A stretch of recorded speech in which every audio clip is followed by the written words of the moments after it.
said that it's, you know, that's him 100%. I mean, without me hearing his voice, I'm like, you know, it's unconfirmed. But if you got friends that knew him and grew up with him saying it's confirmed, then I gotta say, hey, yeah, this is probably Brian Koberger. But, you know, I did send it into the FBI. I did clip that. I also went through 80,000 phone calls, found the number, sent it into the FBI as well, and they have that, and hopefully they get down to that information. Good. Do you know that they are in receipt of it? Did they come back to you at all? I know they have it. I never got an email back yet.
Welcome, everybody. It is Friday, 5/10/2024. Yeah, I sound crazy probably right now because I just got up. That sounds crazy, right? Just waking up. Oh, I'm so pumped. I'm making your live. Welcome, Lulu. Nice to see you, Dreamin9. Welcome to the stream. I appreciate everybody coming in. Again, make sure you hit that like button. Make sure you subscribe to the channel. Let's get to that very fast. But we are going to jump into this new video. This just came out on News Nation. I want to check it out. It came out. I seen Delana posted in Discord, actually. And you know we want to catch it and see what's going on. Sleepless, what's going on? Welcome to the stream from South Africa. Wow. So you happen to be that small percentage that's from South Africa. Shout out to you. Appreciate that, Jay Ballo. Is it Jay Ballo? Am I saying it wrong? Or Jay Blue? Tell me what it is. Get me right. What's going on, Wanda? Welcome to the stream. Nice to see you. Just there. Lisa Ann, Jennifer Gilly, Sweet Tea, Skate Mom. He said, yeah, hey, T, caught you from the start. It's about time, right? There Let's is check this out real renewed fast. hope in the search for a young man named Sebastian Rogers. He's a teen from Tennessee. Actually, last night, hold up, before we jump into this, last night I played the phone call, right? Was it the CP phone call? And he says the word, he says the C word in there. And literally, boy, oh boy, let me tell you something. I had to fight with YouTube all morning to try to get the shit clear because they were trying to censor. They tried to censor the channel. They literally tried to censor this shit. So I had to fight with them over it. It's crazy. Just over the C word. So watch out. If you let that play on your shit, just know you will be smoked by YouTube. They don't play around with the C word. He is just 15 years old and he is on the autism spectrum. And he was reported missing on February 26th from his home in Hendersonville. That is in Sumner County, Tennessee. Sebastian's mom says that he was gone when she went to wake him up for school that day. Police say there has been no evidence of foul play, and the family is cooperating. Authorities have scoured miles of land looking for Sebastian, but there have been no leads to this point. There was a recent picture that got the family's hopes up of a teen resembling Sebastian. It was circulating on the internet. Sebastian's dad was hopeful it was him. However, it turns out it is not. That picture is a fake, an AI generated. I mean, that video. What? What about a viral photo? Fake? What did I just hear? Hold up. I'm hearing something out the side of my ear over here talking about fake. Hold up 1 second. I got to show you guys something because I actually have the original video. Like the original. This one right here. Shitstorm. And now everybody. I have the original. So I don't, you know what I mean? Like I literally got and you said everybody's playing that video. It's crazy because I got the original sitting in front of me. Image, according to the sheriff's department. Now, in early Happy April, weekend. law What's going enforcement on? Happy said Friday to that everybody. they were still actively searching for Sebastian, and at this point, they're not ruling anything out. Enforcement has not, drawn any conclusions So we need to keep hope up and keep praying for this young teen and his parents and his— Yeah, but we can't keep, I mean, the thing is though, is where are you going to start? Keep hope up for the parents. Okay. But what if you're not getting the whole story from one of them? Or what if you know what I mean? Because that's what it feels like. It feels like someone has some information here and it's not being put out. This whole time, this whole entire case, I feel like it's been a bitch to get some information. And it really shouldn't be that way if a kid walked out of the house. Now, I get that there's limited information, but I mean, don't you think that what happened that night was important? I'm just saying. There's a lot of stuff that the detail wise that I feel everything should be put out. Again, if nothing happened to him, he did walk out this house, then no information should really be hidden from anybody. I mean, or no information should be, oh, it's, because like CP said in that interview last night, right? He was like, well, if he gets the information that I have, if he gets the information that I have, guys, what information do you know? What other information besides the, intimate details to what happened that night from firsthand count from Katie? What other information do you know? Because, I mean, we're waiting for it. We would love to hear that information to be able to give you a hand. We want to help. Oh, you can't tell? Oh, okay. Dad, that, he's going to be found. We just got to keep the faith. Meantime, volunteers with the United Cajun Navy also joined in this search early on at the family's request, but they pulled back after they started receiving some threats. I spoke with one of the members of that search group about the unusual challenges they have faced looking for Sebastian. The threats have been coming both in person, by phone, and also online. So we have multiple places that we're dealing with this, but we have turned over information to the local authorities so they can take action. In the meantime, Sebastian. Oh, I heard about you guys. Oh, I did. Yeah. His biological dad, Seth Rogers, says he hopes the FBI gets involved in the search for his son. I don't know what's. I mean, all I know is that he has disappeared out of his mama's house, and it's my job to find him. Got to open them lines, don't worry. What happened to Sebastian? Joining me now is former FBI agent and News Nation law and justice contributor Jennifer Coffendorfer. And this just came out like 3 hours ago, so that's the reason I wanted to check it out with y'all. Hey, T-REV, remember the video of the light? You need to zoom in as much as you can. Yes, I do, Anita. And remember, I don't know if you were here, but I pulled it up one time, and there was also a third subject in there too that I've never seen. So when I pulled that video in and I zoomed in, you could see a third subject to the far left of the screen rather than the far right. You see the two subjects. So again, with that flashlight video, I put it in my program and zoomed in on it. And again, you can see a third subject in the left-hand corner, but people are saying it's a car. But why is subject number 3 smaller than 2 and 1? And I'll do it again if I got to, but there is a subject number 3 to the far right of the, or to the far left of the screen.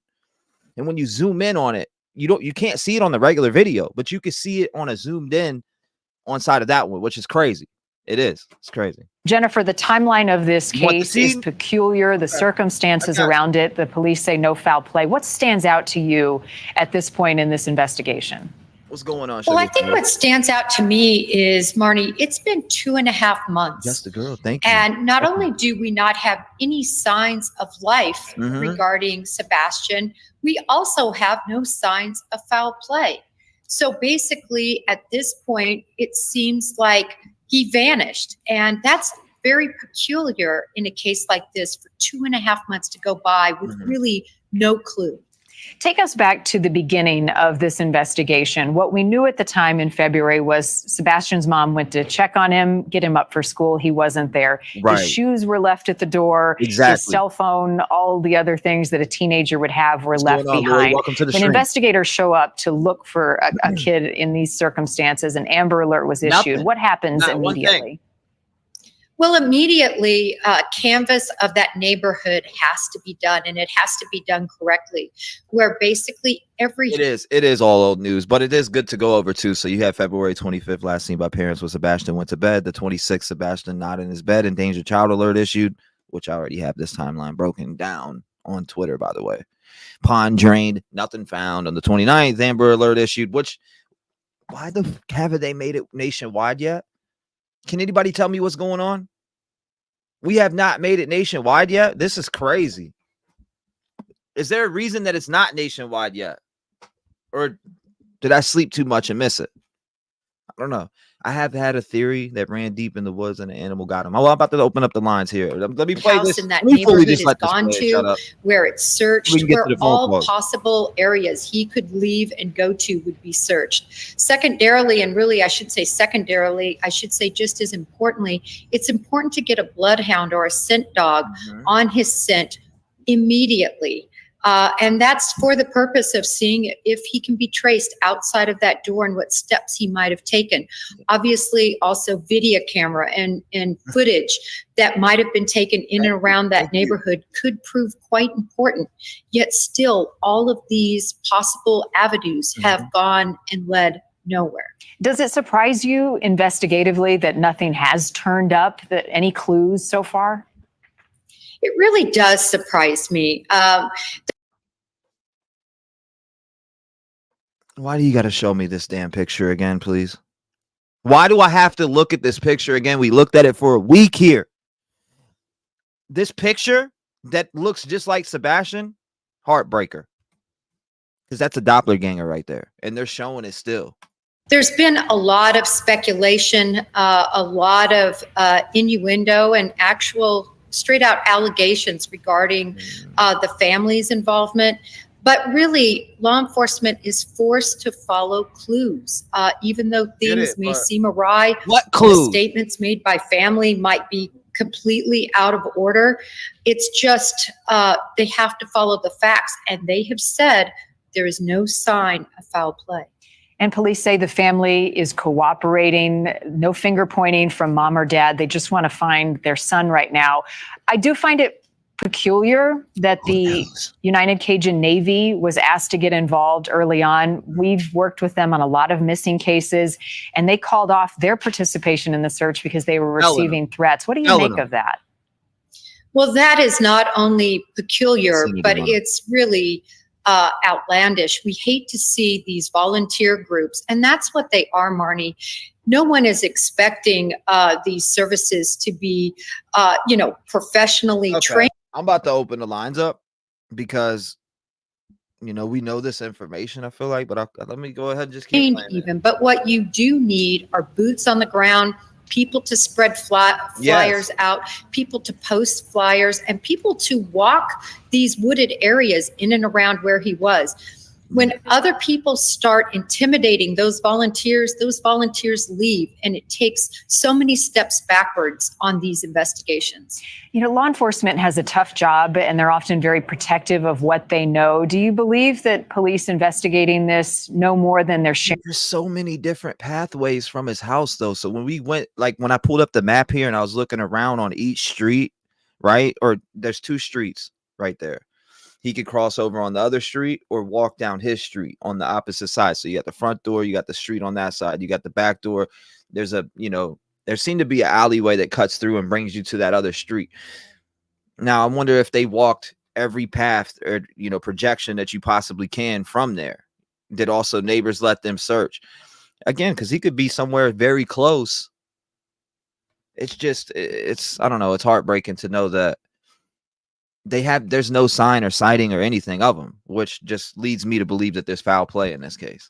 Sharing at this point? This does. I do, Marnie. I think they know much more that they haven't shared.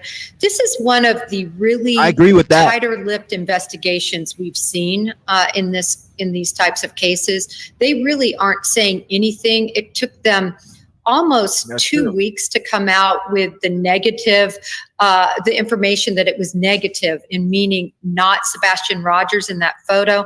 Meanwhile, a lot of people really had hope, including the parents. So I'm just, they don't obviously owe anybody an explanation, Marnie. But when these types of figures and photos come out, I think it is so important to let the public know as early as possible, no, this is not him. Right. So it's an AI photo. It immediately gets the family's hope up. We believed it was from North Carolina, and the sheriff's department came forward and said this is a fake photo. But it does beg the question as to crossing of state lines in an Amber Alert. How did law enforcement broach that issue? It's a heartbreaker. Well, in these types of situations, thankfully, they have gotten the FBI involved. The FBI is assisting. They're not leading the investigation. Also, TBI is involved. But they closely work together so that any leads that come out, such as this, immediately that jurisdiction where this photo was allegedly taken could be contacted. That video footage could be called. So it's so important for everyone to work in lockstep on these cases. How do law enforcement's resources dwindle after more time passes in a case like this? Well, they dwindle, Marnie. Make no mistake, particularly these local departments. This shit just makes me sad. This whole entire case, guys. We're 75 days in.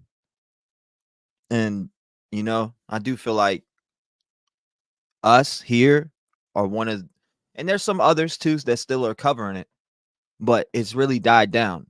And I'm seeing a lot of different, you know, other cases come up, and I'm seeing them with my own eyes, obviously. But when it comes to this one, I'm so dedicated to it 24 hours around the clock that I eat, sleep, breathe, and shit this case. And it sounds crazy, but I'm not even joking. Every day that I get up, almost every text message, anything that I send pertains to this case. And that is a fact. That is a fact. Departments. They have only so many officers, and remember, they have a lot of other responsibilities that have nothing to do with looking for missing that they are trying to keep up with. And as time goes on, the case becomes colder and colder, and instead of having active proactive investigation, you move to reactive, and that is where a clue will come in and you'll follow it instead of proactively looking. Love your name. What is the threshold, Jennifer, for local law enforcement, the Tennessee Bureau of Investigation, and local police to ask for more assistance from the FBI, for example? Well, the threshold is going to be where they literally have no clues coming in. Right. They feel like they are at a complete standstill, and they might ask for additional resources to, as an example, spread further their ground search. But in this case, they've called off the ground search, Marnie. And so unfortunately, that tells me they are just working from an intelligence base and trying to develop those clues into possibly finding him. It's not leading anywhere, Marnie. The family has shared that Sebastian is on the spectrum. How does that factor into investigators' search? It's a huge factor because people who are on the spectrum. Hold on, Carrie says HIPAA laws prevent CP from telling what he knows. Now, do you think that is a thing? Chat, do you guys think that this is a thing that Carrie's saying? And Carrie, I appreciate the support to the channel, just as well as Nina, Just a Girl, Steffi, thank you for the 12 months. When it comes to this, do you think that is something that is stopping CP from telling what he knows? HIPAA laws? I don't know. Children like this, we've seen this before. Connor Jack Oswalt comes to mind, you may recall. He left when he was only 17, and he just up and left, and then was later recovered 2.5 years later, over 2.5 years later. I know you covered that story well. The last case I ever worked as an FBI agent involved a child on the spectrum, and he too just left. Even though a lot of people thought that the family might have been involved, they were not involved. She told me this story. So I think it's very important to pay special attention to the fact he's on the autism spectrum may invoke different behavior than someone who is not. Many families feel as though they hit a dead end. I don't know why they said AI, y'all. I did hear that too, and it caught me off guard, knowing that this picture was accounted for, the kid was accounted for, etc. So when I heard that at the beginning, I was like, what the f are they talking about? Do they know what stories they're talking about? Who's the producer? Hire me. What's going on? I mean, I know more about the story than y'all. Let me get this lined up for you. I got you. Don't worry. Hit me up at revgangtruecrime@gmail.com, News Nation. You can hire me at any time. And yeah, I got you. Psych. I'd never work for News Nation. Shout out to them, but just kidding. Nope. The producers got it wrong, though. The pick's AI. end after dead end, and they turn to private investigators. I know Sebastian's family has done that as well. They've also brought on people to act as a spokesperson for the family. Talk about the mentality of folks feeling as though they need to ask for outside help, and does that actually lead to answers in cases like this? I think it can be helpful. People, though, who have this sort of experience, FBI agents that have worked these sort of missing cases for years, you want to really get somebody that's very well vetted and has the experience for two reasons. One, they know how to conduct these investigations, but secondarily, they're going to be able to better establish rapport with the local department. When a department is still working a case, though, a private investigation situation can get in the way, and they can be basically given the cold shoulder by law enforcement. So it's difficult because PIs just don't have the tools law enforcement officers do. You know, it can be dangerous to theorize, but also can play forward possible scenarios. Do you have any theories in this case as you look at the evidence? Let's hear it. This is a case, Marnie, that is troubling to me. It's troubling to me because the circumstances don't quite smell right from the standpoint of where could this child have gone to and never have been seen. So whenever I see something like that, yes, I am very troubled. But there are other circumstances that lead me to believe it is at least possible that he wandered off. And I say that because there has been literally not a clue, Marnie, that the family was involved, and their house has been searched and scoured. So for that reason, I still have great pause that the family was involved. And if he did wander off, they did search the house. They did all those things. But again, Jennifer, they're going off a grainy photo. Don't make me call you. Don't make me call you, Jennifer. They're going off a grainy photo that they're saying Sebastian took to the end of the driveway, that trash. Or, I'm sorry, a grainy video, a grainy rain can video. They're going off of that and saying that is Sebastian. I don't know. Did he ever make it home that night is the real question. Issued an Amber Alert. What does that tell you? Well, the fact that they issued an Amber Alert, law enforcement believes that he could not have left and gone a long distance on his own, that he would have had to have been picked up and kept in like a kidnapping situation and taken.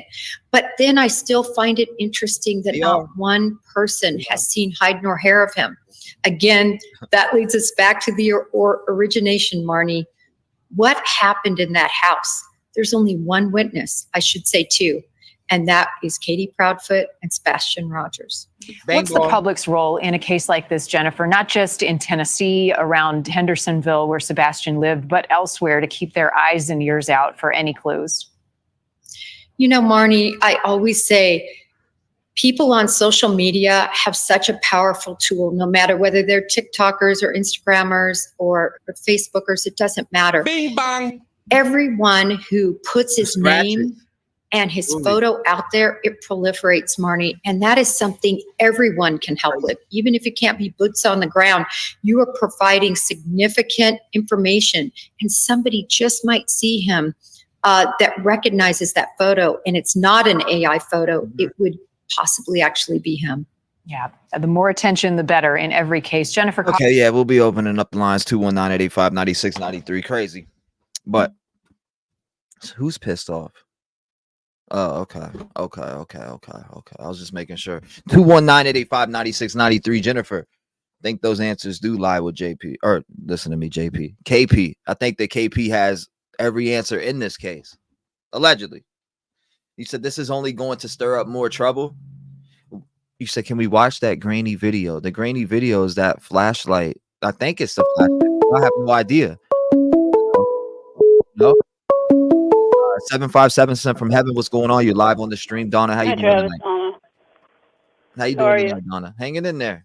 Just watch this video again and I hear her saying that there's no evidence of, a crime happening there or something happening at the house, which they did search it multiple times. We know that.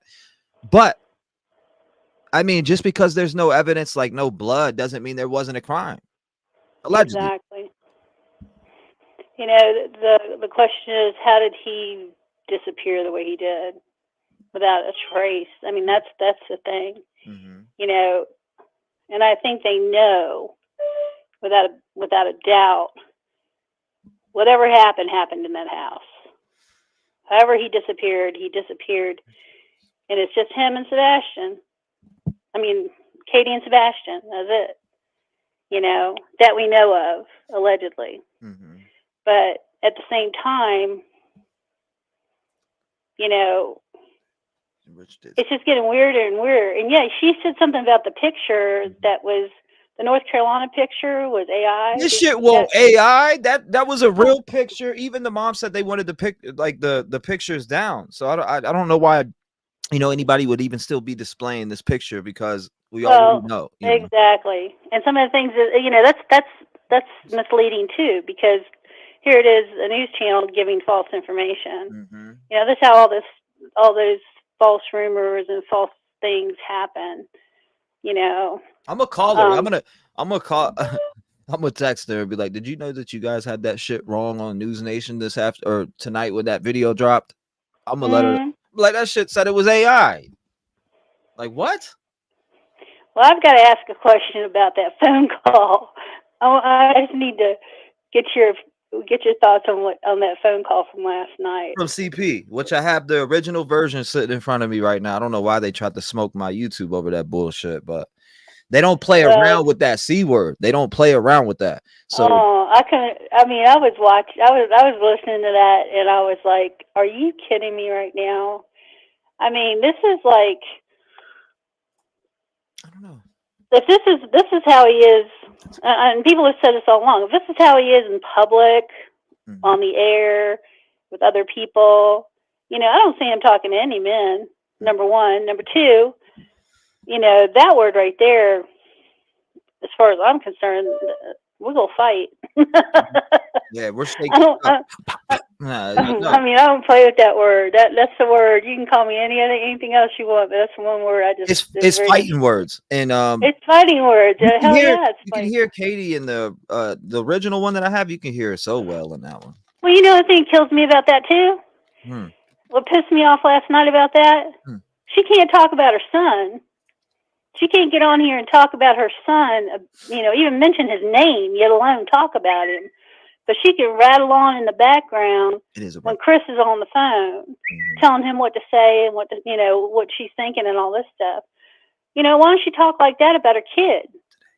Get online with one of these interviewers, whoever it is. I really don't give a shit, and talk about your son. We don't, you know, don't talk about, he likes puppies and he plays video games and whatever. You know, all kids do that. Let's get some meat and potatoes, you know? Yeah. I mean, where is your son? What's the last thing, you know, that happened in that house? She says, remember that she kind of says that she kind of gives that information. Well, from her point of view, what she says, what was it? I'm sorry, but that's 3 hours. You know what I mean? It's not even the 3 hour phone call. I get it. And then you got from the time that she said she last heard him, you have 8 hours pretty much from there. I think it's 6. Let's see, what, 10 o'clock? Yeah, but Travis, she's talking about, she was in the books because she was studying because she's going to college for business administration. Okay, so she's talking on the phone for 3 hours. She's studying. Okay, this is a lot of stuff to compact in that short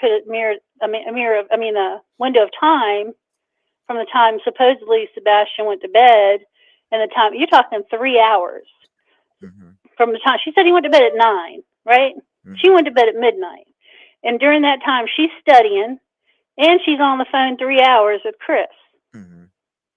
You know, okay, but she's at her computer and she's studying. Oh, bullshit. You know, I just don't. Hold up. This news report, Steph's mom's post today is all damage control for the leaked phone call. Did I miss the post from today from Steph's mom? Yeah, she did post something. She did. Because I slept. I was up to like 12 o'clock this afternoon. I was live on the second channel for like 8 hours. And I know that she also said that Katie passed her polygraph on there. So, I mean, there was more of a less accusatory, more of a let's work together and let's try to find this boy kind of. That's what I got from her statement. It wasn't, before she was like, and now it's kind of, it's a little, her tone's a little different. I mean, you'll have to listen to it, because I took it as she's trying to level off that tone of agitation, frustration, trying to find her grandson, and that's the focus. I mean, that was what she's saying. That's the focus, is finding him. But how can you find someone that not even, the TBI is not disclosing anything, nothing. Super quiet. I agree with Jennifer on that part. Super quiet. Law enforcement, super quiet. There hasn't been, I mean, when was the last presser? Days ago. What? 25 maybe? I don't even know at this point. When was the last presser that they came out with to talk about, the plans or the search or anything for Sebastian? There hasn't been one, really. I left you a voicemail yesterday, and my thought, you were talking about the trash can, and I don't even mean to interrupt you, Trev, but you were talking about the footage for the trash can, how grainy it is. What if, the way they've handled Seth during this whole thing, it sounds like sometimes they kind of keep him in the dark on different things. What if they did show him a video and it was grainy, but what if there's other videos? That's what I was talking about. They can actually see him, but they just haven't shown that to Seth. Welcome. And that's what I was trying. That I've been speculating that for days. That's been one of my thoughts in my mind, is that hey, they got a video where they know it's Sebastian there, and that's why they have him there. The neighbor that called in, that man that called in, the neighbor, he said he had 6 cameras Smith, throughout his whole exterior of his house. So, in his house, supposedly, my understanding, faces their house. Right. They're on the same side, and I think it's like the neighbor. And if that's the case, one of his cameras should have picked that boy up. But I think they're giving him like the person across the street's door cam. Yeah. Because if they gave him the door cam from across the street, it's going to be grainy and it's going to look like crap. Right. Because Ring is not crystal clear. It's just I know we'll get, and we're gonna jump into it. We'll see. We don't know what they have straight up, Donna. I appreciate you. Thank you so much for calling in. Again, I wish I knew what type of video footage they were looking at to solidify him at the end of this driveway during this time, and what time that was. That's what I want to know also. And I appreciate you. Thank you so much for calling in and being a voice, Donna. We got to figure this out. We got to figure it out one way or another. I appreciate you always being a voice in the community. Make sure you lock your doors. Stay vigilant. Shout out to Donna, 219-885-9693. This is the post from today. We'll read it. I'll go over here in a minute. I see that she made this post. I kind of want to go over it. 818, it's never too late. You're live on stream. How you doing tonight? Hi, this is Danielle. Boy. Hi, I'm fine. I wanted to call yesterday, but anyways, it's about that interview video that you showed last night. Yes, ma'am. Boy, yeah. So as we all heard Katie in the background, putting her senses in. So now that we all know that she can talk, right? So what we got to do now is somebody got to light up a firecracker up Chris's ass, right? And send him on his way. That way, in my opinion, I'm just saying, that way we can get Katie and interrogate her. Hopefully she'll finally spill the beans, because with Chris in the way, it's like nothing's getting done right. It seems like, and he's talking about Seth. Always in a podcast. Chris. I mean, Seth has been in a few, but with positiveness, in his, wanting to find his son and things like that. Well, Chris, on the other hand, he's over there talking about Heather and the web sleuth. Isn't that the one that they were all in? It was Chris with the web sleuth a couple of weeks ago. Yeah. What did he say? What do you call him? Webs? My body's back. My body. Yeah, web. Yeah. Yeah. Provocative as hell. Thank you, Carla. Yeah, but when he was on the web sleuth, he did all the screaming and hollering, acting a fool on that one. And I noticed that he's been on so many web sleuth, more podcasts than anybody. Mm-hmm. I think it's probably more than 6 that I counted. And he's over there talking about Seth and, he better be quiet. Seth ain't stupid. He knows what time it is, All he wants is his son, and he knows what time it is. And you know what? If Chris is listening, keep on talking, keep on making an ass out of yourself on live interviews, because you know what? Sooner or later, he's going to fumble his words, and somebody's going to catch it. Somebody's going to catch it. Mm-hmm. And then, and you know what? I wish we could do, go down in front of the office of the TBI and fucking, how do you say, when people go on strikes, they have their big old billboards, hold their signs, and just fucking, Sebastian Strong, but people will probably get arrested for that. But you know what? Something like that, open their eyes, that'll probably, they will probably feel so embarrassed that they would have to start working and start putting their foot down and start looking and doing their work carefully and thoroughly, because you know what? I mean, come on. She was the only one, as we all know, because the interviews of what she said and Chris said, and I heard a thud. There was probably no thud.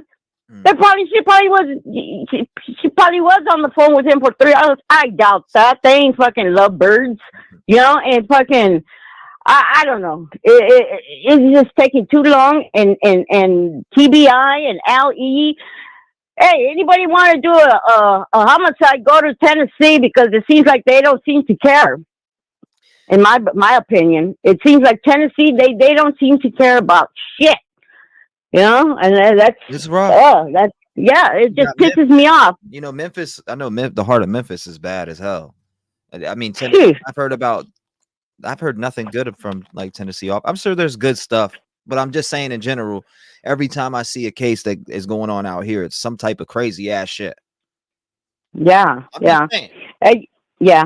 So with that, I'm going to say this, Seth, I know you're listening, or you will listen, when you get a chance, because I know he's probably at work right now, or maybe he's listening. Well, when you get the chance, man, Seth, just keep being you, right?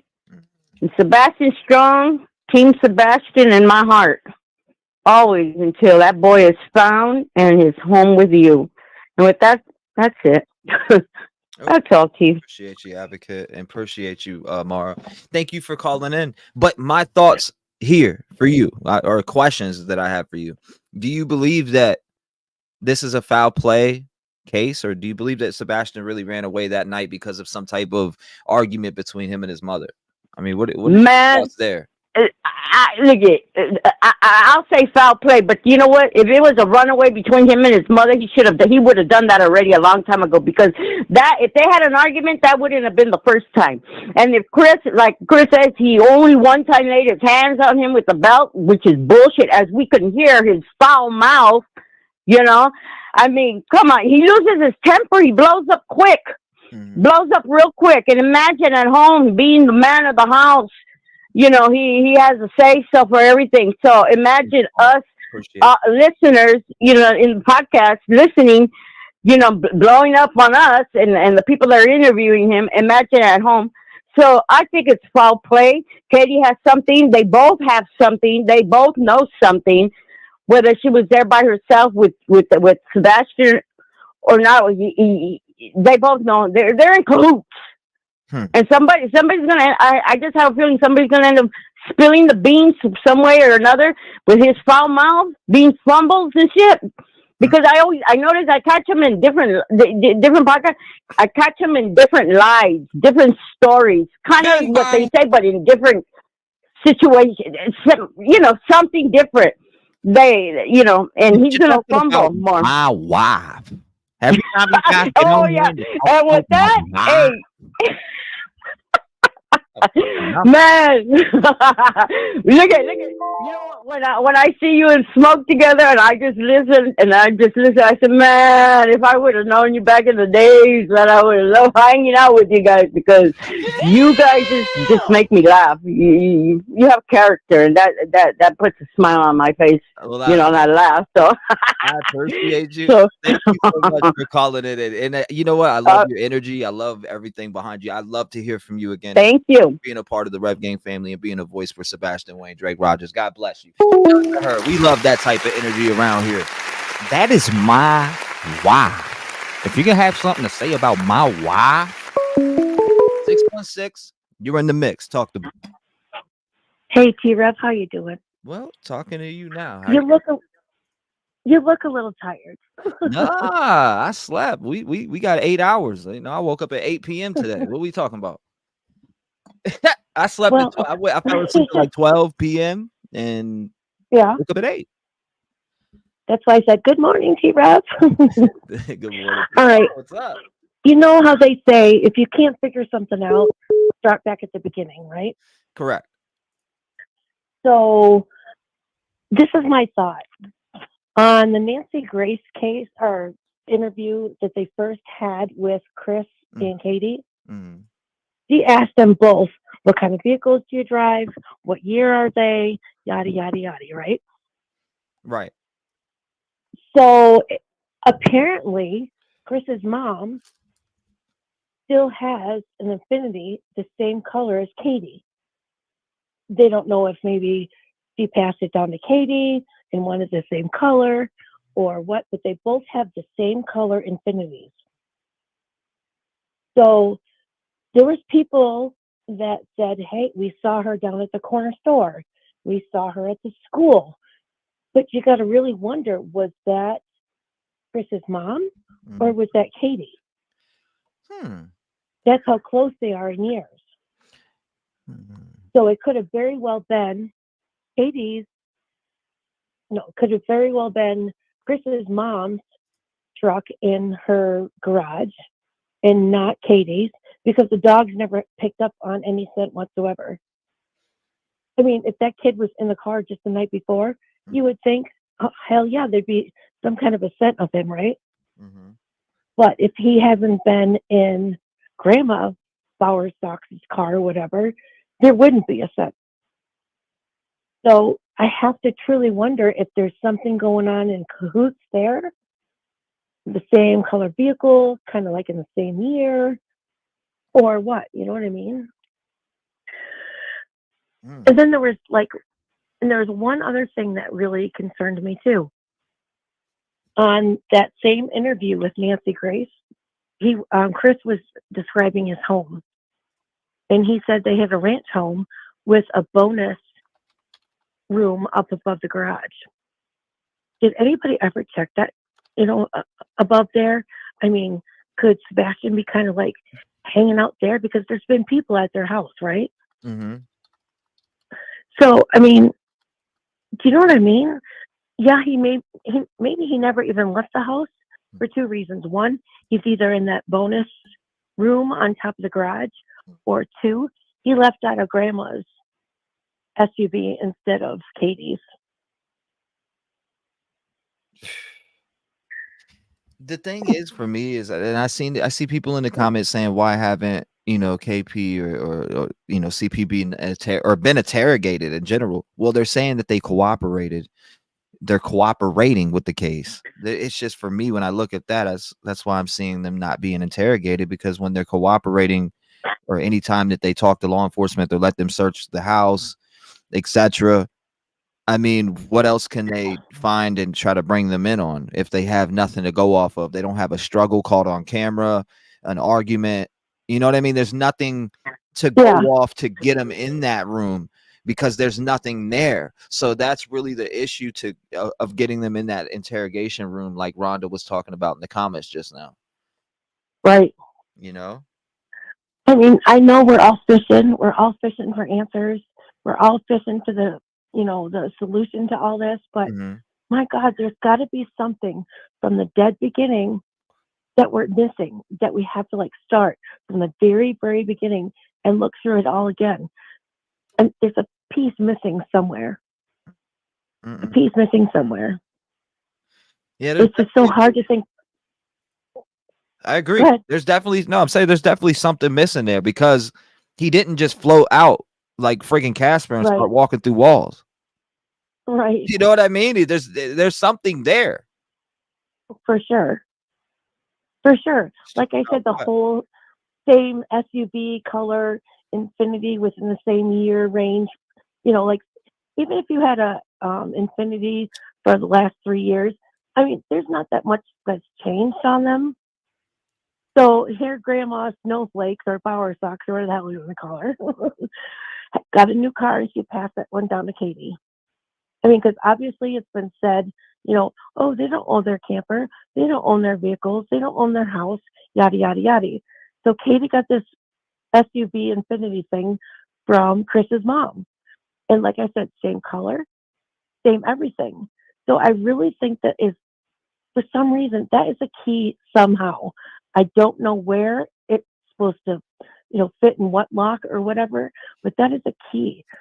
Same color, same kind of body style, same anything of that Infinity.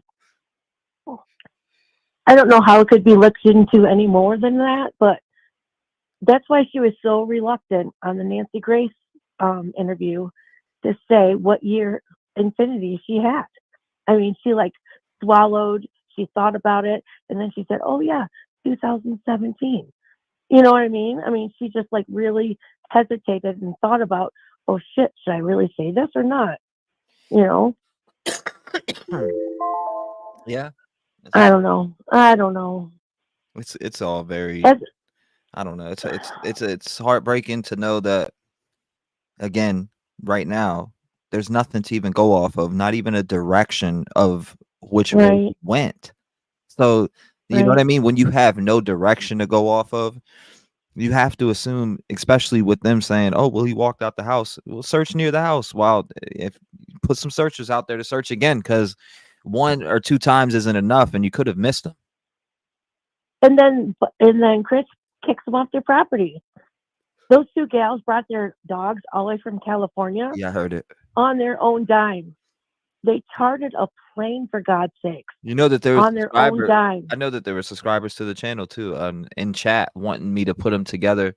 I know one of them was Jules, anyways, from chat.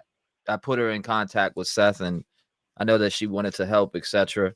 And shout out to them. I know they followed me from Cavalcante and wanted to help in any way, and to go out and help. Shout out to them.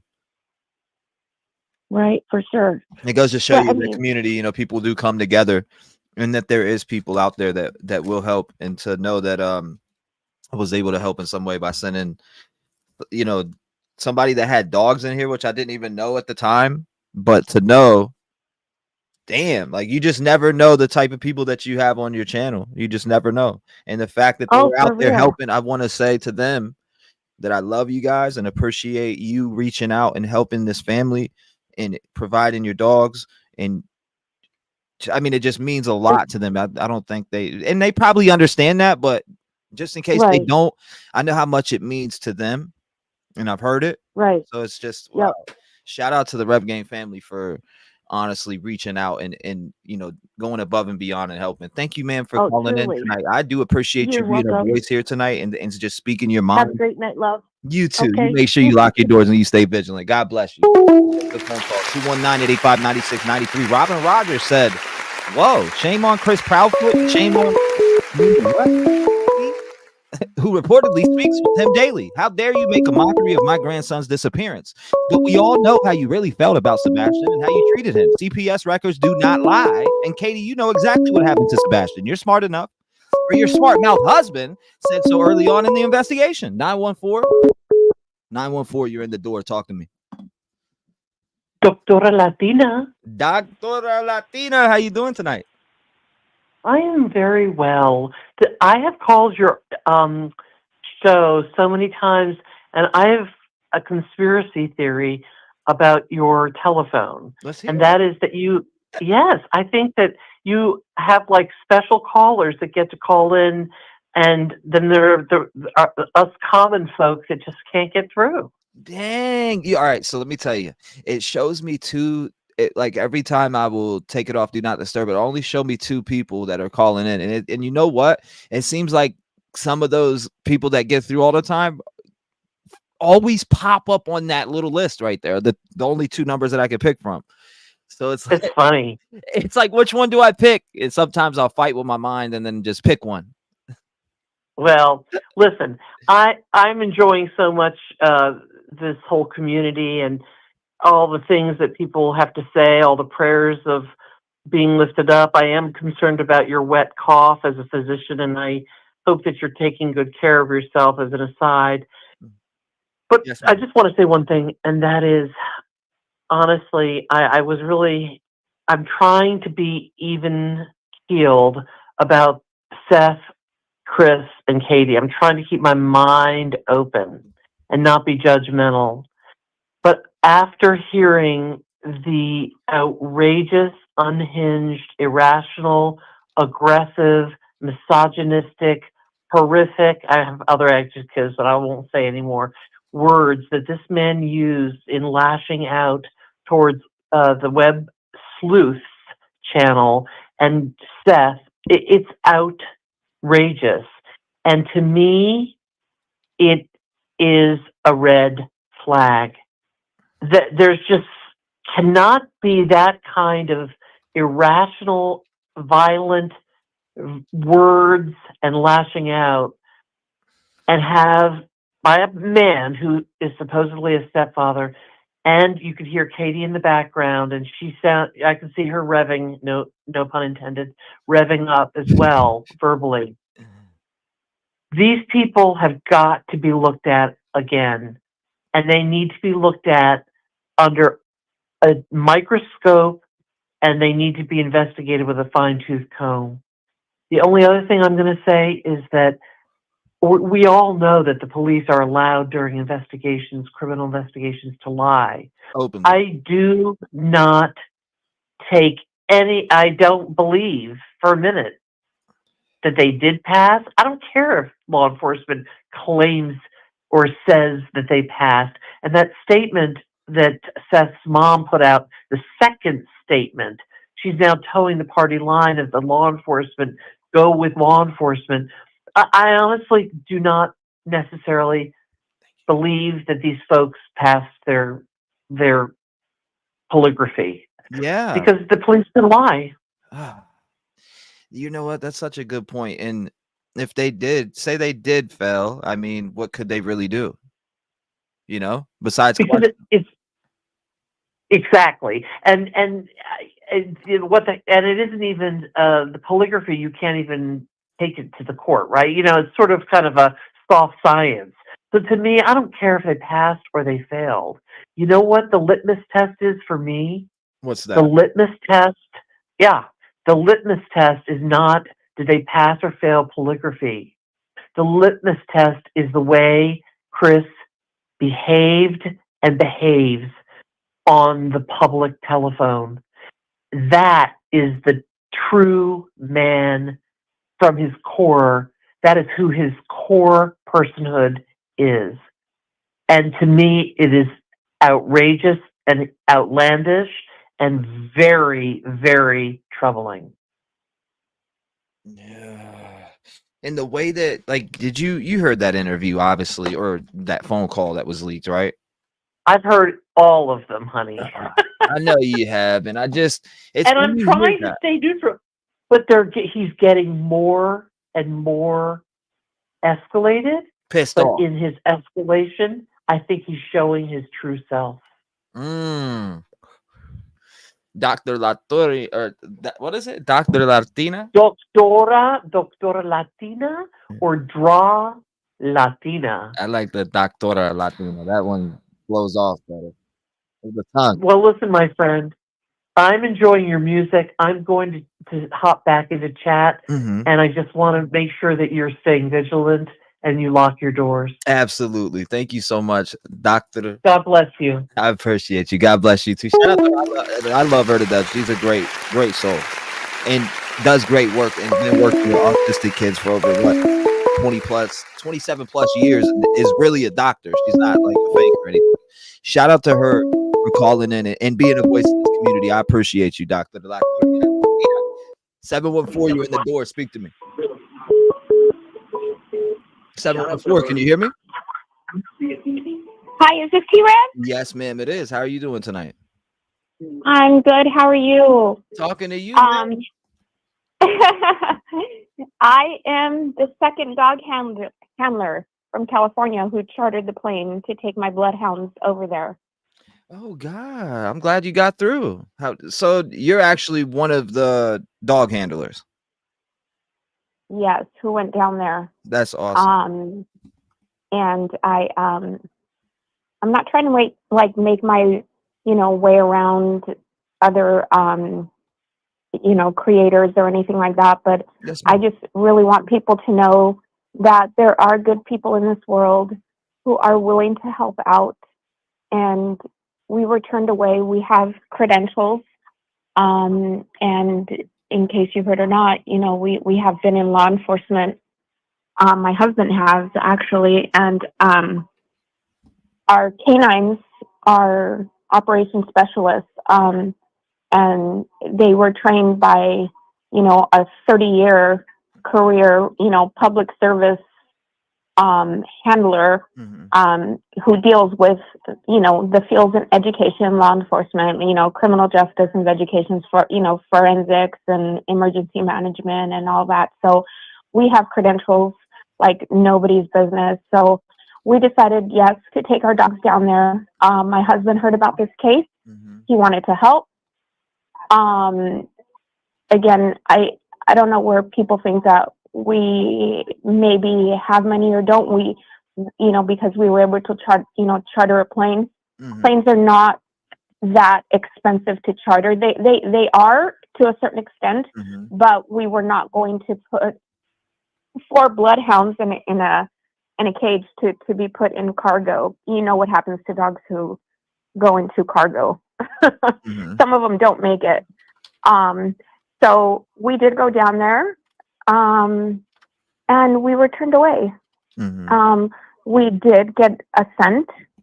We had our drones, we had everything, and I'm sure my video with Jay has been spread all over the universe, and I really, don't mind whoever says what they need to say. All I know is what was in my heart and my husband's heart and what we went to do. And if people want to tear it apart, that's fine. That's up to them. But if you're going to sit there and do that, then maybe you should go out there and do something yourself. Because we are serious about this. We would not have taken time off from work, gone down there, done what we needed to do. We did not go on anybody's property. We did not go on Chris's property. So that needs to be cleared up as well. We would never do that. We know better. Again, my husband is in law enforcement. We know our boundaries and limitations. I was very emotional because I had it. I literally broke down because that's how I felt. And I still feel that way. Shout out to you guys too, by the way. Shout out to both of you. Julia's amazing. We try to do our best. I do plan on going out there again. No one's going to stop me, especially if we are not on private property. And nobody is going to scare us away. I shouldn't say that we were scared away, but we wanted to do the right thing. Were you threatened? And we were threatened, and we were followed. We were followed even back to our hotel. What? Did you take their license plate? We couldn't. It was late at night.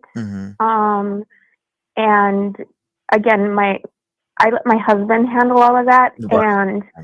and he did turn what we had into law enforcement, which unfortunately I cannot say, And that's fine. you know, or disclose what we went through and everything like that, and who we found and stuff like that. But you know, for other creators who are down there trying to do, they're, you know, trying to help out and everything, and them saying they were followed and people maybe not believing them. It is true, because we were followed and we were just trying to do the right thing. And it's sad because our dogs, you know, we're flowing all the way over there to help out. And, you know, again, we have 4 bloodhounds. And, you know, they have, you know, we spent over $60,000 in training. You know, and the qualifications here in California are very rigorous. The training is very rigorous. You know, they go through scent discrimination assessments, location check assessments. They go through comprehensive trailing assessments. They go through scent collection, dismissals. They go through a lot of things. So it's not easy, not only training 1, but training 4. So their canine handler certification registrations, you know, they're up to date. We submitted them to law enforcement. We were cleared. And Chris came around. We were nowhere. Again, we were not on his property. We were not on his property. And we did not leave for fear of anything that was going to happen to us. Right. We feared of anything that was going to be done to our dogs. Because these dogs have found bodies in lakes, parks, rivers over here in Southern California. Right. And you know, they even if the dog is blind, they can still do their job as far as bloodhounds go. I don't know about other dogs. Now, what did you guys use for scent? Were you guys able to get any sense at all while you were down there? I don't know if you could speak on that, obviously, but I don't know. Well, here's the thing: is with bloodhounds, they're trained very differently. We had a piece of clothing, but also the bloodhounds are able to sniff. Like if you step foot on the outside of a like when he took the trash out, which was a big clue for us. We took the dog, which was, you know, when you take your trash out on the street, it is considered abandonment when you take your trash out. So that's why people can go through your trash and they cannot be, you know, prosecuted or anything like that, because anything you put outside of your home is considered abandonment. That is how the Idaho 4, what's his name, Koberger got caught. Bingo. And that's why they were able to get stuff out of the trash can, because it's considered abandonment. So the dogs, whether whether he was barefoot or whether he had socks on, they're able to lift that scent off of the curb or the sidewalk. And that's what a lot of people do not understand, is it doesn't always necessarily have to be a piece of clothing or anything like that. The bloodhounds are so tailored to a certain specific scent that had it not rained or anything like that, they can pick up the scent. They went in a whole different direction. Wow. They picked up the scent and they went crazy. Damn. And that was outside of the home. Wow. That had nothing to do with clothing or anything like that. And people can take this and run with it and say whatever it is they say. It's the internet. But, you know, I am just trying to make things clear and to understand that there are people out there like us who are willing to go from a different state and help look. I knew nothing about this case. My husband is the one who found it. Came across it, stumbled upon it from people at work. I think people think that I had said, he's a private investigator. He is not. I think of like RICO charges, drug, the cartels and stuff like that. That's what my husband deals with, is these racketeering charges. And it's, shout out to y'all for, bringing that type of experience out there to just even help. I mean, that's so awesome and inspirational for both you and your husband. Thank you. And I know you've been covering this. I haven't seen a lot of, things because I work, I'm busy. I have other things to do. And my husband found out about this and he's like, you know what? Let's go. It's worth a shot. Let's go. We spend money on stupid things, vacations and everything. Let's go. This boy, it's become national to where it came all the way to California. We downloaded flyers. We paid for them. We put them up in Walmart, Targets, the malls around here, the parks, the river banks, where the tow companies are, because we own a tow company as well. So we put all those out. Every place where, like I said, we own a software company. All of the people that we develop software for security department or for security companies and police departments. So we were allowed to give them flyers to pass out. So when they go on their nightly patrols, or the police officers down here, we pass them out in Newport Beach and Huntington Beach, so that, because you never know where this kid could be. You never know. Such a good point. Where he could be. And that's the thing. I mean, so you said you guys, the dogs went crazy over a scent out by the home? Out by the home. They didn't go crazy. They I think that when you're a dog handler and you understand the type of dog that you have, and you can pick up on the reaction that they give, it's hard to explain, but it is also something that you recognize when you are with these dogs, for so long, and they've had so much training. And when they smell something, again,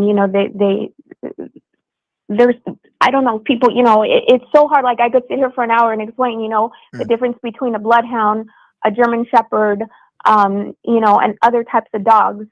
The fact that Chris said it was like a 25% chance. You know what? That's BS. That's his. I'm not going to sit here and bash Chris. He can say whatever he wants to say and believe what he wants to believe. But where are his credentials for canine? For being a canine handler for so many years. Somebody asked that what they say? They said the dogs have to know what scent they're looking for. They can pick up on 1,000 scents. Huh. Yeah. But they can also, if there is only one scent that they are looking for, that is the scent that they pick up on. Bloodhounds are probably the #1 dogs that you can get to go out and search for this. That's why they are so heavily used because of their ears. Even the age of the trail, they can pick up on that.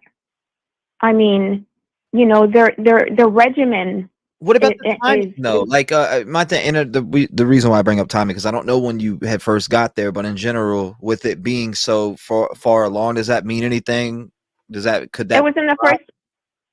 It was in the first 2 weeks. Okay, first 2 weeks then. So that's not too bad. But when you first got there, so you said the first 2 weeks, like, how does that work with scents and things like that, especially as time goes on?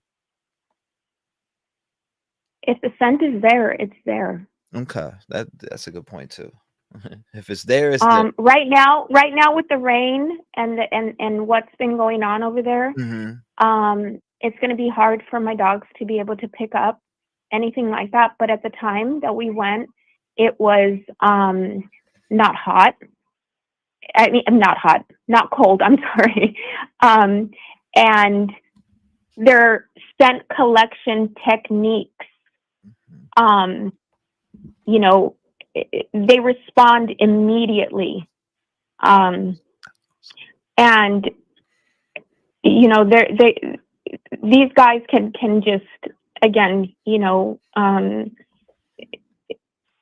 don't even know what to say, because it has just been bothering me so much that this poor boy has not been found.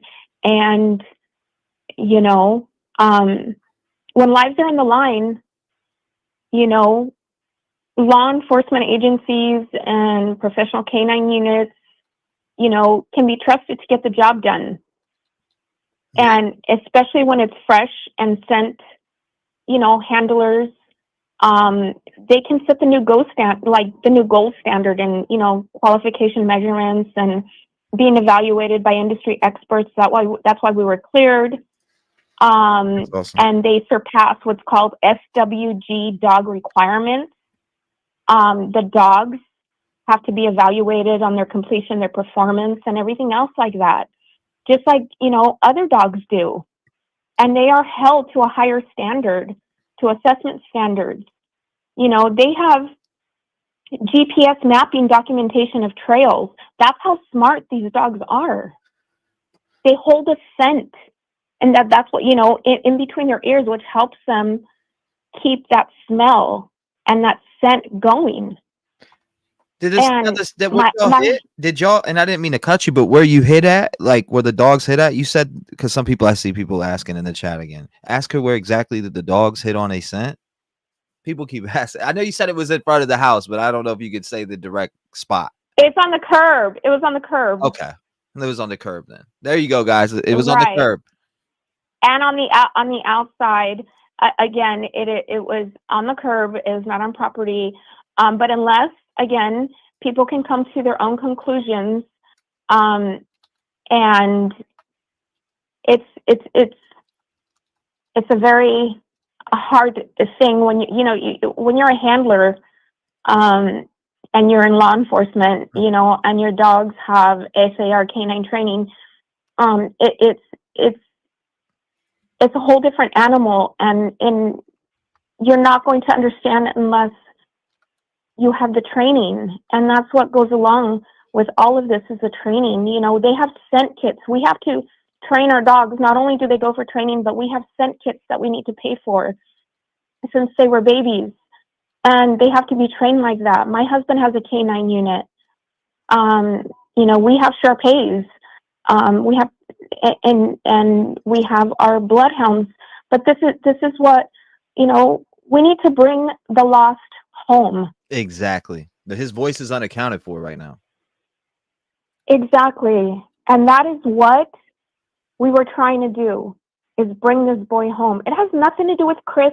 It has nothing to do with Katie. You know, God bless them. I hope that you know, whatever is going on with them, that they find peace and not so much hatred in Chris's heart, especially with Seth. And I don't understand. I really don't understand the hatred or the you know, what he feels in his heart, when his heart should be open. If he says he treats this child like his own, then let us help you. Let us help you.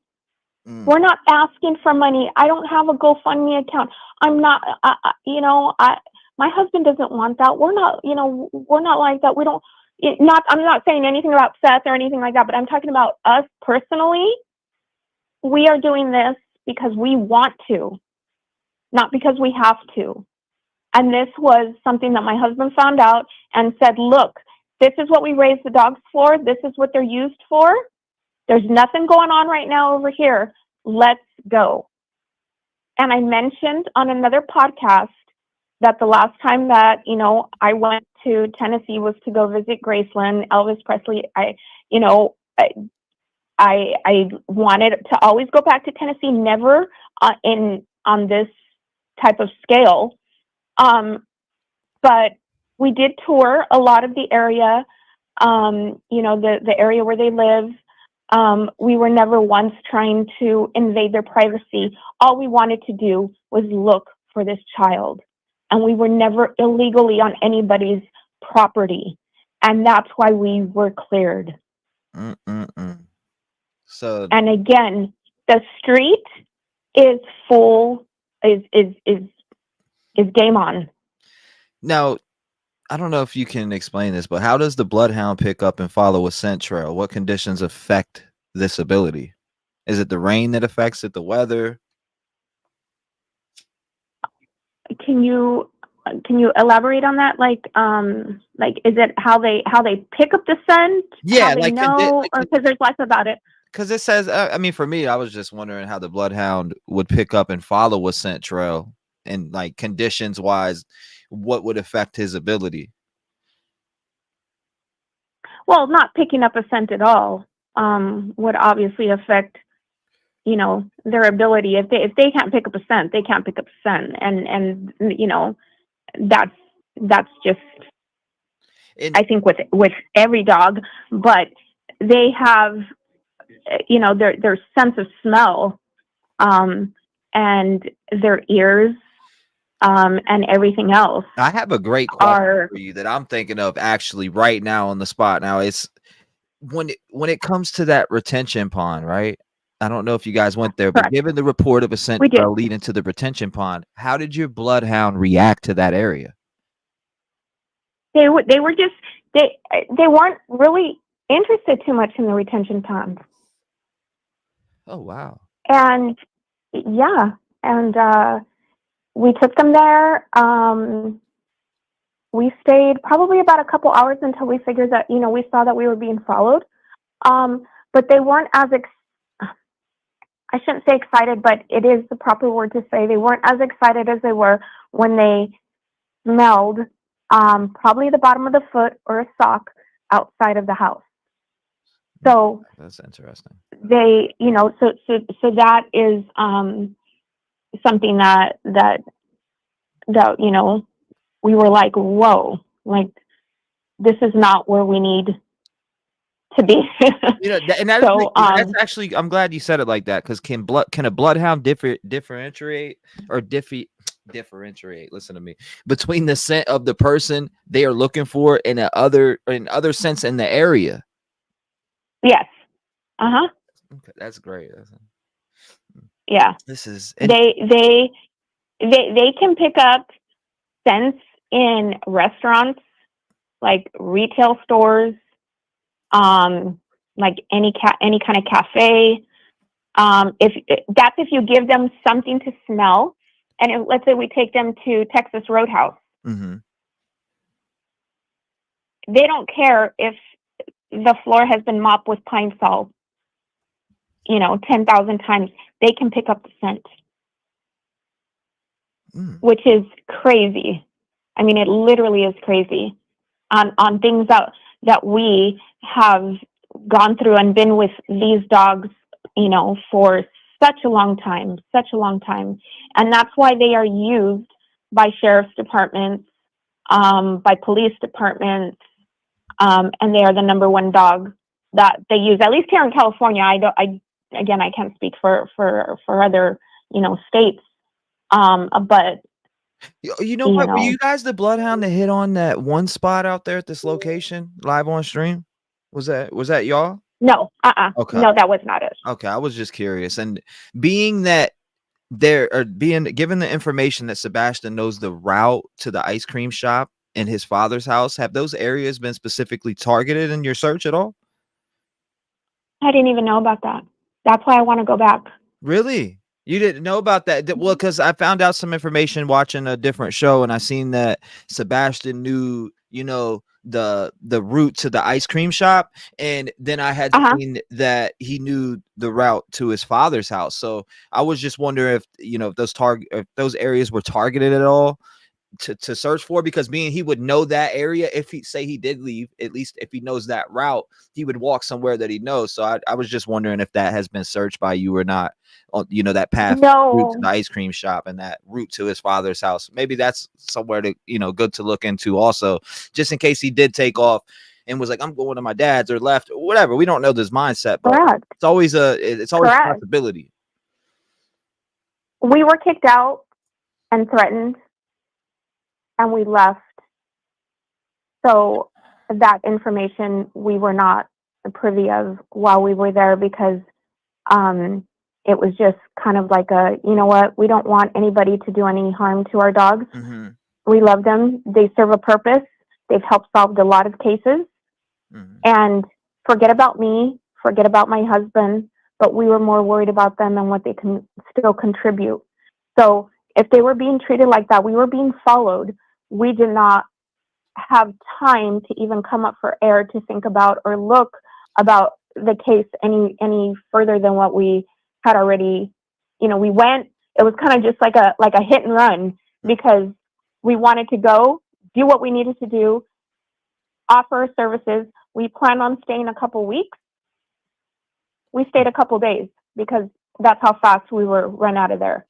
And this was more of towards the beginning, right? You said 2 weeks after. So you think there was a lot of shit going on. Excuse my language, but there was a lot of stuff going on with the Cajun Navy, and people were beefing out there. Mm-hmm. You had people being followed around, and we heard, you know, we were hearing those reports here as well.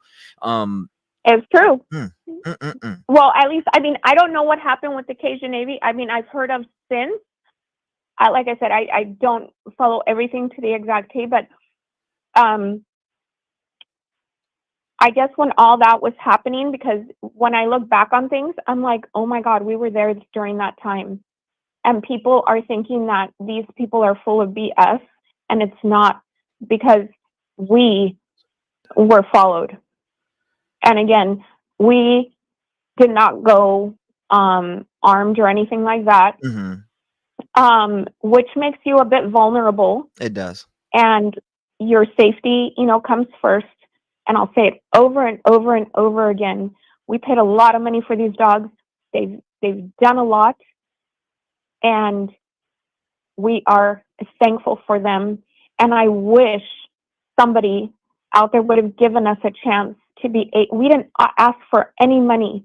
We wanted to bring him home in the beginning when this was crucial for us to be able to be out there in the first place. That so sucks that happened to you. And it's so sad, because what people don't understand is the way these dogs work, you know, with their loose wrinkled skin around the face. You know, it helps trap scent particles. Damn. Their long droopy ears, you know, they drag to the ground, and that's how they collect scent. That's how they collect scent from like the curb and from the street, because their ears are so long that they are able to drag on the ground and collect the odors and sweep them into their nostrils. And they have a long neck and muscular shoulders. They have a strong back. What kind of threats were you guys getting though? Like, I mean, were these threats? Get out of here. You know, we were being followed. We would go to the gas station. There would be cars that would be following us to the hotel. We took pictures. Same cars, same people. We went the next day. Same cars, same people. How's that not a red flag? Us. I'm sorry? How's that not a red flag when a child is, or, you know, this young teen boy is missing, and you guys who are here to help from out of town, you don't know nobody, you're here to just help in general, you're being followed and told to get out of town. That is a red flag. Whoever was in those vehicles, whoever was telling you guys to leave, they are sus as fuck. Excuse my language, but they are. Whoever that is, whoever that may be, they are sus. Good gracious. And they ran us out because we feared for our dogs. You know, they can detect, you know, it's 300, they have 300 hours to be able to detect a scent and to carry it with them and follow the scent trail for more than 130 miles. So you can't tell me that we didn't have what it took to help find this boy. You know, if someone ever walked past you wearing perfume, you know, you're going to notice that, right? Yeah. Within a few minutes. Absolutely. And then the smell disappears. The bloodhound sense smell is so strong that it can smell it up to 300 hours after the scent has gone away to us as human beings. That's why we had to go out there as quick as we could, because the time was of the essence. And we know what our dogs are capable of. So, and if you say that, right? You say it like that, and that it is crucial. The timing, that obviously from what I'm hearing from you, the timing is very crucial. What does this do now for when you come back? How does it make it? What are the challenges for you now when you go back and you go there to try to help find them? Is the challenges I don't know. just fading away further and further and further as the days go on? It does, and as much as I don't want to say it, you know, I just want Seth, either if we find him alive or not, I want him to have peace, whether it is to bury his son and to give him closure without him waking up every single day and wondering where his son is at. Yeah. If Sebastian is not with us anymore, then he needs to be given the respect and the dignity and honor that he deserves. Agreed. to be with God and to be laid to rest, because unless he is being, you know, hidden, my husband doesn't think that. I don't either. And he, you know, again, now it is 10 times harder because of the time that has gone by. I just hope that we're not met with the same type of unwelcome that we were unwelcomed with at the time, you know? And we really do not understand. This is something that has cut to our core, that we could not believe that someone would not want someone who flies across country to help them find their child. Absolutely. And that is what is frustrating, is that we were given a monicum of opportunity, and that was it. And our dogs were picking up. They were picking up. Julia was out there. Your dog, they were picking up, and you guys had no permission. You had to be. That's crazy. That's so sus. I'm sorry. I'm screaming that to the end. That's sus as hell. And you know what? It's not my style. You know, okay, let's go on this channel, that channel. But you know what? Everybody has a different audience, and everybody needs to. You know, I don't want to just be plastered and crucified. You crucify me all day long, I don't care. You know, I'm immune to that. I really don't care. I care what is in my heart, and what I did. It has nothing to do with Chris. It has nothing to do with Katie. It has to do with Sebastian. And you know, that's all. That's all it's about. And we were willing to do that. So, you know, again. You know, I do have a bloodhound question for you though. When it comes to the success rate of the searches conducted with your bloodhound, or what is the success rate of searches conducted with your bloodhound and missing person cases? Have you guys did this? Is this your first time? 92%, because the 92% because air is rushed through the dog's nasal cavity. So the dogs create an odor image. It's like sort of a photographic smell. You know, you have a photograph in front of you. You keep looking at it day in and day out, and you know what you're looking at. Well, that's the same thing with the bloodhounds. It's in their brain. So the smell is photographic. And that's why they make good detectives. And their success rate is so high, and that's why they are used to, you know, especially down here. And, you know, probably everywhere.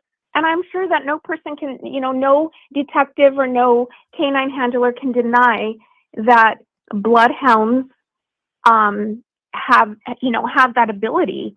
And unless you are educated, it's hard to explain. Our dogs can smell us Right. for 11 miles away. That's such a high percentage. I'm blown away by that, to be honest with you. Wow. We had to, when we were training the dogs and they smelled us, we drove. They said, you need to drive 11 miles away. The dogs found us. This is when they were training. Wow.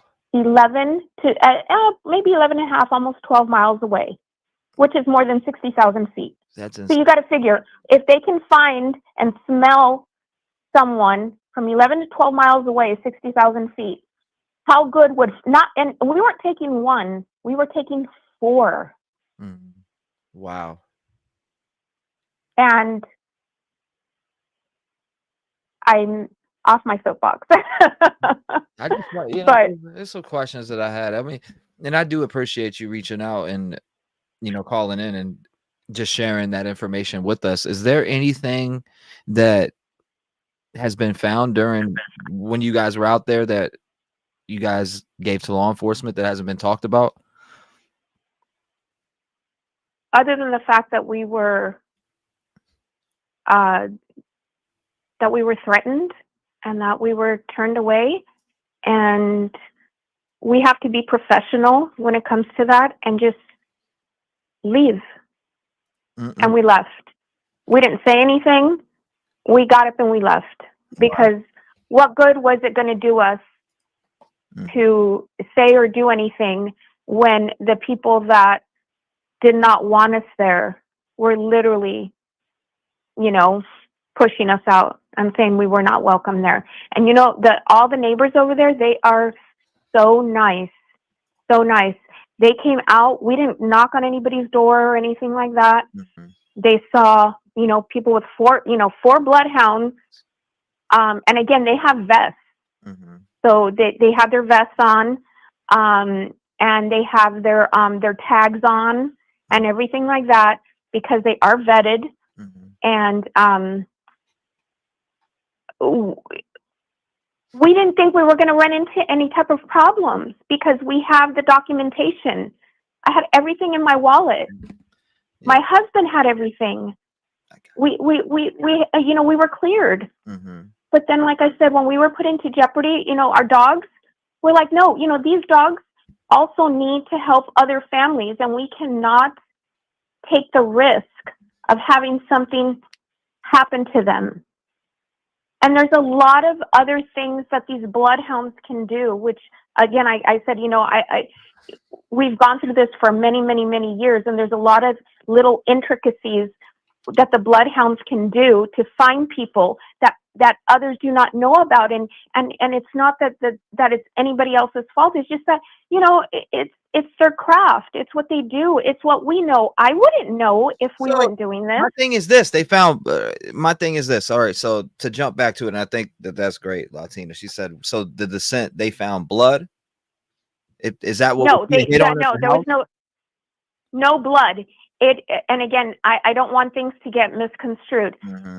That it was a scent. It was a scent that was either him being barefoot or wearing socks. Those are the only 2 different things that picked up his scent. Okay, so I'm glad you brought that up. So it'd be barefoot or wearing socks. Correct. And again, remember when I said that the dogs, their ears, they touch the ground. So they sweep up the smell of whatever it is that they pick up on.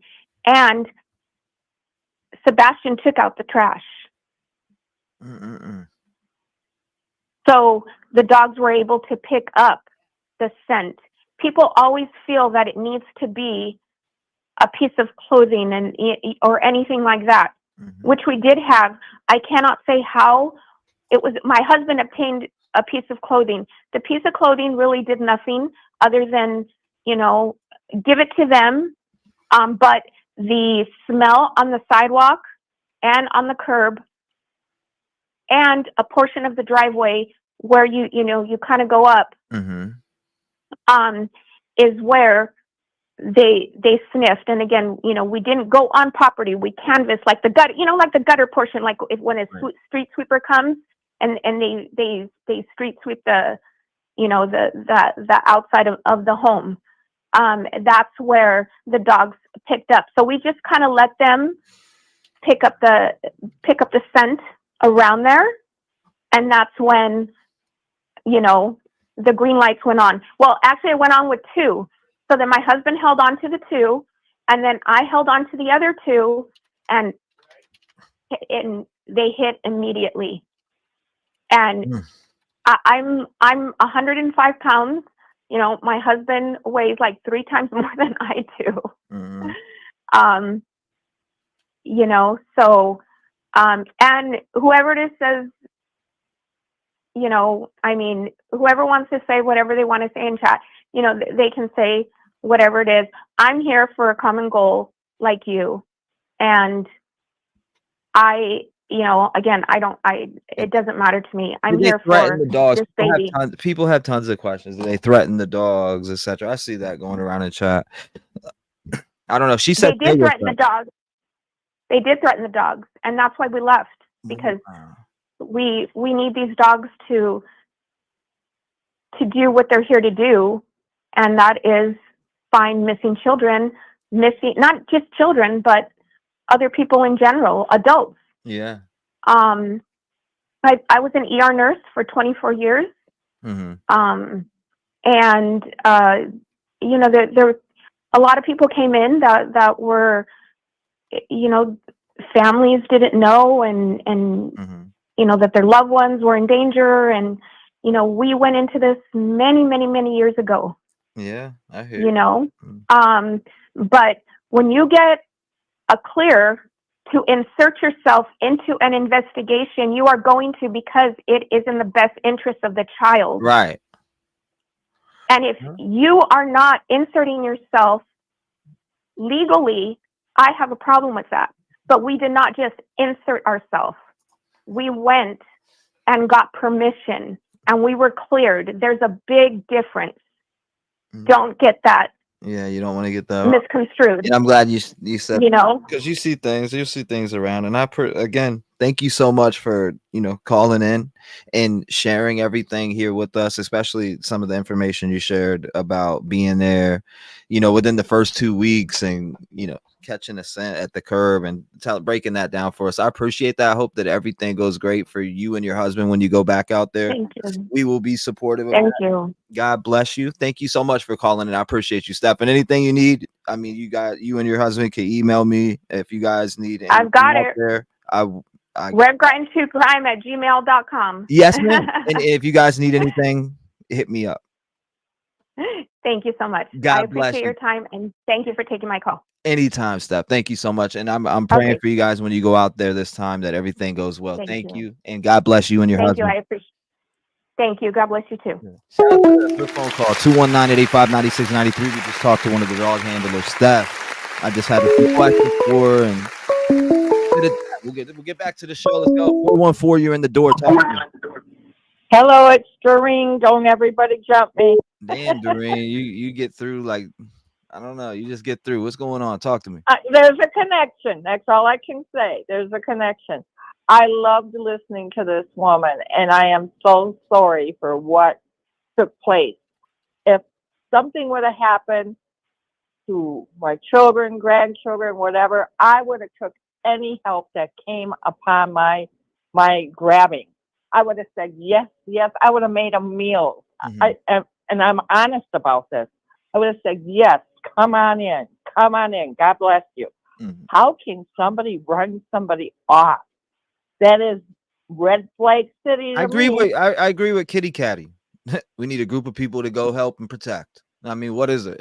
Oh my goodness. Bring a couple extra people with you. When they see a large group of people, they're not going to stop. What are they going to do? Shoot up the crowd? Right. I don't know. I don't know. I know how I grew up and we would have took every bit of help possible, and nobody would have followed nobody and hurt nobody and no dog. Yeah, I don't get the threatening, but it was interesting that she brought up the dog had caught like a scent of bare, what did she say? What was it, bare feet or socks? Or so that's socks. interesting. Yep. That's interesting. That's great information for me. Yep. To hear that, but to hear like they were pushed off or followed around for what? Were they close to the fucking truth? Did you hear the percentage on the breakdown of how many, like she said, what? I know 92%? I know people that have used bloodhounds, and I'm telling you, they're amazing dogs. They are. I've gone to sports shows and watched competitions with different scent dogs, and they show you everything they can do, and it's amazing. It's amazing. I'm telling you, it goes back to that house. Inside that house, it goes back to that house and inside that house. It's all around that. It's all around that. You've been saying that. And anybody, especially somebody supposedly looking for their lost child, oh my God, to run somebody off like that and they flew all that way. Oh, no. Red flags. This whole thing stinks. It's horrible. I pray Seth gets in touch with these people. I'm telling you, something's wrong. Something's really dirty and wrong. This whole thing is not. It's not right. It's not right. Something horrible happened. What I mean, the fact that people were there and the qualified people were there and they were getting a scent, but they got chased off. That shit just seems like you're too close to answers or something. And I put that in chat. It's because her dogs were hitting on something. They definitely were hitting on something. It got too close. Even when, what I thought of was when they asked about Katie's work vehicle, and they said, oh, they couldn't have it searched or anything because they didn't have permission. Why didn't they have permission? Did they even call? She had all the keys. She had all the keys to the vehicle. If that was my child or grandchild or even my neighbor's child, and I'd say, no, I'm opening the doors in the back of the vehicle and yes, search. But, they couldn't. They couldn't because they didn't have permission. This all stinks to high heaven. This is just horrible. It's horrible. And I pray something happens here. And I don't know if hypothetically if a body would be retrieved, but I do see someone going to jail. I see someone going to jail. I see someone going to jail. Who's that? I don't know. I see it. I see somebody going to jail from that house. I see somebody going to jail from that house. We will see where this comes out. I don't know on what charges, but somebody's going to jail. I don't know what kind of charges can be filed, but somebody's going to jail. It might even have something to do with a whole nother case. Who knows? I don't know. But somebody's going to jail. I don't know. I just feel so bad for Seth. I mean, he's been manipulated, run around. I knew right away when they tried to work with him, it was going to be bad. I knew when this other guy came in and said he was going to try to get them all to work together, it was bad. I was like, oh my God, this guy is so, he just wants his son. And he's being run around and talked down to in the worst ways. And if I were him, I would have nothing to do with Chris and Katie. He's not going to get to Katie. He's not going to be able to have a conversation with Katie. She's tied to the umbilical cord with Chris. He's not going to be able to talk to. Katie. So he might as well just face that and stay away. Yeah.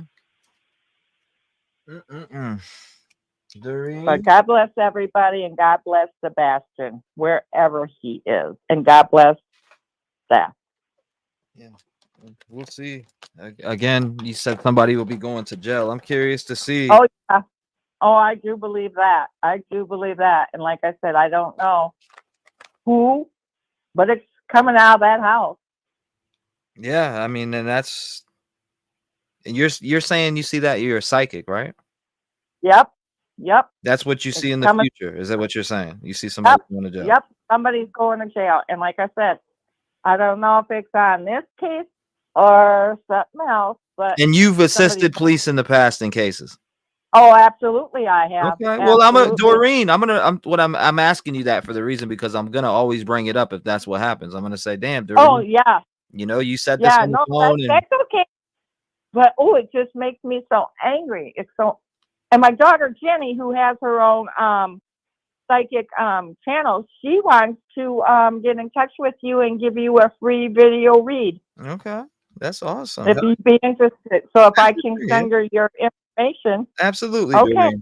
Absolutely, I would love to show her abilities. Absolutely, So, more than welcome. Email me, and I will definitely get up with you, Doreen. I appreciate that. Shout out to you and your daughter.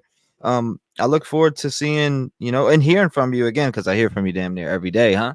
Shout out to you, Doreen. I feel bad when people say that certain people get through all the time. What they don't understand is one time I got through on the second call. Sometimes I missed half your show. One time it was 170 sometimes. Another time it was 190 times that I kept calling. Oh my goodness. So it's not like I get through every time, but I don't give up. You know what, Doreen? You're appreciated. I do appreciate you for even that's a lot of times, and it reminds me of the old school days when I called into radio shows and tried to request songs and stuff. It gives me that vibe, and I appreciate you. Thank you so much for being a voice always here on the Rev with the Rev Gang family and speaking your mind about Sebastian Wayne Drake Rogers, who has been missing for 75 days. It's absolutely insane. Thank you, Doreen. 219-885-9693. Stay vigilant. Lock your doors. Shout out to Doreen. She says she sees someone getting psychic. No, I don't know. What's going on, Captain Jenks? How you doing tonight? Hey, T-REV. How are you, buddy? Captain Jenks. I'm hanging in there, brother. Did you hear the dog handler just now? Yeah. What a sweetheart, huh? Yeah, man. And the fact that they got chased off, like from the beginning within the 2 weeks. What's going on there? I don't know, man. A lot of stuff doesn't make sense.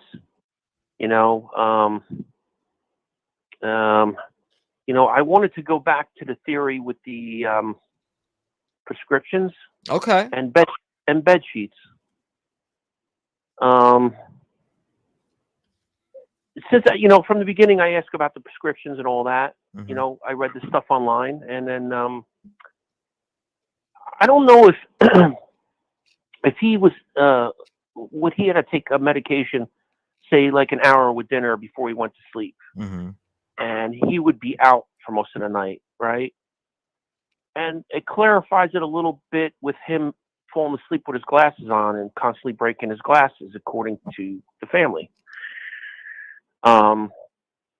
It would be pretty much impossible for him to jump up in the middle of the night and take off.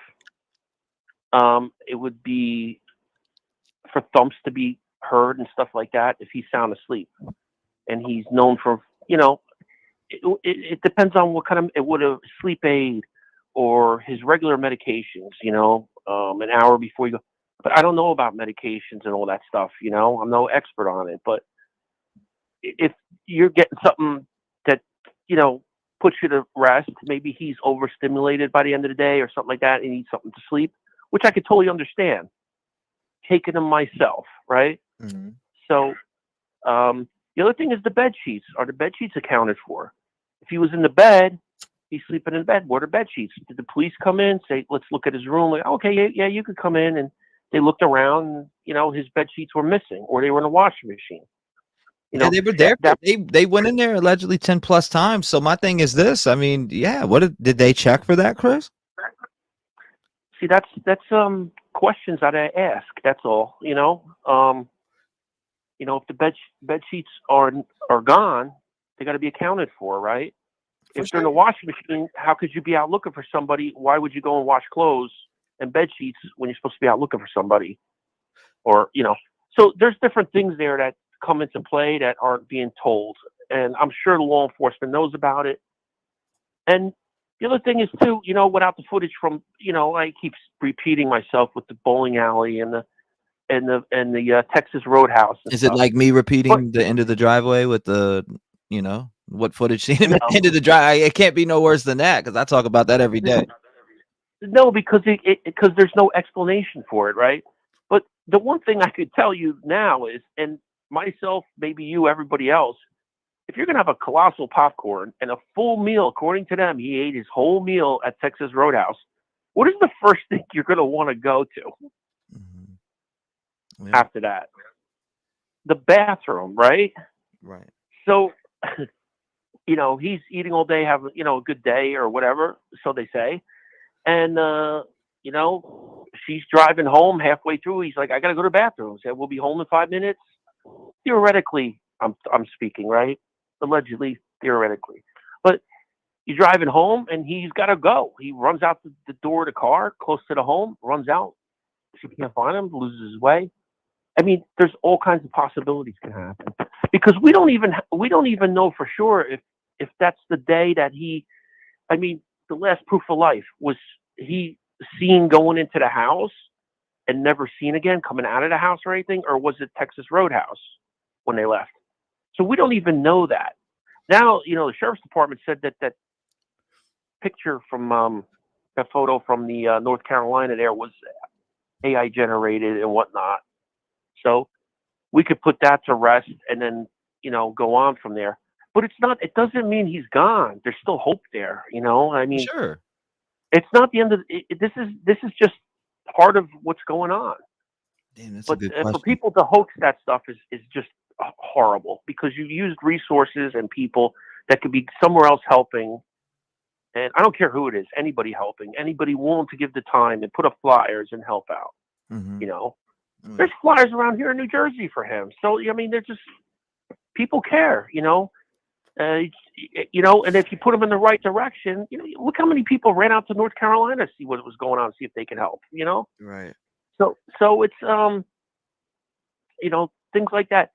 And the other thing I want to tell you too is that house, before it was sold, I went to 3 different sites, and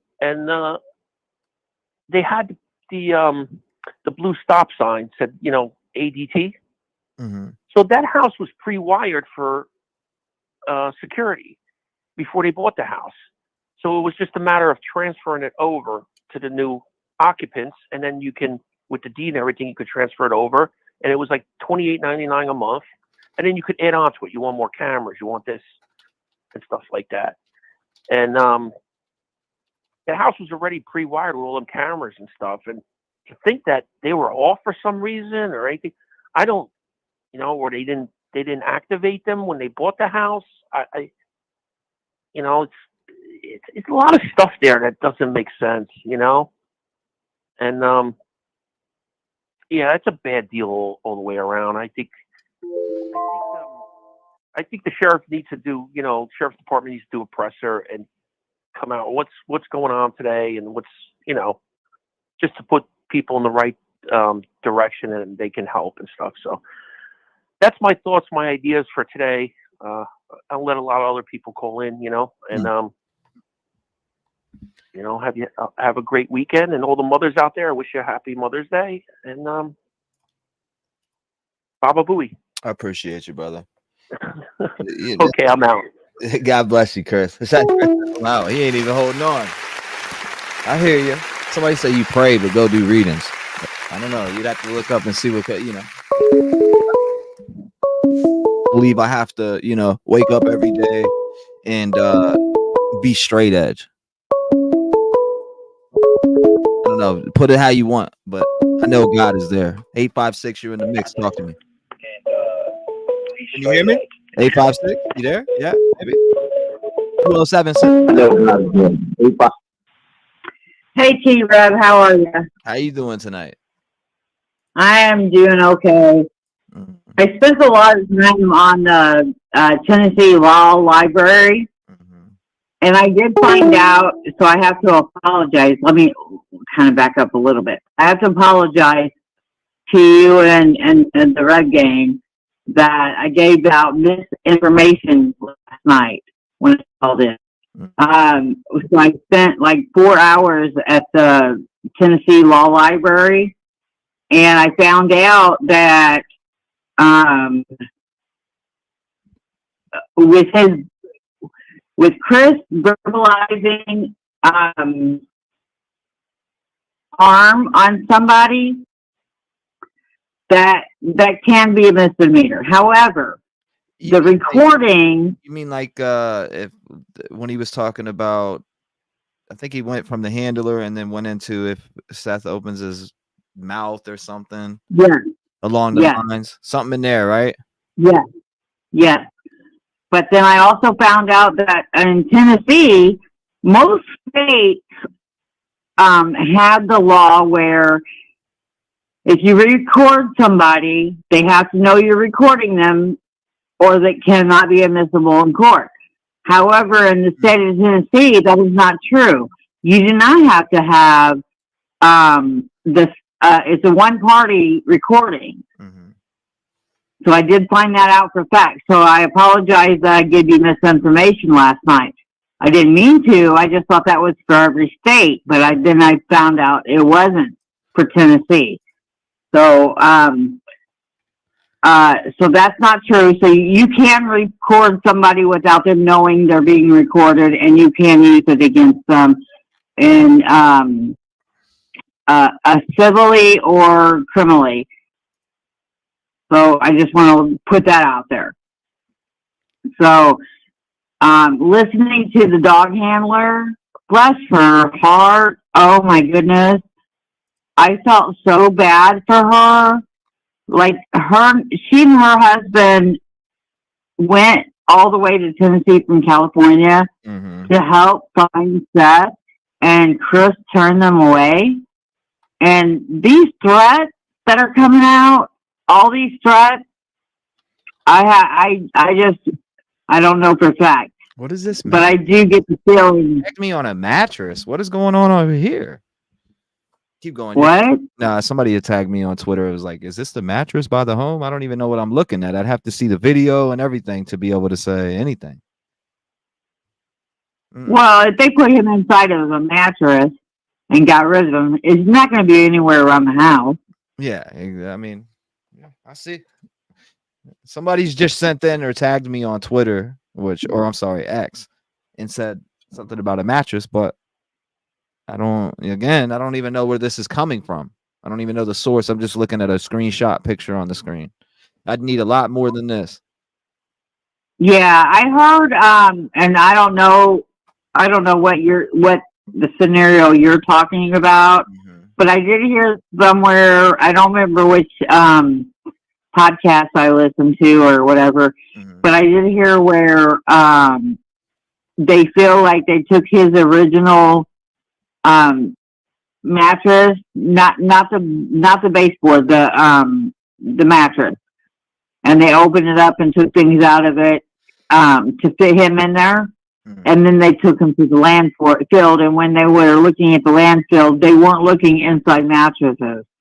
I did hear that. I don't know where I heard that from, and I don't even know if it's true. But I did hear that somewhere along the line. I didn't even read much into it until where was it? And I guess until the neighbors said that they thought he was living or happened to be being made to sleep in the garage with that mattress, then it kind of made sense to me. So, again, I mean, it's all speculation. I don't know for sure. But what's not speculation is I think Chris is a jerk. He's a coward. He's a loser. He's a bully. he's evil. And there are probably many other adjectives I could throw in, but I'm not going to keep you on the phone long. But I definitely just wanted to really apologize for my misinformation last night, because I don't mean to make it happens though, statements that aren't true. But like I said, after I spent 4 hours on the Tennessee Law Library, and I found out that that state is a one-party state. It is a one-party state. So if you can record somebody without their knowledge, and there's nothing can be done about it, nothing. But if it's illegal, like in most states, I can't even say most states now, because I got to look up more laws now. Christopher Proudfoot, stay off my property or around it, freaks in chat. Is that the fake one? That profile, mods. Click on it. Go check it out. He's blowing up the internet again, guys. That is my wife. Watch out, guys. He's blowing up the internet again. Oh man, he's a creep. I wish he would come on when I'm on, because I would certainly like to be like on a one-on-one with him for sure. Listen, but I'm a woman, but I'm not afraid of them. Properties. But I mean, if you're working with a one-on-one, I'm sure we'll see. Work with a one-on-one. Well, I don't have to be on his property to work on one-on-one, but I can put up a fight with him. I'm not a very confrontational kind of person, but that show with what he did and saying all the crap he was saying and throwing out, what was it, 71 F-bombs or whatever it was, and the C word, the C word was out there. I mean, it was in there. Yeah, watch out if you play that. Yeah, so I would like to tangle with him on that. He said, "Yes, it's me, weirdos." He's breaking the internet again. He said, "Yes, it's me, you weirdos." That's what Chris said in chat. It's me, weirdos. Damn. Well, he's a weirdo, all right. Well, yeah. He's the weirdo. All right, baby, I won't hold you up, but I love you, and I thank you for taking my call. God bless you. Lock them doors. You know the drill. Shout out to Chris. He's been around for a long time. I mean, what? KC3, 219-885-9693. Us weirdos are here. 470 on the show. Talk to us. Hey, T-REV. This is Susan from Georgia. How you doing, honey? I am hanging in there, Susan from Georgia. How you doing tonight? Well, I got to tell you, I've been out and about doing a lot of work, and it was a beautiful day here. And, I got up this morning real early, and I saw this filth that was exuding from Chris's mouth. But then I thought, you know what? I got to say, and maybe I'm seeing it in a different viewpoint, because I definitely do not like Chris. But I also know that when it was early days, that they had these dogs the police used. They came in the house, they went around the house, and they did go, and I do believe they hit down there near that construction area. I do believe that. Now, I've always believed that. I think that Sebastian got in the car. I wouldn't want a bunch of people on my property running around and people just coming in. I don't know. That's me. I'm a very private person. Even though you're looking for my kid, enough is enough. You know what I mean? I'm just saying, you need to be respectful. But of course, Chris does not know what that word means. RESPECT. Maybe we should send him Aretha's copy of it, and maybe he'll get it. I don't know. But somebody did not give him home training growing up. And that's what we use in the South. You need some home training. You need to understand your manners. And the filth that was coming out of his mouth, like my mama said. My man's in chat right now. He's listening to you. He said, that's weirdo. Well, I hope, Chris, if you're hearing this, with all due respect, somebody needs to wash your mouth out with soap. And I know a few women that would be glad to do it. And I will volunteer, because then we're going to take you to the woodshed and show you what it's like, young man, how to learn how to put respect in your mouth. We understand y'all are under a lot of pressure. Everybody's under pressure and everything, but there's a thing called respect.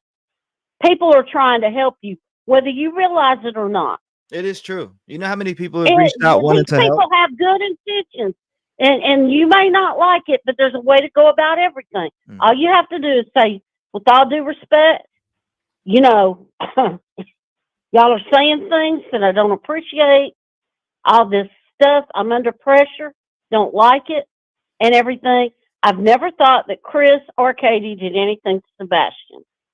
And until somebody proves it to me, I won't do that. I believe in giving people the benefit of the doubt because we don't live in Russia. We don't live in a third world country where they stone you in the street. Okay? Yeah. We don't. We live in America, and there's a reason for this. I know people are all freaked. I hate it because this is a child. We're looking at this child. And these accusations back and forth, I would like to put some tape on both. I'd tape up his mouth, and I would do the same with some other people because I think Seth and him just feed off each other. And I understand that they're worried about their son. I get it. But I think everybody here gets it and we understand it. But we need to pray for calmer heads to rule. And we need to know it's outrageous the way he talks. It's disrespectful and everything. And I understand he doesn't like what's being said. There's a lot of trash talk that people are doing. Of course. And people need to stop. I think people match the same energy that's given. You know what I mean? I think if you're respectful, you're respectful. If you, I don't know. It just is what people match that energy. Well, you see, I'm a little old school, and I believe. Okay, is my wife. I get it, but see, let me tell you how I feel. Okay, it isn't. You know, believe me, I understand a man wanting to protect his wife, and people saying things and how insulting that is. Most men, if somebody insulted their wife, they would not like it. They would not, and they would have something to say about it. Okay? I am a very vocal person. I do not need somebody to speak up for me. I've been speaking up for myself since I was a little girl. However, your partner is supposed to protect you too, you know? So I get that. I understand that a man wants to protect his wife. He doesn't like it. But look what you're saying to other women. You can't talk to women that way. Honey, hush. He would have had a frying pan upside his head. I don't even know if that's the real him in chat. I don't even know if that's the real him, but I don't care personally. I mean, we already know he watches, but I mean, of course, if something's about you or about your family, you're going to watch it regardless of the fact. But again, what have we been trying to do here for almost what? 50 plus days going on the third month. Going on the third month. We love Sebastian. We want Sebastian back. We understand you're the parents and you have a vested interest in your son, but you cannot, this is what I'm going to say. You can't go on social media. You can't talk about your child and want the public to be partners with you and then treat the public horrible. You're going to have people, everybody don't like you. And they're sure not going to like you when you're disrespectful, nasty, filthy, and being a misogynist to women. Women, we live in a new world, honey. Women don't tolerate that crap. And most real men, they wouldn't even begin to talk like that to a woman. No woman, whether they disagreed with her or not. That's pure filth and gutter talk. And you know what? I know many people in the military. I have many people in my family in the military. And if someone spoke to me that way, or any woman in this family, honey, hush, it'd be on. Somebody would be getting a lesson in manners and how to treat women. You know, maybe you can talk that way to your wife, dear, But there's no way that was Chris in chat that just typed the R word. There's no way. That's got to be a troll, right? Because he said I called him an R-tard in chat. I seen that. Let me say this to you. I think that's a T-REV, troll. That's got to be a troll. You've always been very respectful, and I think we all need to bow our heads and pray. In fact, I think we need a T-REV prayer to gather us in and to calm everyone down. Yeah. I think that's what we need, T-REV. And I that's one thing I like about your channel. I can't deal with this other stuff where these people are all over the place with these wild, crazy stuff. And, I don't do crazy. And I think that, one thing I want everyone to know, law enforcement hasn't been speaking a lot, but let me say this. It's not what you know, it's what you can prove. So remember that. Maybe they know, I'm sure they know more than what they're saying. And they don't have to tell us. But, I just hope that I'm right. But you know what I will say? I think Sebastian was a lot smarter than everybody gave him credit for. Absolutely. And I believe when that boy left, he had a pair of shoes on and a jacket. That's why it's hard for me to even speak on him because I've never seen him out there really. You know what I mean? So it's hard for when you hear autism. I have friends that are autistic. You know what I mean? Honey, I have a grandson that's 6 years old that's autistic, and let me tell you something. That kid is smart as a whip. He has he's cute as he wants to be. He brings such joy and love, and I have learned a whole new level of patience, love, and when you're around a child like that, I'm just going to say, for me, as a mother and a grandmother, I never knew. He gave me like a whole new dimension in the love field because I absolutely love him to pieces. And, there's different levels of intelligence. People need to know that. Beethoven, Bach, they were geniuses, okay? The people that developed the space program were geniuses. Arthur that writes a beautiful book, that's a genius to me. A teacher that goes to work every day and teaches the next generation, that's a genius to me. Okay? What you do, you're in your lane, and that takes a certain person with God's gift to bring this to the world, to give us the gifts. Because I believe each person has gifts that God's blessed us But with. again, I got to look back at that account. That's got to be a troll. He said I called him a R-tard. There's no way that's a real. No way. You would be. There's no way that's a real Chris in here saying that he's an R-tard in chat. That would be he wouldn't insane. say that. When I just seen that, I'm like, what? Not unless he's calling somebody else that. But I'll tell you this. Abuse takes many forms in life, and I think we all know that, right? We all know it. And as parents, parents are human beings too.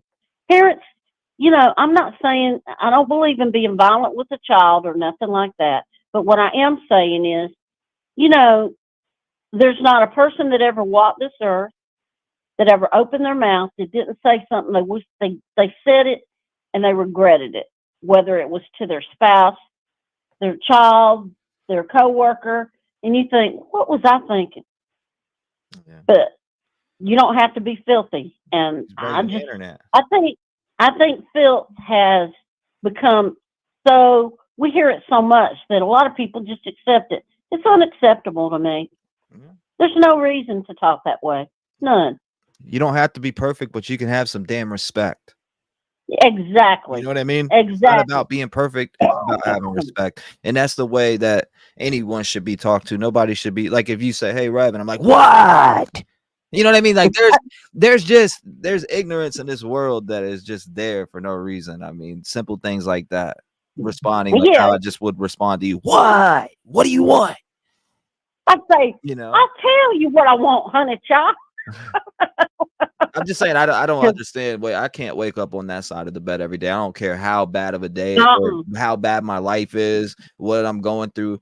I could never just wake up and be completely ignorant like that. But you know what? You're right. Thank you so much for calling in and being a voice here for Sebastian. And you know what? We will break it off with a prayer. Thank you. Thank you. Thank you, Thank you. darling. Lock I the love doors you. and God bless you. I love you back. And she's right. She's right.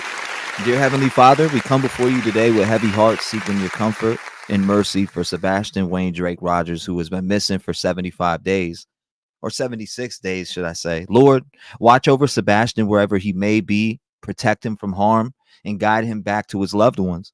Grant wisdom and clarity to those searching for him, and that they may find the leads they need to bring him home safely. We pray for Sebastian's family and friends during this incredibly difficult time. Lord, provide them with strength to endure the days ahead and hope that does not waver. Surround them with your love and support from their community and those near and far. Lord, we ask for your presence to be felt among all those who are touched by this situation. And may your spirit of peace and resolve fill their hearts, and may their efforts to find Sebastian be met with success soon. In the name of thy son, Jesus Christ. Amen. Okay, we had to get that off. I know you've been asking for it. I know you've been asking for it. You said, call on, Chris. Don't be. I don't know if that was him in chat, but he did say R, like the R word was in there. I'm like, what? Who's he talking about? Is that really him? I don't know. I have no idea. 61. Hold up. 615. You're live.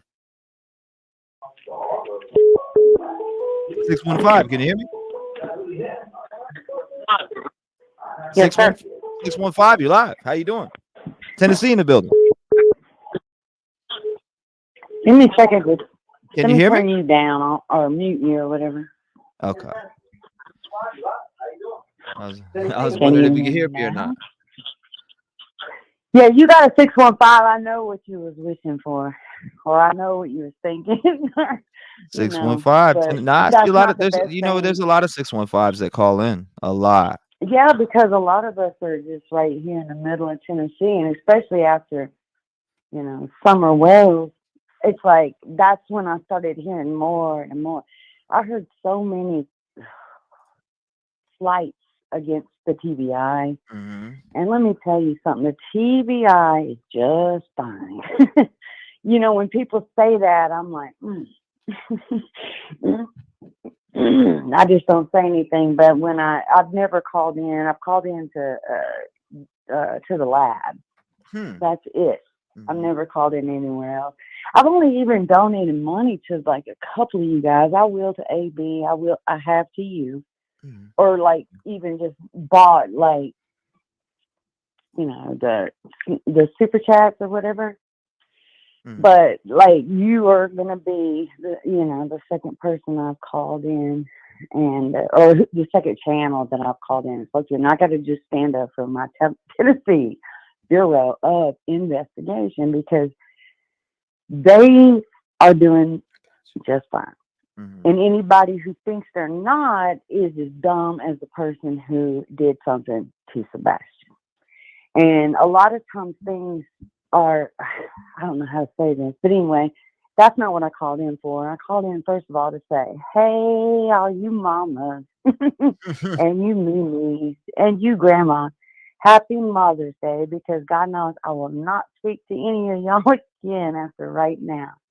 Happy Mother's Day. I hope and pray. And I even pray for, those who've lost theirs. And, like I lost my brother. He many, many, many mothers and sisters and brothers have lost loved ones in the last, 20, 30 years to war. So, but praise God that He does have people. Thank you for that prayer, first of all. I was about to explode. You're welcome. I was like, don't you ever say, I think we should pray. God just say, pray.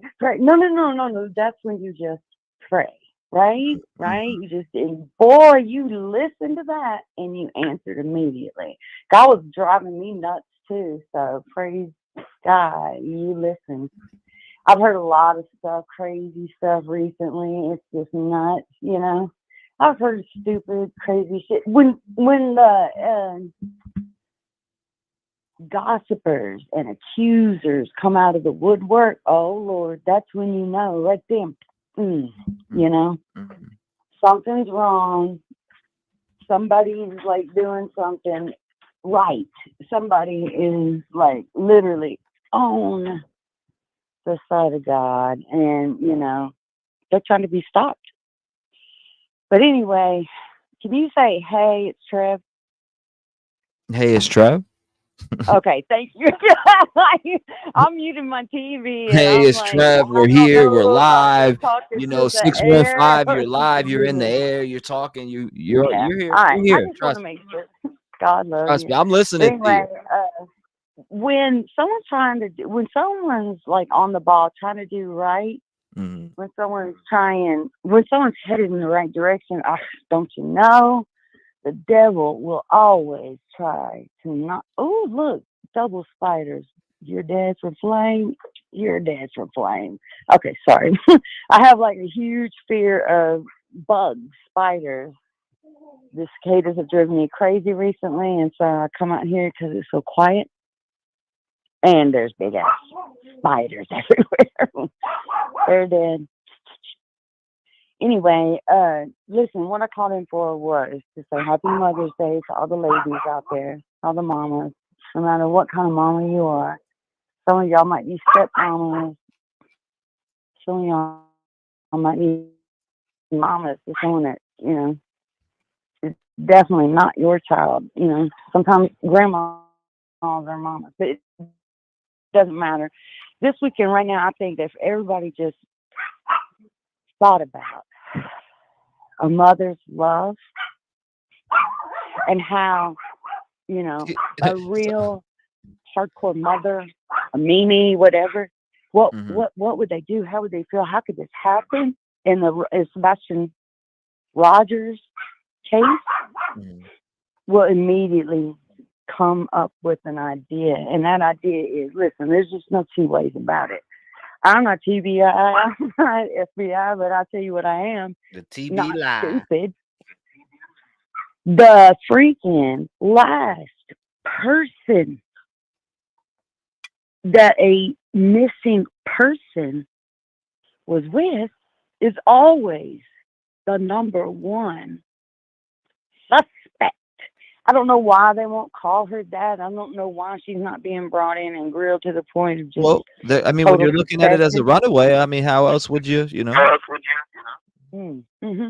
A runaway, as cold as it was that night, because I live real close, they would have not made it barefooted. They would have not made it as skinny as he is, even though he's a big boy. You know, he's 5'5", but he's skinny, like most, you know, sprouting teenage boys are. Christopher Proudfoot responded. Is that what this was sent? Maya sent this in, all of it. We said, by the way, someone's pretending to be you on YouTube right now. I don't care either way. Yeah, Maya's over here. I see you, Maya. Yeah, but I mean, who cares? Who is he? He wasn't just don't become a wow. He wasn't even there.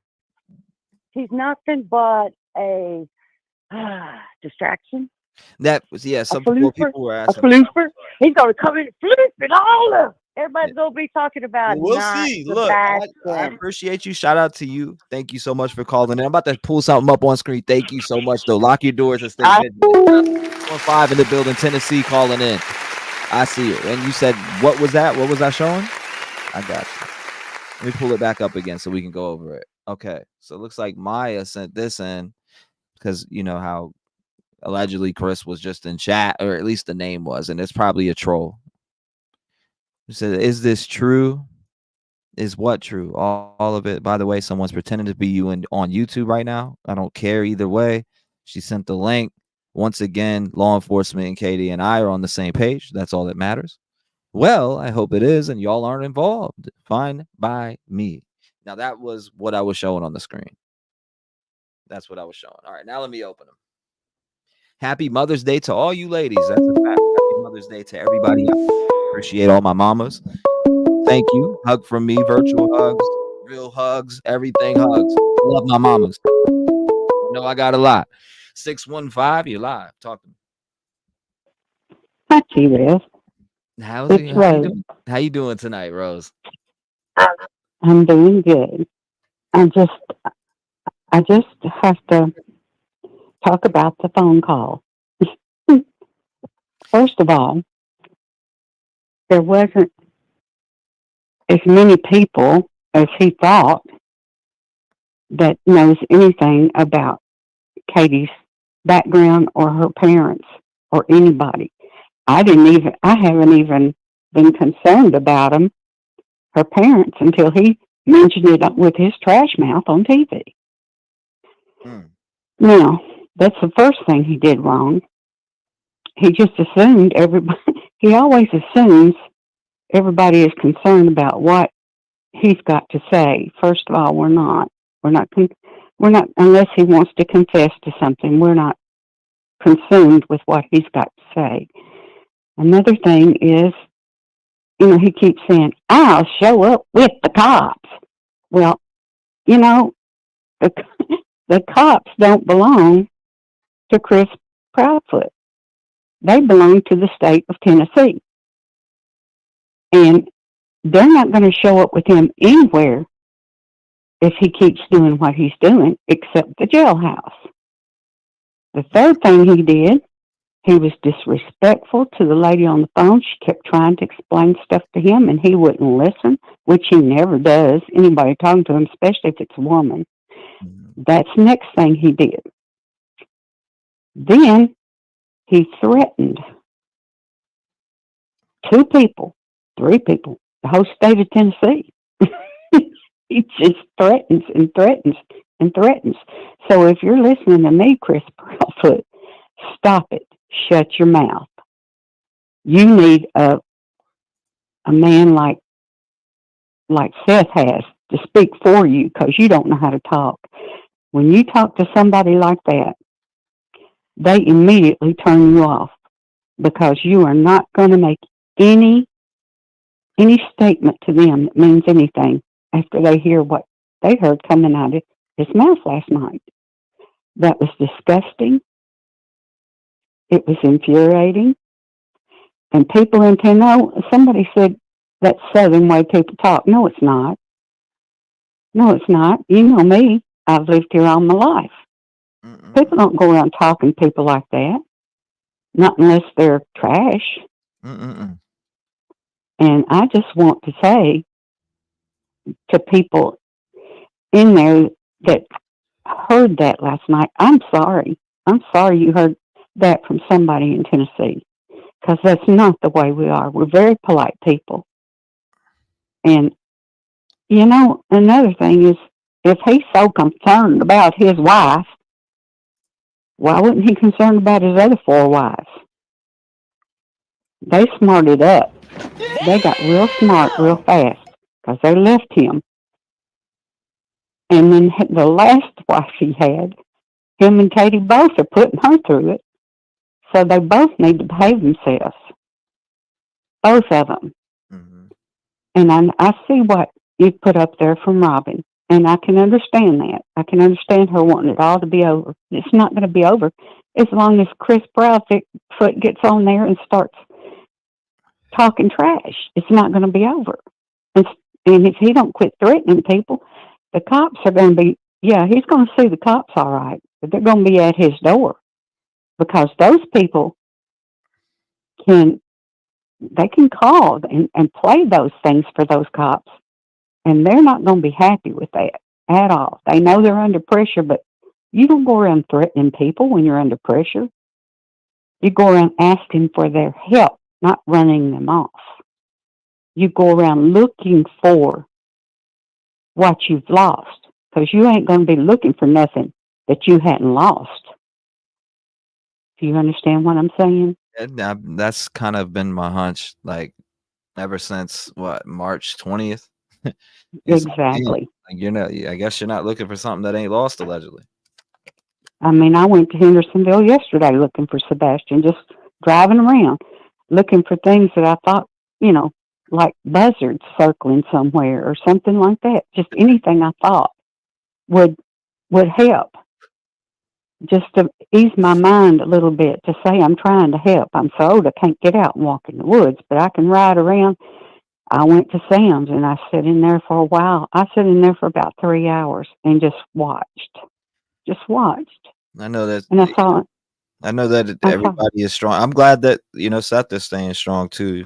And I always ask him, "What do you want me to tell people when I go live?" And it's Sebastian's army will never stop. God gives us strength and resolution in the face of the devil. Thank you to all the supporters, and remember, finding Sebastian is the goal. Always has been. That's our main thing. And he never said anything on that call last night about finding Sebastian. We are trying to find Sebastian. He wanted to make it all about Chris and Katie, and that's what he tried to do. But people ain't buying it. T-REV, they're not buying it. He needs to stop. And I appreciate what you do. And this is Rose. I live down the road, right here next to him. And I just want you to know, people in Tennessee, don't talk to people like that. Not You're unless saying they're that the trash. respect factor is held a lot higher. It is. It sure is. And you better be careful, because you can turn a whole community against you. Don't be doing that. People want to help you. Don't be running people off. I understand you don't want them coming on your property without permission, but when they're there, you don't have to come running out and say, "Get off of my property," or whatever. You can come out and say, "Look, I'd rather you not come on my property now, because we're really hurting here. We really need time." People would understand. They'd leave you alone. But no, you got to be a butthead. Anyway, that's my opinion, and I'm going to call you and tell you what it is, because I'm looking and I'm watching. And everybody around here, this whole community is just on edge. They're on edge about this. And when they heard that last night, that's all it took. They've marked Chris and Katie off. They know what they're up to. And I'm sorry to say that, but I got to take back what I said about him not leaving the house with barefooted, because if they put him in the back of her car and she left that morning, he left barefooted, and he left without his phone, and he left without anything else. That's just the way I feel about it. So what? Christopher Papa says these old women talk a lot of shit in chat. What is going on? Oh. Is this a different one now? No, we don't. We just tell the truth. We tell it like it is, because you know what? We don't have to answer to him. We don't have to answer to you at all. And let me tell you something. If these old women could get a hold of you, they would certainly teach you how to talk. And that's for sure. So, Chris Proudfoot, if that's you listen to me. You shut your mouth. You shut your mouth. You're making it worse. That's all I got to say. Well, Miss Rose, I appreciate you calling in. Thank you so much for always being a voice and becoming an advocate. And I appreciate you having the courage to pick up the phone, especially from the same town and around that same area where little boy Sebastian Rogers, well, actually teen boy Sebastian Rogers, is still missing as of today. Thank you so much, Rose. I look forward to hearing from you again. Always blessed to hear from you. Thank you so much. Lock your doors. 219-885-9693. These old women have more brains than you. That is my wife. T-REV. That is my wife. I will protect my wife. I hear you. Robin's post is completely appropriate. And this is about her grandson and her son. This is the reaction of a real parent. Bing bang. 727 sent from heaven. How you doing tonight? This is about 727 sent from heaven. Can you hear me? Yes. Hey, T-REV, I hear you. How you doing tonight? You have my chat up there right now at the bottom. That's funny. My comment about Robin. Yeah. Yeah. That's funny. All right. That is you. Okay, so that's you, KB. Yeah. Okay. Those are my initials. I got it. Yeah, that post, that's the way a normal mother and grandmother would react. I mean, of course. Mm-hmm. His parents, Steph's parents, anyway, that's not why I called, but they just must be, aside from being exhausted and, heartbroken, how angry a parent would be that somebody's attacking their son. They know that somebody knows something about their grandson, and anyhow, but I called just to say that I'm hoping that the police are going back to the very beginning and back to the house, back to the last person that saw him. I mean, in other real cases that you listen to, they usually do, Reba. Maya in the chat just said, tell T-REV to check his email. I see it. I think it's about that conversation. Yeah, I see it. I'm looking at it. Okay. That first of all, the last person to see the person who disappeared is usually automatically at least a person of interest. I mean, even if he there's people say there's no proof of foul play, or the police say it, I guess. Well, there's also no proof of him just walking out of the house. That doesn't make sense either. Mm-hmm. So, yeah, I just hope that that's what they're doing, because it seems like when other cases, when they have these leads and then they go nowhere, and then it's like, what are we going to do now? They go back to the beginning.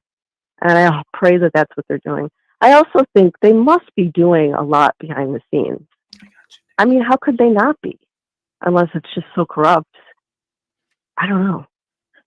This is just insane at this point. It's maddening. You figure that would be the only point, right? Yeah, I mean, like, what you just said is on point. Yeah. Oh, yeah. Like, it's on point. I don't know.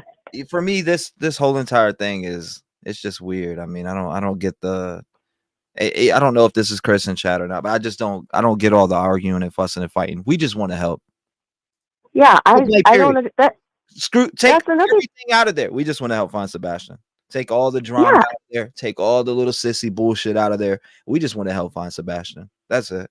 Because everybody in this chat that you're calling old women and pieces of shit, and you don't want the public to, you don't want the public. From what I'm reading in this message sent to mine, you don't want the public looking at or being involved. But it's like, how would you not want the public to be involved with a boy who allegedly walked out of his house and is now missing in America? Why would you not want the public involved when it's already out there and people will help find him?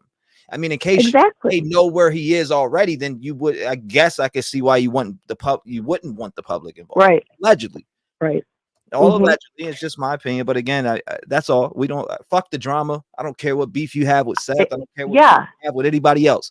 We just want to help find Sebastian. That's it. Take all the beef out. Take all the bullshit, the drama, the arguments with this person's grandmother and that person's on, and take all that shit out. It's ridiculous. Nobody, that all of it's extra drama and baggage to this case. Yeah. We just want to help find Sebastian. Yeah, it's all so many times. That's it. That's all we want. We don't want to be in this drama. We have to hear it because it's put out. Yeah, and I mean a normal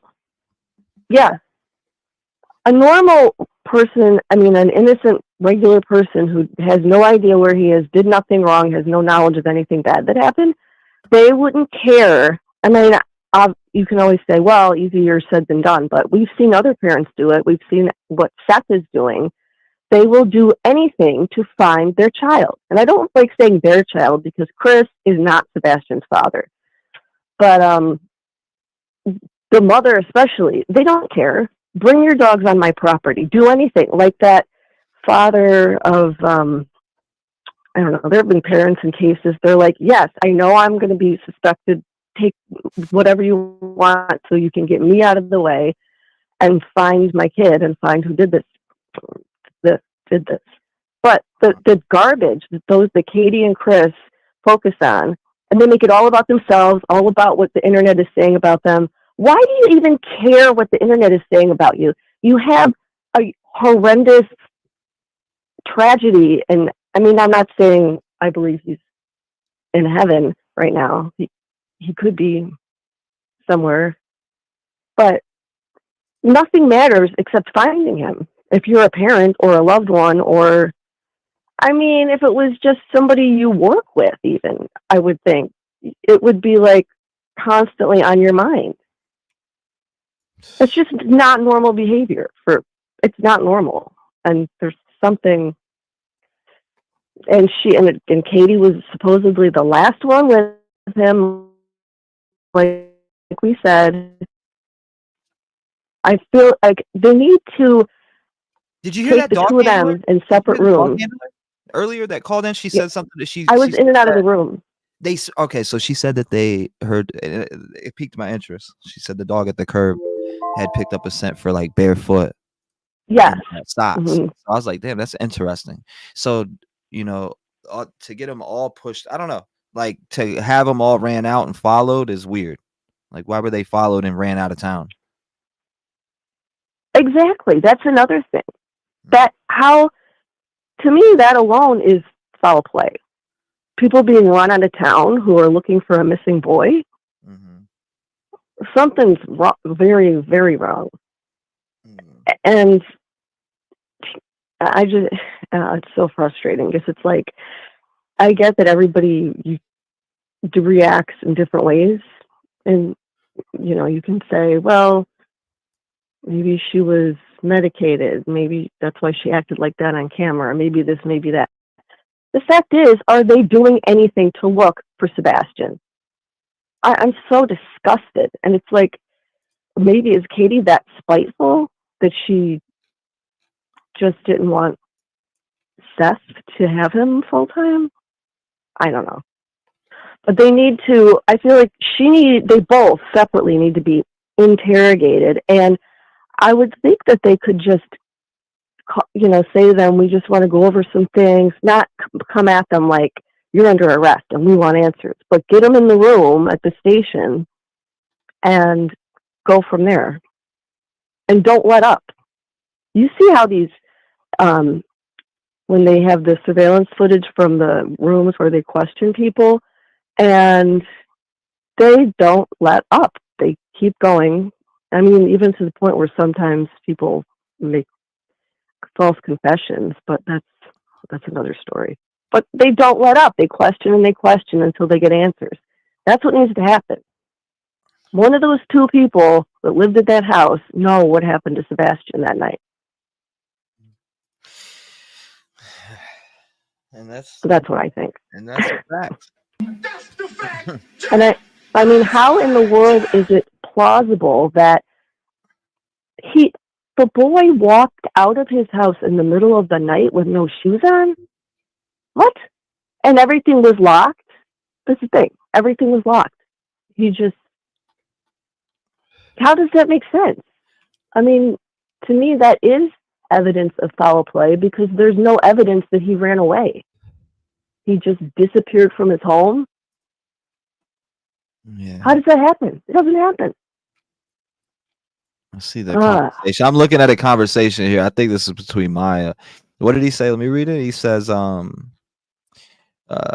let's see, if you aren't responsible, what is your opinion? I don't know. How's Katie doing? She's hanging in there. I'm saying should stop pointing fingers altogether. If everyone would stop and sit down and actually think instead of listening to YouTube and Facebook and everything else, then maybe they could think for themselves and form their own opinion. But me and my wife know the truth as well as law enforcement. Seth should know the truth as well, but I am not speaking for him and his family. Then let's see what that's followed up with. Let me find the right one. What was the newer one that I just was looking at? Here it is.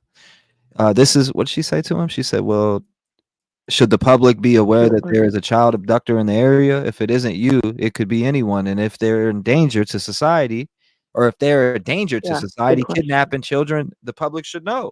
This is where I refer you back to law enforcement. I am not going to put out speculations and say something I have no knowledge of at this time. She says, okay, that all adds up. Do you have security cameras or not? Both were said.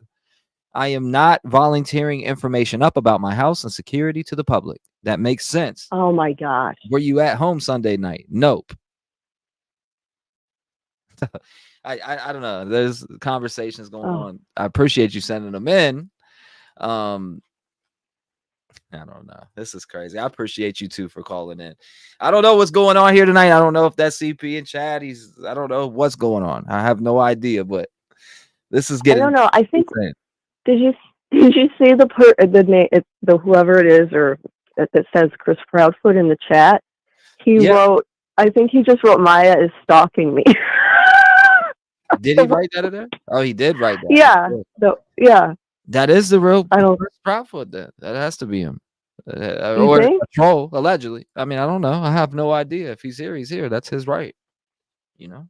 I thought it was a fake because I don't know. I He's thought the person was making fun of Christopher. Chris Proudfoot. Oh, there it is. Maya is stalking me. Yeah. I pulled it up. Ridiculous. I pulled it up. Okay. He said, yeah, this one right. Maya is stalking me. Damn. He said he's a troll. That's him. He has a Facebook, Donna says. I don't know what's going on. I don't know what's going on, but shout out to you. Thank you for calling in. I appreciate you being a voice for Sebastian. I mean, that's it. That's all it's about. God bless you, man. Lock your doors. Stay vigilant. 219-885-9693. It's a circus. Help me get out. 917 sent from heaven. How you doing tonight? Hey, P, this is B. How you doing tonight? What's going on?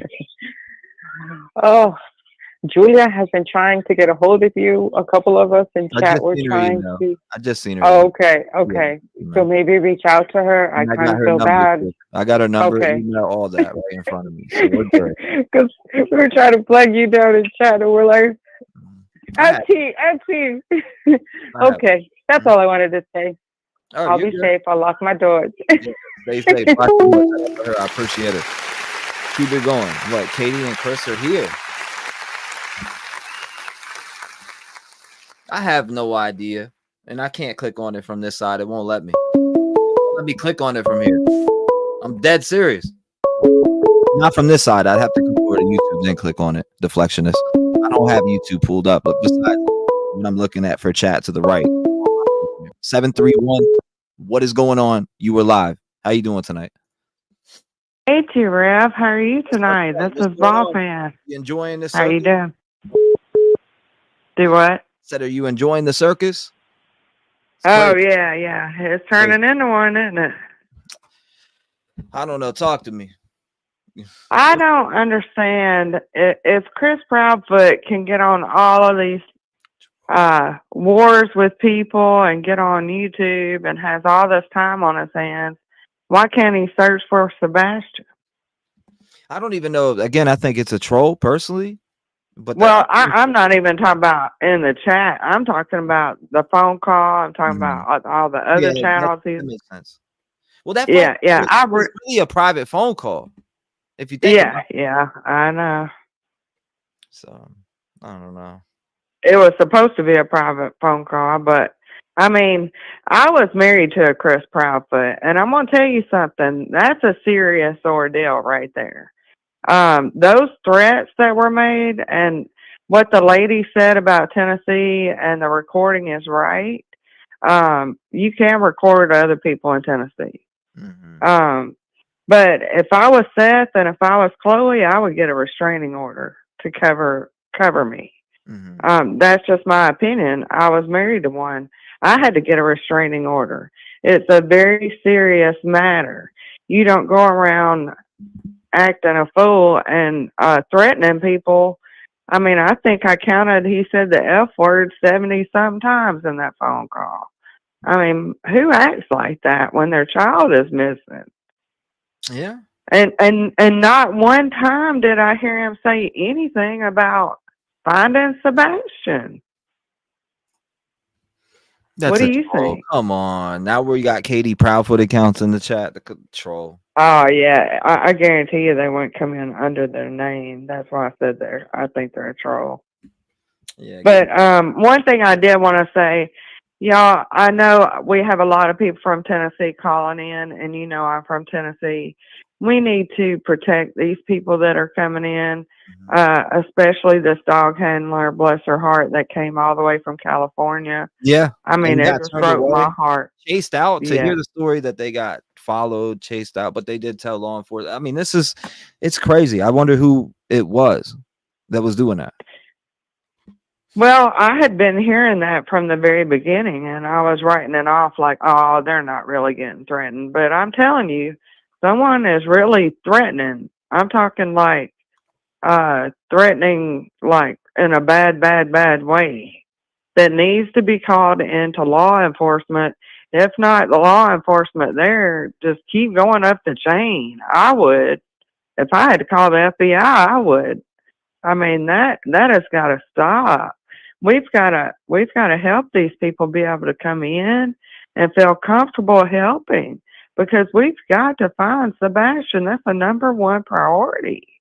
That child has got to be found.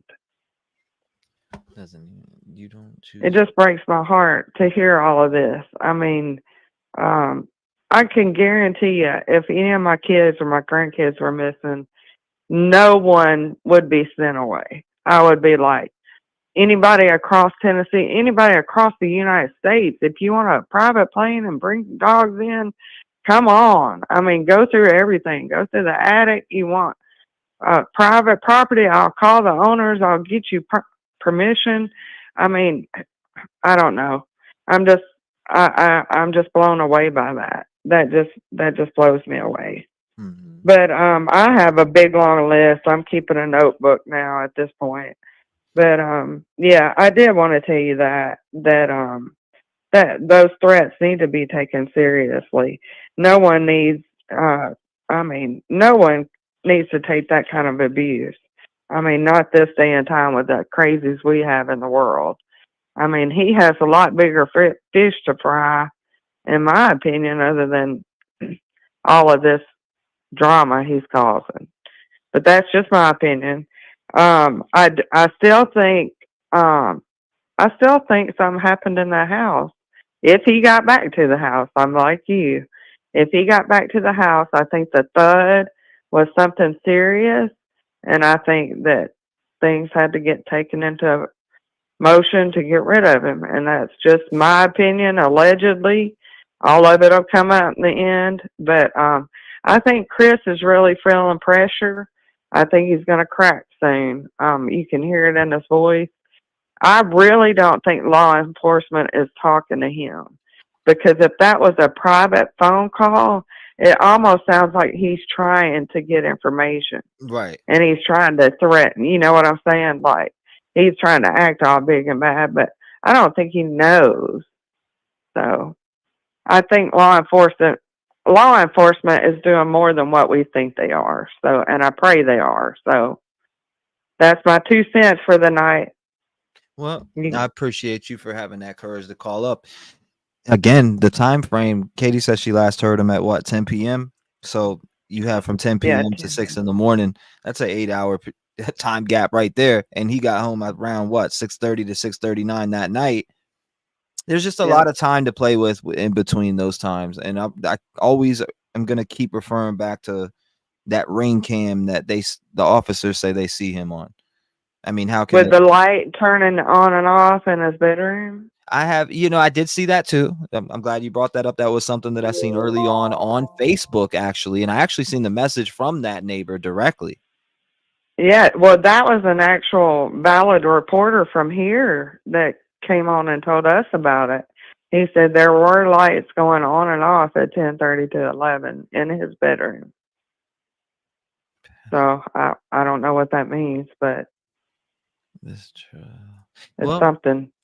Pass out fly. I keep getting caught off guard by this KP or Oh, and the billboards, I am looking into them. I've contacted other people in Nashville and Knoxville. Nobody's seen any yet. So if anybody knows where they are, just let us know, because we're trying to coordinate and get some at least up and down in between Nashville and Memphis, where he's working in that area. Threatened to hurt the dogs. That's crazy.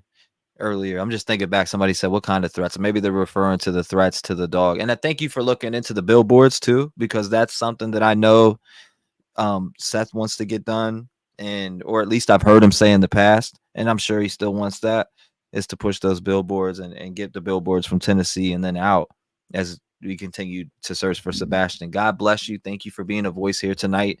Make sure you stay vigilant and lock your doors on this Friday night. And God bless you, man. Good phone call from her. He said, "Bro, Chris, y'all ain't doing." I don't know who that is. I think that's a fake. Really don't. I'm done. You mind? In case 865, you're live. Talk to me.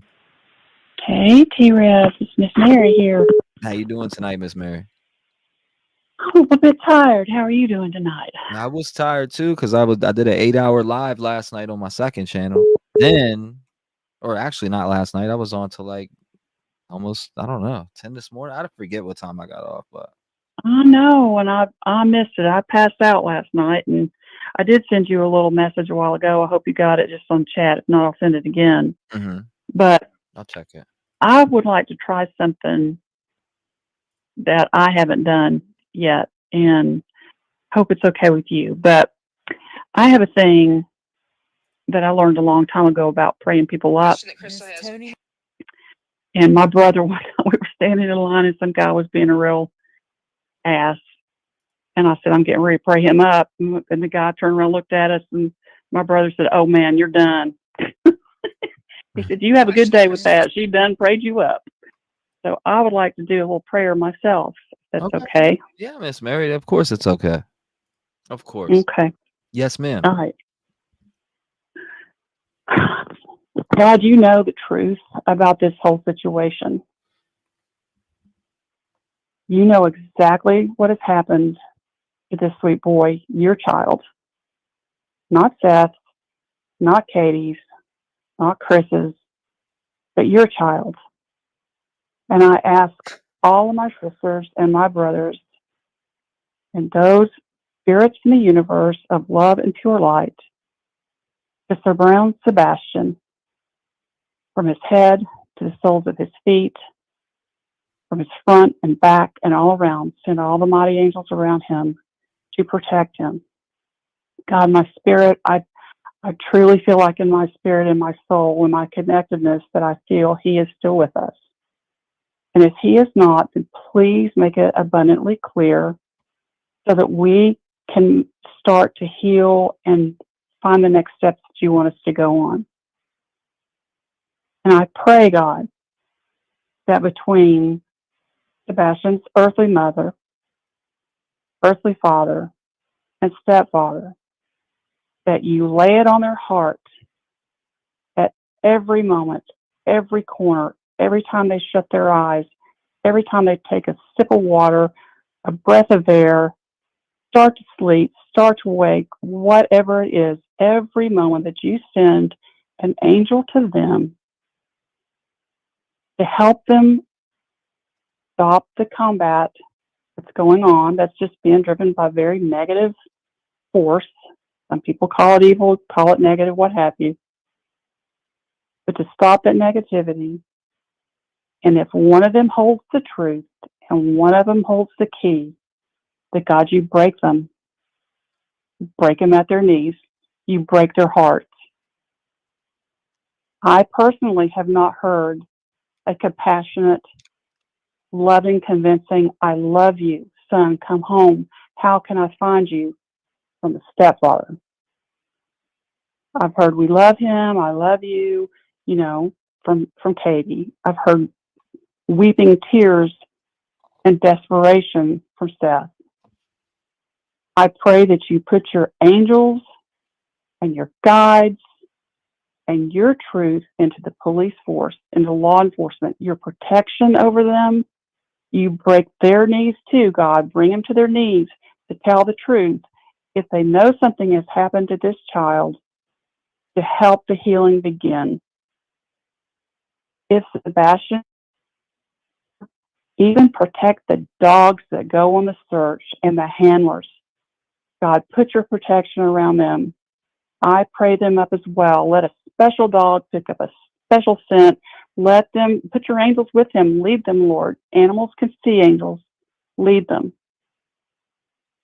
But most of all, I lift up to you Chris Proudfoot, and I lift up to you Katie Proudfoot, and I lift up Sebastian, for those three know what happened. And I pray, God, soften their hearts, bring them to their knees. They claim they're Christian. They claim they believe in you. And make it so with them, so that they open their hearts and they break from these chains that are binding them. And whatever it is, whether it's fear for Katie from her husband, whatever it is, break those chains. We want this child home. We love this child, Lord. Sebastian, we love you and we want you home. Your heavenly Father wants you safe. Your Father wants you safe. The rest of the family does too. But help us, Lord. This is beyond what we can handle in our earthly plane, and we have proven that. We need your spiritual touch on this now. We need your guidance. We need your power. We need your love. I pray this up to you, Lord, and I thank you. And I pray over T-REV. I pray over Seth. I pray that you give them peace and comfort and strength for what they're doing to try to bring this child home. Thank you for all the prayer warriors out there. Thank you for all the people who just believe in good vibes. Just thank you, Lord, and bring him home. We're waiting, and I believe you'll do it, God. Yeah. Amen, Miss Mary. Wow, very strong. Very strong. Woo. I just feel like, sometimes you got principalities that are dealing with things beyond what we can. And it's time they get broken. Yeah, that was strong for sure. Well, thank you, T-REV. My heart just breaks. I don't know. It's just a sad situation, and all the other children too. It's just sad that our world has come to this, and that's a principality. People killing their kids, people stealing kids, whatever it is, people's egos getting in the way, their anger, their rage over their child's well-being. That's pretty serious shit right there. Excuse my French. You know what I'm saying? No, 100%. But thank you, and you all have a good night tonight. And Miss Mary, do you want me to recheck and that thing to you in chat, or please do, because as things get buried on me fairly fast. Okay. All right. Thank you. Thank you, Miss Mary. God bless you, and thank you for again shining your light on tonight's show. I appreciate your heart and soul and just who you are. Thank you so much, Miss Mary. We're praying for you too, for your healing after your surgery. Thank you. I need it. Thank you. Love you. God bless you. We love you back. Very, very love her. She's wonderful. Miss Mary is so wonderful. Great part of the community. All right, so this was sent in. I'm gonna play it real quick before I open the lines back up. But there, people were saying, "Play this. You need to play this." Tony Mathis, the what? The snake back on this live, freely discussing the case and called Chris an asshole, but he tells Seth to be quiet. Tony Mathis why haven't CP or KP running his gums brought to the station on this panel of women separately at 11:30 at night? I think that probably happened early on, and I will tell you that y'all saw what Seth's mom posted today. According to what she posted, the FBI has done lie detectors on them, and both of them passed. I don't know if that's true or not. It doesn't change the fact that the guy is an asshole. So Freely speaking about Chris Proudfoot, he just called him an asshole, guys. The 3-hour phone call, I'm sorry. I mean, Chase and I and Ocean, we all talk about it. I just can't, Hold up, let me hear it again. So, is an asshole. The fact that the guy is an asshole. It doesn't change the fact that the guy is an asshole. So freely speaking about okay, so it doesn't. he just called him an asshole, guys. The 3-hour phone call, I'm sorry. I mean, Chase and I and Ocean, we all talk. You said it's echoing? My bad. What? Say what? I don't like no echoes. But he says he's an asshole. Is it echoing now? We good? He echoing bad? Can't hear it? Hold up. I got you. Don't worry. Let's fix it. Tell me if we're echoing now. We good? Echo. Let me know if we're good now. I just can't, I think it might just be the audio, but are we echoing now? We good? Yeah? No? Maybe? Good. Okay. Just making sure. The video was echoing. Is it still echoing? Let me know if the video is still echoing. It doesn't change the fact that the guy is an asshole. Is that echoing now? Let me make sure that's echoing. If it's echoing, I won't play it. The audio is echoing, not you. I think so. Good. Echo. I'm not even gonna play it, but he does say the guy's an asshole. No? Okay. Just making sure. True or not, it doesn't change the fact that the guy is an asshole. So let's restart it. Why haven't CP or KP running his guns? Okay, just making sure. Thank you. Thank you. I think that probably happened early on, and I will tell you that y'all saw what Seth's mom posted today. According to what she posted, the TBI has done lie detectors on them and both of them passed. I don't know if that's true or not. Okay, thank you. The guy is an asshole. Yeah, it is low. Speaking about Chris Proudfoot, he just called him an asshole, guys. The 3-hour phone call, I'm sorry. I mean, Chase and I and Ocean, we all talk about it. I just can't, crime and contour, you're being awful quiet tonight, by the way, but, the 3-hour phone call to me, I can't get on board with that. I think something's sketchy with that. Told y'all. He just keeps running his mouth about the case when he told Seth to be quiet. Peachy, do you have the Did she say that's peachy? She goes, that's peachy. Echo a little bit. We're done with it. I'm done with the phone call now, but you can call in. I just wanted, all right, we're done with the video. You can call in. It's low. It is low as hell. It's very low. In fact, I'm closing it. You want to hear that crap. He said it doesn't change the fact that the guy's an asshole. 973, you're on with me. How you doing tonight? Hi, how are you? It's Rosa from New Jersey. What's going on, Rosa? How you doing? Good. How are you? I don't know. Looking at this shit's a headache. It is.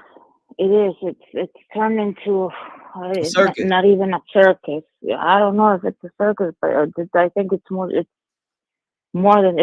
serious than that. Because I don't know how he feels. Mm-hmm. He's the type of person that I don't know if it's that he has something, he feels so sure that the police is not going to touch him. I think he's not mentally stable, to tell you the truth. He has something, like he's not mentally stable. Because for somebody to talk like that to people, it's got to be something wrong with him mentally, honestly. Because he went, like the way that he spoke to the PI, that was way too much. It was way too much. Like there's something wrong with him, honestly. Or is it that he really has some type of relationship with the police that he has no fear whatsoever that nothing can happen to him? Or he feels cornered, that, and he's trying to find out what the LE knows and what's going on. And he's got to be careful because let me tell you, Seth looks like a very peaceful person and everything, but let me tell you about people that are quiet and peaceful. When it gets to a point, you mess with those people and you touch that you mess with people like him and you mess with the people that they love the most, like his son. And he gets fed up and he better be careful. I'm not saying that he'll do it. I'm just telling you, there's cases that they get fed up And let's just hope he doesn't break and he goes and he beats his ass, because I'm sorry, he's pushing too much. This guy is pushing too much, Chris. I mean, I don't know who he thinks he is to talk to everybody like that.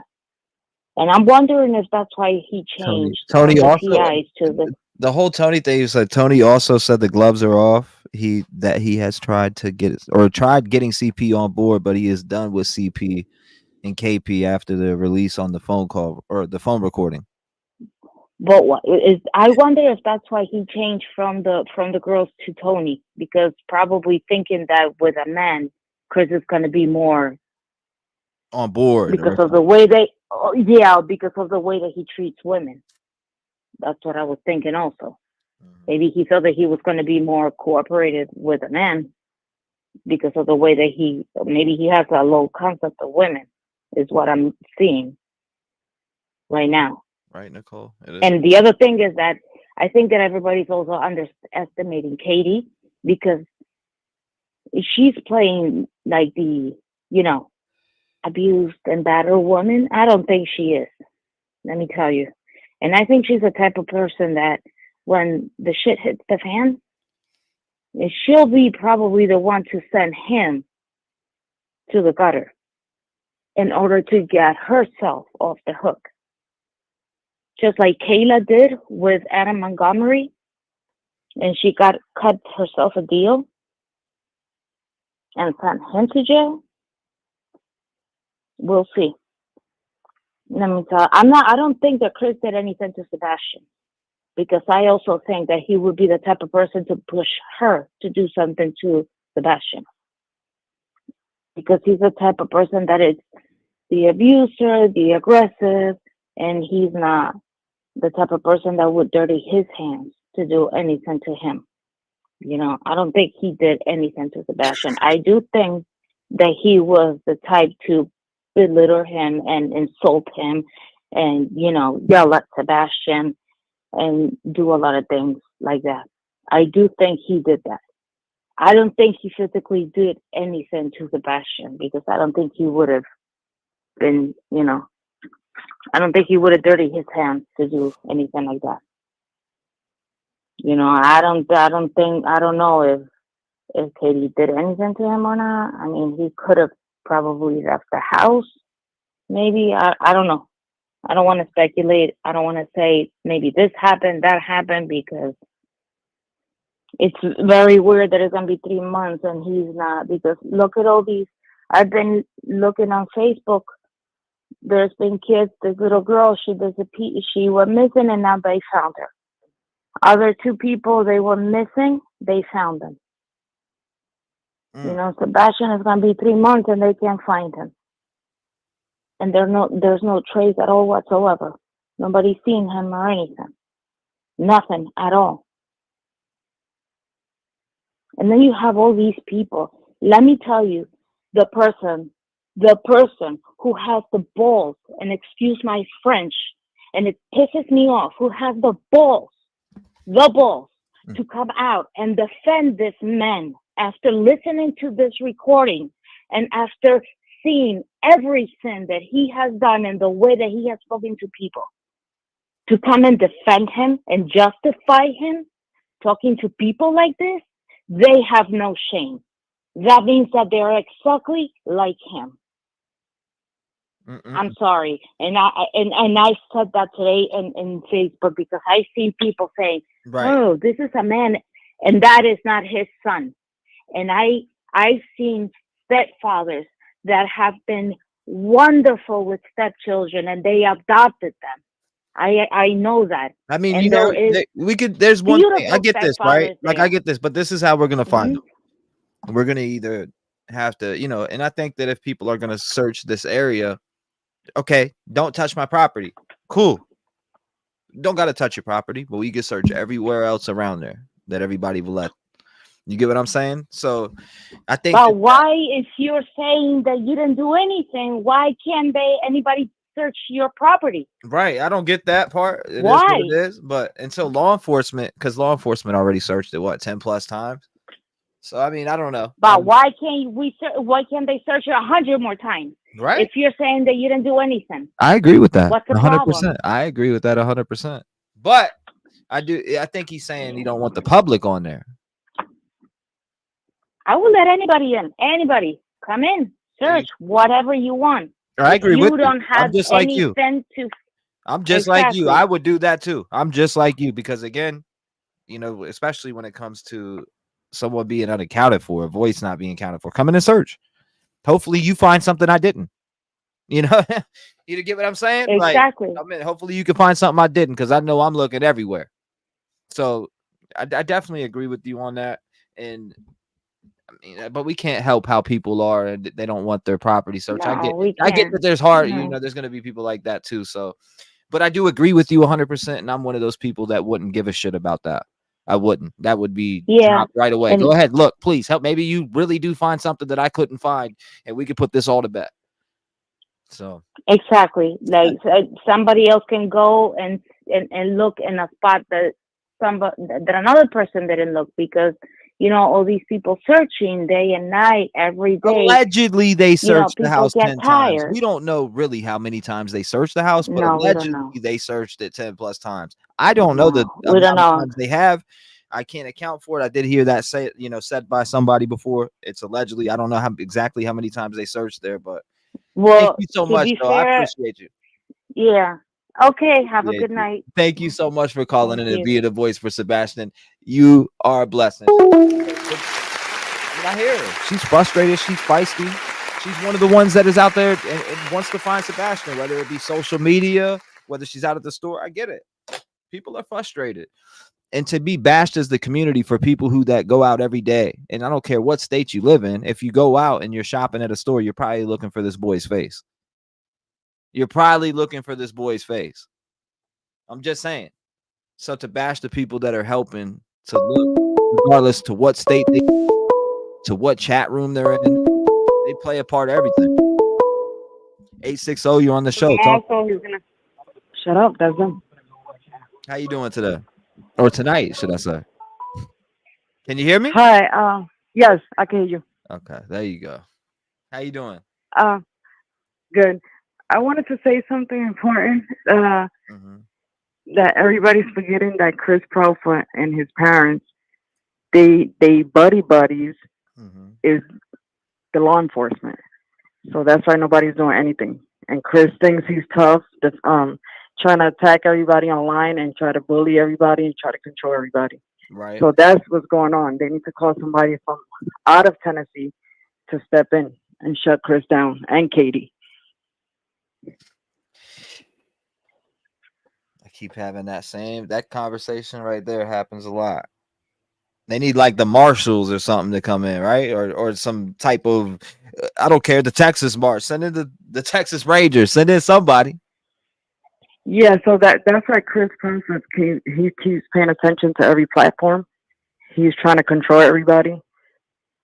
I mean, when is Sumner County gonna come up? You know what I mean? Like this case, it's obviously going nowhere. It's obvious that it needs a new pair of eyes. I don't think it's 1 + 1 = 2, right?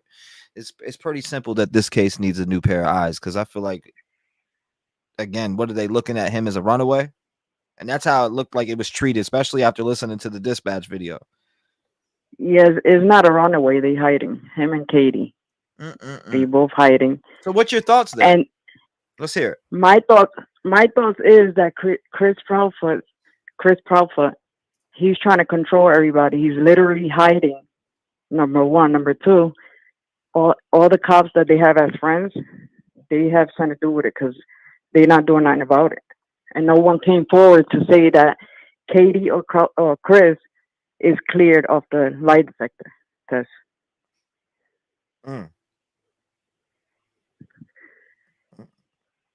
Yeah, so that's all I wanted to say.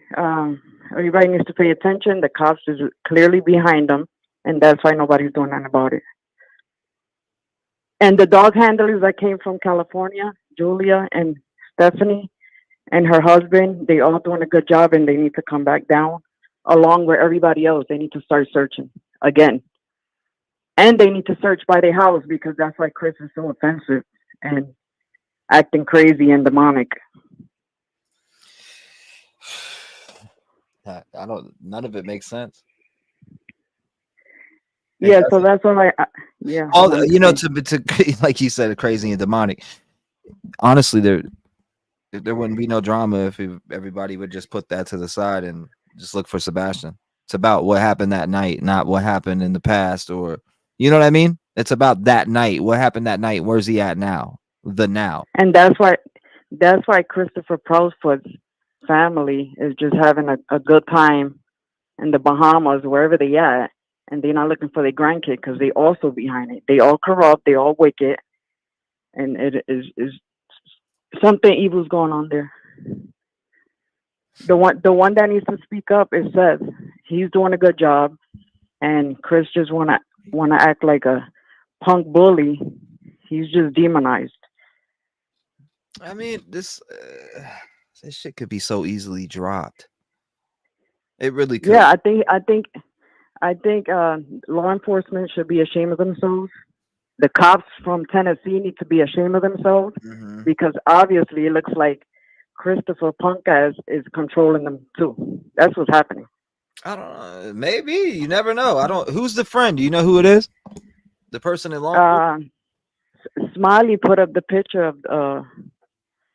of some photos there of the officer that's friends with them, and Smiley also doing a good job. So Chris just want to shut everybody down, and that shows everybody that he's clearly guilty because I never seen that on any missing kids case. He's guilty, and Katie, you want to play the victim?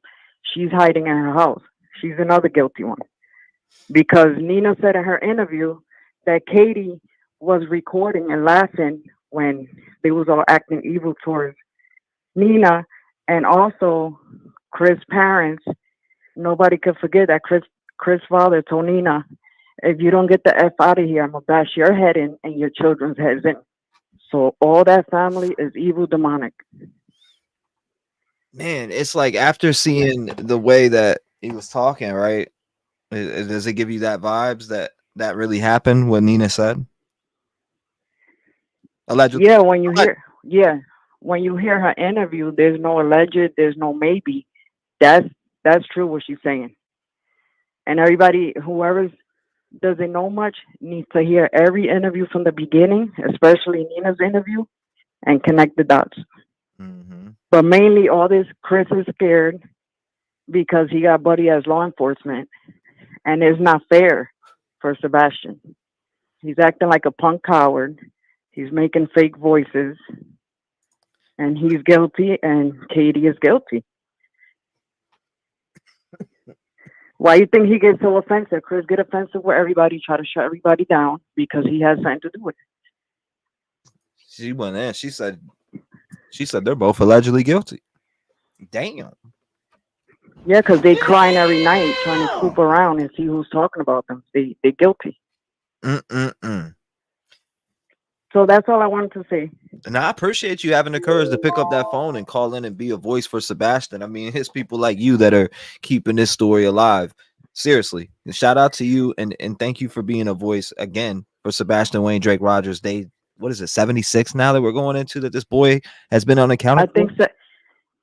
Yeah, one more last thing. Everybody who's planning to continue to look for Sebastian shouldn't be scared of Chris because he's nobody. He's a nobody. They need to go after him and Katie and arrest him right away. You're on point.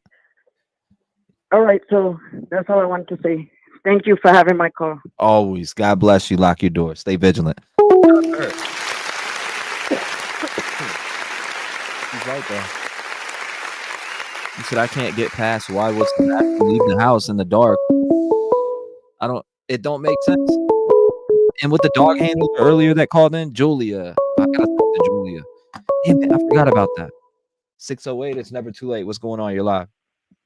What's up, Rev? Watch you. I listen to your music. You are amazing. I'm a mother of two. I have a 3-year-old and I have a 15-year-old son. We lived in a rough part of town at the time when he was starting to grow up and learn things. And I thought, the best thing for us to do is get him up out of there, move him into a better neighborhood, but it was like the streets and stuff were still trying to pull at him, like friends that he had made in the neighborhoods were all trying to still reach out to him and stuff. And I was afraid I was going to lose him to the streets. He is going to be 16 in July. So my point about all this is I'm a helicopter mom. I don't care what that lady was doing, but she definitely wasn't being a mom, because I'm going to tell you, if one little noise goes off in his room, I'm at that door opening. I don't knock. I'm opening it. I want to know what's going on. So even if she didn't do something to him, I don't know what happened or whatever. I'm not going to sit there and speculate on the lady because I don't even know her from Adam. But if she didn't go in there just to see, she's guilty as hell. I'm sorry for cussing on your stream, but as a mom, I've been sitting here watching this 70-some days go on, and it just seems to me like it's too much silence, and silence is loud. And I'm over here just trembling. I've never called in, but we live near Chicago, so it's pretty rough over here. And so that's why I spoke about my son, because Chicago. We live about an hour from Chicago, but it's just about as rough. You know what I mean? Yeah. Yeah. And I mean, I had to keep him from the streets because I was afraid I was going to lose him. Yes, he loves, he loves all different types of music, rap. I've even showed him your music, which he likes. It's really good. And I try to, instill you got to watch Rev. He's good. I watch you every night. I try to like every stream. My husband watches you now. So, I mean, it's just, I love the vibes in the chat. The music is amazing. Sometimes I cry because I can relate so much to some of your words. And then learning things about you, I just broke down crying to my husband. I said, oh, Jesus, Father, I can't believe this has happened to this. These things can just happen, and you can look at somebody and never tell what the hell they've been through. And I'm just like, this is crazy. And then just seeing all this after so much time and everything, and I'm like, okay, this is my breaking point. I have to call in and say something, because like I said, my son is going to be 16 in July, and I am not playing. If I hear, he got a friend over right now, and if I hear the slightest noise, I'm going right in there. Like, especially if my son has high anxiety disorder, and he has a complex disruptive disorder. I relate to that. And I mean, he ain't got nothing to me. That's my child. There is nothing wrong with him. He is perfectly fine. That's just what the doctors say. He has. To me, he is just a loving, sweet child growing up in a crazy world. And I got to protect him at all costs. I'll throw myself in front of a moving Mack truck. I don't care. That's my child. I'm going to war for mine. So if she did not get up, I don't care. If she heard the noise, then that's guilt right there. You just admitted guilt. You heard the noise, but you didn't go see. What's wrong with you? Where is your parenting? What? I know I ain't the author of Parenting 101, but hello, the math ain't mathing. Yeah. And right now, if you heard doo-doom, you're probably. Oh, I'm going in. We going in there on the phone, Rev. We going on the phone. I'm taking the phone in there with me. You gonna hear me go, I'm sorry, but I'm gonna be like, what is going on in here? And that's normal, because, right? know. I mean, that's normal. Absolutely. Listen, I have a 3-year-old, and if she makes the slightest noise that don't even seem like something, and I work 40-hour shift. My husband works 40-hour shift. He works a third shift. I work second shift. So when I get off work, he goes to work. We are the same. We do not play. It's the same. That the dump sound that you hear could be someone in there that could take your life. You know what I mean? Like, or the kids could be sneaking out, or they could have just fell and hurt themselves. The point of it is it's your job to be a parent. It's not for you just to hear some random noise and go, oh, I heard a noise, let me go to bed. My son has things that I should be concerned about. I should really take myself in there and check on. That's what a mother should do. Right. I know we got to. Oh, I see that Julie's still here too, and I thought you were sleeping, Julie, so I didn't want to call too late. Julie, the dog. My bad with all that energy, Rev. I had to call. I have to call. I'm over here stressing. Like, for weeks I've been stressing. When should I call? When should I call? I'm like, apologize. This is it. Energy around here, nah. I just had that mom going, and I had just got off work a little bit ago too, and then you were on. I'm like, oh yeah, I get to watch Rev. And I sat down and started. I think it was a troll, honestly, but I seen Maya was sending messages back and forth with Chris, and there was Chris. I don't know if it was him or not. Again, I don't know. I didn't check the account. These people though, when people do weird crap like that too, it's just crazy to me. Like, how can you pretend in a situation like this to be old women with dumbass? Ain't that weird? Yeah, what is? I don't know. That's like all these dumbass old women in here with stupid opinions is what that count was. I don't know. I don't know if it's him or not. That is just crazy to me. It's crazy to me. These people are weird out here. That's another reason right there. Like, look at people, right? Like, let's look at people. Like, I'm not playing about what is my kid doing. Like, earlier, he wanted to go watch a baseball game down the street. What did I do? Life 360. And I told him, A, B, C, D. And I'm watching you. So you coming right back here. I'm not playing. And, these people out here snatching people's kids and everything else. Like, I'm not playing. Like, I will drive my car wherever you are, it says on that map. And if you ain't there, I promise you, we gonna sleep. We gonna sleep right there. We going night and day. The police are gonna be there. We gonna have everybody. The neighbors are gonna be awake all night. I hope they're ready because they're gonna arrest me and take me to the big house because I'm not playing about my kids. I just don't understand what people wonder what happened to their kids. Well, what happened to watching your kids? My son. Yeah, I see Julie wants to talk. I don't have.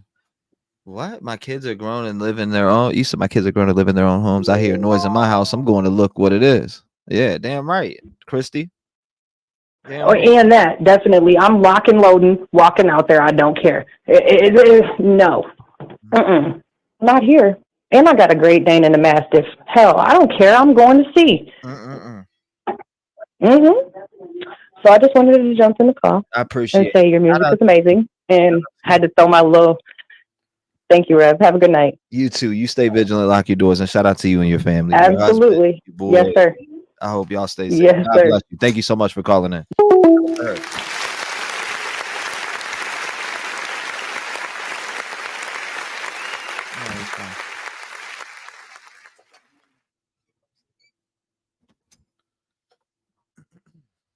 Let me see. Hold up. Let me grab this because I said I'd call.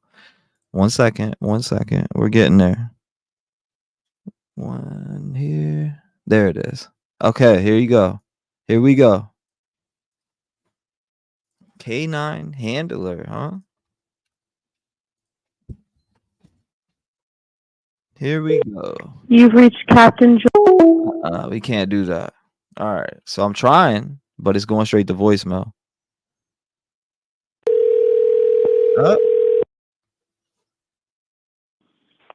Hey, T-REV, what's up? Found you. Yay. I was like, I hope you still have my number. No, I thought you fell asleep. I didn't want to call to. I looked at the time and I'm like, damn, like, what if she's sleeping? I ain't seen her in chat. I ain't want to, you know what I mean? Oh, no, I forwarded you this really weird email that I happened to get today. I don't know if you wanted to pull it up, but this person was randomly talking about, like, oh, I saw, like, you and some YouTuber were talking about Chris Proudfoot in the chat. And it's like, what did they end it with? It's like lock up your social media. It's like, don't talk to any of us. And I was just like, what? So I think this person forgets that I used to be an Army security manager, so I can pull up like IP addresses and all this other stuff. And they're trying to be smart and use a VPN, but I sent you a map of one of the locations. But this is weird. It's like, I never got an email like this before up until this happened. Now it's just like, what's going on? But I'm yeah, looking for it. Hold up. I don't see it in the email. I'm looking at, okay, hold up. I do see it, actually. Mm-hmm. I lied to you. I'm pulling it up right now. The email that she's talking about, it says, this is a bit embarrassing, but someone on YouTube just read off your name while reading messages between you and Chris Proudfoot. I don't know where they came and it's from. just Seth Rogers search. Like, it's not Seth Rogers, it's Sebastian Rogers, but okay. Yeah. Isn't it locked on your social media? Talk to none of us. Like, who says that? Yeah, that's weird. Seth Rogers search? What? That's crazy. Yeah. I don't know. And this is like, but yeah, I was going to say, I don't say based on the Danilo stuff that was going on because we're from way back then. But basically, I just wanted to like lay out the narrative real quick about what happened because people are getting me and Steph confused as my dog R is howling right now. So I originally how this all went down was after Seth got a hold of me. Seth and his teammates got a hold of me. We were talking and they said, oh, we reached out to Chris and we told him you're military, you have all these credentials. And apparently Chris was like, well, she could say that, but like send me proof. And literally that night, it's 1 a.m. I'm scanning all my credentials, my documents, everything. And we mailed it to him. I sent him all my K9 schooling, all my membership cards, like all videos, training videos, proving what I can do and stuff. And a week goes by and the web sleuth interview happens. Mm-hmm. Sorry for mentioning, but like that's just where it happened. And then, yeah, and then that night when he kept calling me, like, you send me a dog handler, you give me a name. It's like, no, I give you a whole lot more than a name. What are you talking about? And then literally 2 days later, after that, he emailed Seth. And everyone's probably seen that email by now. It's like the dog handlers denied access to our property, any family member's property. And I was like, I never mentioned a family member's property. Like, I don't know what that's about.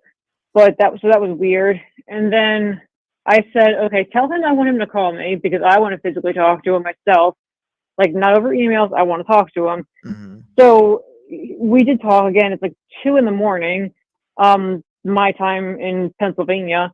And it was really awkward at first. Like, at first I was like, hey, and he was just like, hi. And it was like quiet for the first like 15 seconds.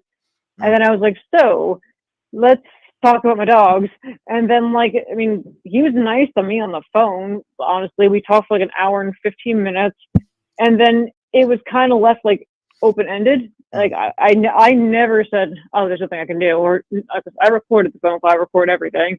And then he was just, then he went on to another podcaster and mentioned, oh, I talked to the dog handler and that ain't happening or whatnot. Oh, with Heather. And I was like, whoa, that's not at all what I said. So that kind of sparked this whole thing. But my whole thing was I was really mad about the 25% off comment because I've been doing this for 15 years. I was out there on ground with Gator during the Danilo stuff. That was a mess and a half. And I appreciate everyone here, like, saying, you know, talk to law enforcement and whatnot, because I've been a military police officer in private security for a very long time. But you probably remember T-REV during Danilo, there was a whole issue with the PA State Police. They couldn't catch that guy for 2.5 weeks. Oh, I remember so they that. brought in Bortak and the marshals, and basically what Bortak did was they went to Lieutenant Colonel. The Lieutenant Colonel guy was like, yeah, we're just going to take over from here. Like, that's literally how, like, they just took over. And that's when K9 Yoda came out. I remember and that thing was, oh my God, that was crazy. Yoda Talk about tiny. Full House. Yoda, We had 17,000 in here. It was so crazy. The chat was so crazy. The search was so crazy. I remember I was just so energetic the whole time. 15 hours streaming around, sleeping 5, getting back up, do the same thing. It was crazy. Crazy. It was, and then we like all like a family over that. Like, everybody was awake, and people across the country are awake. Like, what's going on with this dude? But what was weird was the PA State Police told me and 2 other Department of Defense handlers, oh, your dog can't go into the woods. And we're like, well, why not? And they said, well, okay, this is after he had that rifle. They said, if he comes out of the woods, your dog can't apprehend him. And I'm like, well, then what's he supposed to do? And they said, oh, he has to do a bark and hold.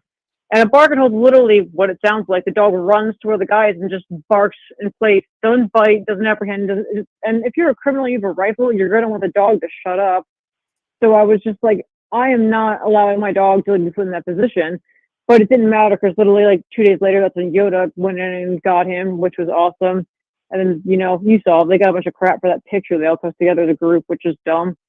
It is. Sorry, I have ADHD. I forget where I was going with this. No, you're good. You're good. Oh, the 25% thing. Is your dog water really trained? Somebody asked in chat. Somebody said, question for the caller, is your dog water trained? By water, do you mean can they search in rainy conditions, or could I take them out into the water and they conduct a search? Because those are actually 2 different things. So I'm not sure, depending on what they mean by that.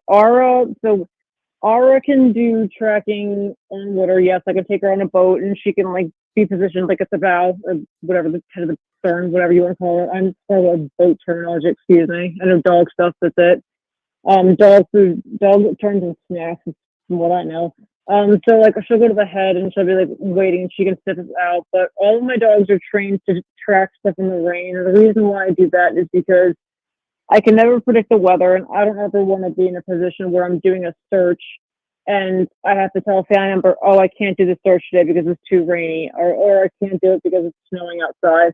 Steph was on the spot pretty much when she said 92% accurate.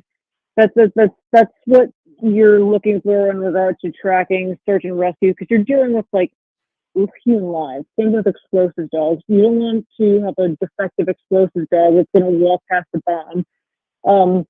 that would never, ever, ever pass the national certification. You know, I mean, Is it me, Chad? if you're a fire, I think you sound just a tad bit muffled. oh, You said I'm just not for a little sure. bit. You did. It sounded like you got muffled a little bit. Oh, it's probably because R is literally like trying to like climb into my lap right now. You're good. You're good. What did I say?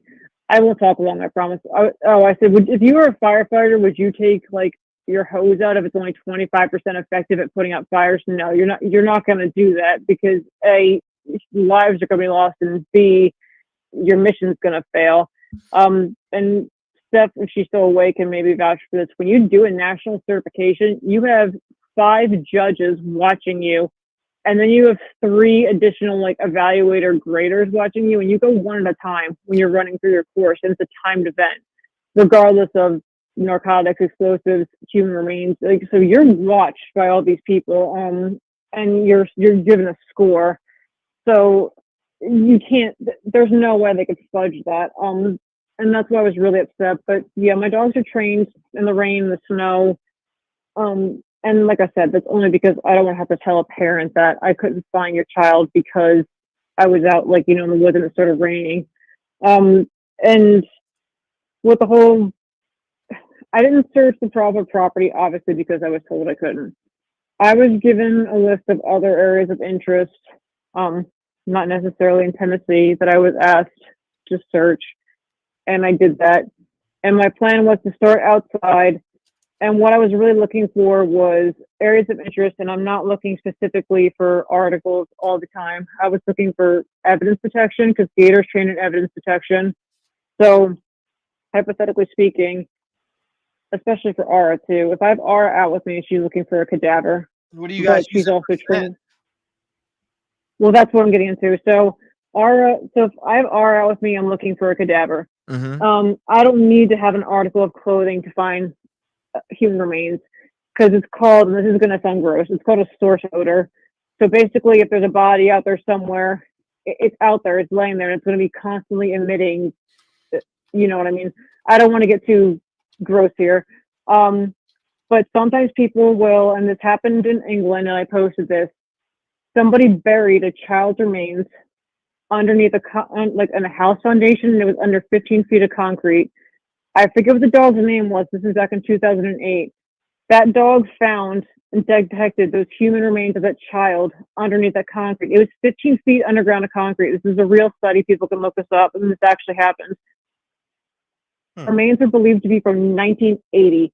So in 2008, this dog found child remains from 1980. I mean, this is very, very real. People can look it up.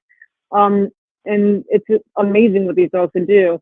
But Aura, and I think I mentioned to you before when we talked, Aura is trained in lithium batteries also. So that way, they say Sebastian left with a flashlight. I don't know what kind of flashlight he had with him, but if he went out into the woods, let's say he quote unquote walked out the front door, whatever he did, and he was out there somewhere and the unfortunate happened. If for some reason she couldn't pick up his odor from his remains, she's also trained on lithium batteries. So if he had the flashlight in his pocket or something like that, she can still detect the lithium batteries too. That's why all my dogs are dual purpose. I don't want to just have a single purpose dog. I want them to be able to find multiple items just to increase the chances of finding somebody, if that makes sense. Yeah, no, it definitely makes sense. But yeah, and I'll get off here soon. But if anybody has any questions, they can. Yeah, somebody actually, I seen a couple good questions, and I didn't want to cut you. But what did she say? She said, damn, I can't find it now. It was asking. There was a couple questions, and they're flying by now. Except for Sebastian's. No, I don't see that one. I mean, okay, so for you don't have a bloodhound, correct? No, I have German Shepherds and Belgian Malinois. So either purebred, and Aura's a mix. She's the Shepherd Mal mix. Gator's the one that can also do pharmaceutical drugs, free narcotics. So that's what he's the original reason he's the first one I want to take in the Prospect House. And people ask, why do you have to start there? I don't have to start there, but why not eliminate that to begin with? If they're so upset about all this online stuff, I'll go in there and I'll clear the house. And I said, I don't care if you're inside the house with me. I really don't. Like, I have nothing to hide. I'm not going to plant something. I'm an Army captain. I've worked too hard to get to where I'm at in life. So I want to take Gator in there, the narcotics dog. because if Sebastian was on this medication, and I don't know what it was, but I can't imagine that stuff's very cheap, even with insurance. If he goes in there, he's gonna find, you know, he can find, like, he finds Adderall all the time. He finds like Xanax. He can find a bunch of stuff like that. So whether it's the medicine that he could have quote unquote OD'd on or his autism medication, Gator would let me know that it's there. And if it's not there, his autism medication, hey, if you were planning on that kid coming home, where's his medicine at? Like, did you throw it away? Or like, I don't know how like the expiration period on those, but I can't imagine it's within a very short period of time. So I don't know. That's just my personal theory on it. Like, considering the time elapsed since Sebastian was last seen, how do you ensure that the dogs are still able to pick up and follow his scent? So for tracking dogs, again, so I'll answer this to the best of my ability. So that's why we take an article of clothing or a pillowcase, or I like using shoe insoles, like the insoles from the shoe. That's what I take. Every handler's different. Every handler's going to tell you different. I like those because it's got the strongest odor, because it's Katie could wash Sebastian's clothes, Chris could, you know, whatnot. So there might be, Sebastian's will be stronger because he wore it longer, but Katie's touched it or done something to it, so she could be on there. But a shoe insole, unless she's taking insoles out of his shoes and washing them regularly, which is, I don't know if that's a thing, that's going to have a stronger odor. So I take that with me, and maybe Steph does this too. You have these special scent bags, and you put the article in, you take it out with you, you give the dog the scent. The dog inhales it. Gator will open his mouth occasionally when he's scenting. It's not because people think, oh, he's tired. I'm like, no, he's air scenting. He's inhaling through his nose and pulling it through his mouth. And that's like, it's, you can look up diagrams of this. If like, it's hard for me to verbalize it, but he's taking it in its entirety. And that's why you take an article with you. So like, if he needs a refreshing of the scent, he's got it right there and there. You're taking it with you. I hope that makes sense. I hope that answers that question. It's a whole science behind all of it. And that's why I wanted to summarize it as best I could, because I don't want to talk for too long, but I hope that somewhat goes in the right direction as to what the person's looking for. But they can always send me a message on Facebook, and I can kind of break it down Barney style more so for them if they would like. This, and when you go, okay, I heard you say something before about searching somewhere else, but are you actually going to Tennessee? Yes, I'll be there. I'll be there within the next few days, and I'm trying to link up with Jeff. I'm going to pay for the Airbnb for all of us to stay at. That girl's not spending like another dime, especially when she's out there with me. I'm not made, and I want to make this clear. Steph is not paying us from his GoFundMe. Steph's coming out on her own time and dime, and so am I. But we are doing this because Seth needs closure, and even Chris and Katie need closure. Sebastian needs to come home one way or the other, regardless of condition. He needs to be back home. He can't be out there alone or in any capacity. So I just want to bring him home. Steph wants to bring him home. So that's what we're really, really, really going to work on. But yeah, I'm going to be there in the next few days for sure. And I'm trying to make sure Steph's taken care of too. I do carry with me, I have a Leosa, and I was going to mention to Steph, if her husband wants, a Leosa means you can carry in any state if you're in law enforcement, with a permit. So I carry with me, I'm not afraid. I'm not going to be deterred. My job is to bring Sebastian home, and that's what I'm going to do to the best of my ability. And one last thing I'm going to say, T-REV, actually, if I can, is there's a lot of speculation going on around about the sheriff's department, about TBI, about everybody out there. Mm-hmm. And I will say this, and this is a message to, I'm sure they're listening to, and maybe Chris or whatnot, but I'm going to say this. If you are a holder of a badge, if you have a title within a police department or any type of law enforcement agency, please do the right thing. Do not enter into any type of anything. And if there are anybody out there who's wrapped up in this, and I'm not saying there are, but if this were to be happening, you're a disgrace to the badge, you're a disgrace to the title, and you're a disgrace to the brother and sisterhood that we are, because that's not what we're about. I'm not saying corruption doesn't exist. I know you had a caller the night that mentioned it. I can say in the military, I've seen, and I think my one E6 was actually in the chat earlier, there's been some corruption in the military. and I've seen it, and it breaks me. And I really hope it's not the case here, but there's been some things I've been questioning with the law enforcement in that area. When I get down there, I really want to talk to these law enforcement officers and not quote unquote lecture, but I really want to know what's going on. I'm going to have faith that they're going to do the right thing. I lost and Mary. I really, really hope they do. Mary had a good question. Where was that question at, Mary? Now I done lost your question. Okay, can Julie explain how a scent found at a pond and nothing from the house to the pond? Also, how many miles can scent dogs pick up a scent from a victim that may be in a car with heat or AC running? So I was told, and this was consistently told by me by three. Chris told me this. TBI told me this, and Sumner County told me this. There was a track from the house to the retention pond. That was Max, the Belgian Malinois in the beginning. He was the first one to pick up that scent, and he got to the end. And I spoke with an officer who works with Max handler, not Max's handler himself, but somebody who worked with the handler. Max jumps in the pond. So there was a track going from point A to point B. Because when you have a tracking canine, that's what you're doing. You're going from an A to a B. That's a live track. Unless you, but what you could do is hypothetically, I don't remember what the map of the area looks like, but I know there's a construction site somewhere over there. There's a cemetery somewhere over near there. Let's say I go like a mile out from the house or whatnot, somewhere random, and I bring an article with me and I give the gator or R to sniff, and then they just start sniffing the ground. If they don't get a scent, then they don't get a scent. That means nothing's in the area. But let's say I move another mile north and all of a sudden Aura picks up something and starts taking off. I've seen dogs track for 2 miles before. My friend Mike has a German Shepherd named Goose. I saw that dog put his nose out and just take off, and he was not stopping. I've never seen like a more determined German Shepherd. And I love my dogs. Goose was literally Goose, like from Top Gun. That's who he was named after. That dog was phenomenal. But there was a track from the house to the pond. I know Steph's dogs didn't go in that direction. That doesn't mean there couldn't have been something. I'm sure there was something going to the pond from somebody in the house, whether it was Sebastian from like maybe a couple days before or whatnot.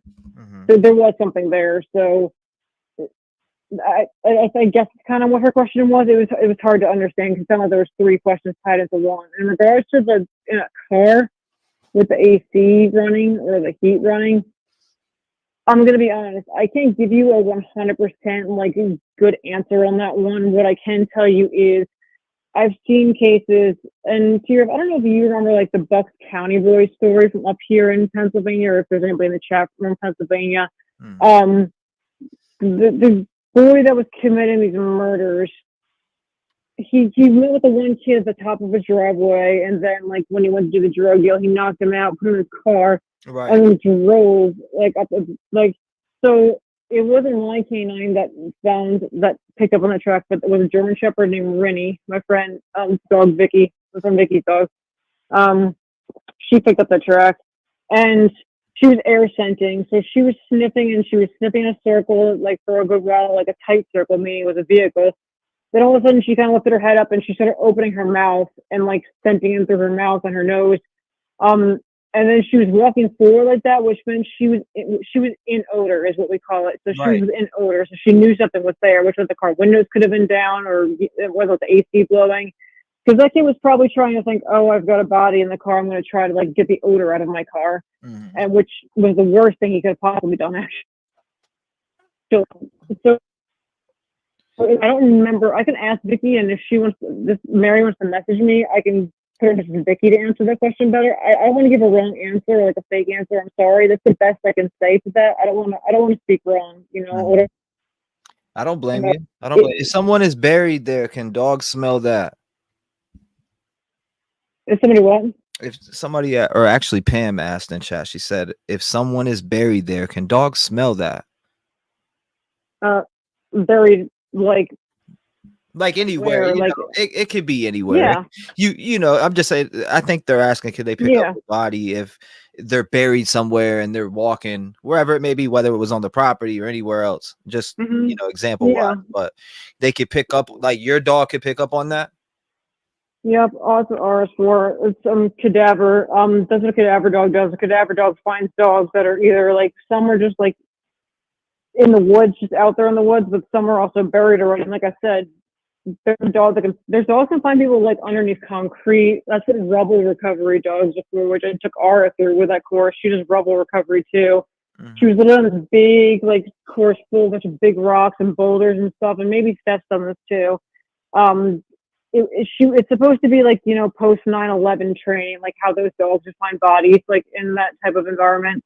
So yeah, they can absolutely find bodies that are buried concrete or, you know, dirt, brick. We've seen people put like the Lori Valley Daybell case, Kylie and JJ Ryan, they had boards put on top of them when they were buried in the dirt, and the cadaver dogs found them also. So yeah, dogs can absolutely find somebody, and it's really sad actually to see that and witness that. It's really, really hard, but I'm really, really sorry that I couldn't like answer all these questions the best. Oh no, don't be sorry. We could always get to them.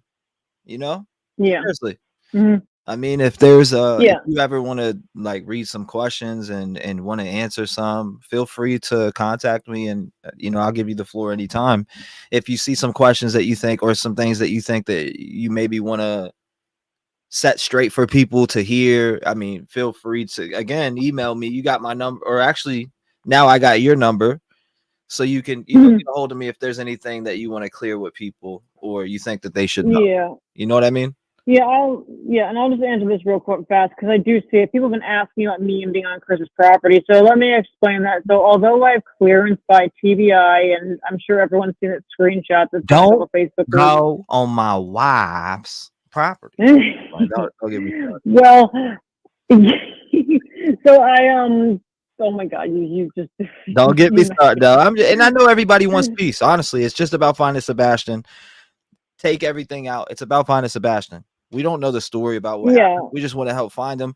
He disappeared from his house. Where's he at? That's what we want to know. Yeah, and the answer is he's got the right to his own property. Like law enforcement even told me, like, we can clear you, but ultimately, because I'm not employed by Sumner County and neither is Steph, because we're not employed by the original investigating agency, technically that sheriff can't give me a warrant. You have to be employed. Now, if I'm deputized, hint, hint, wink, wink, which I might be, like, if I'm deputized, then that's different. So, like I said, I'll be down there in a few days and we'll see what happens with that. But yeah, I will say this: I don't call any law enforcement people I know by their first names. Like, I just want to say to I you, call agents for doing what you're doing. You know, I do appreciate you for your good heart and going out here and doing what you're doing, because this is the type of shit that I want to do. You know what I mean? Is do exactly what you're doing, and that's you're going out there. You're bringing your dog. I just said, you know, to go out on your own dime. It just shows your heart, in my opinion. Yeah. I don't care what nobody. Yeah, and if you ever want to come What else by, would I'll you be come going pick there you for? up on the way from Pennsylvania. You know, what else would you be going there for, though? You're not holding a camera. You're going out there with your dog to assist in finding this boy, and that's it. Yeah, and I hope we bring him home to you. I really do. Thank you for keeping his name out there. You know, I've followed you for a while now. I think you have a great heart. You've got, like, you know, a great mindset. You're so good to all the viewers, whether you agree with them or not. So thank you for being so nice and kind to everybody. You probably don't hear this enough. You are awesome at what you do, and I really appreciate you being so nice and kind and generous to everybody, even if they don't agree with you. Yeah, and that's what it's about personally, is being able to have adult conversations without, you know, hating on each other, you know, because people always fight over. It's like I see one person say something different, and you got two people just constantly going at each other's heads. It's like, what? We're all here for the same reason. There's no reason to argue or treat people like shit or, you know, talk smack to each other. It doesn't even make sense. We're here to try to find Sebastian, not try to rip each other down. Big difference. Yeah, I see someone says I talk so fast. Sorry, I'm Italian. I can't help it. I just naturally talk fast. So I'm trying to like mouth these times.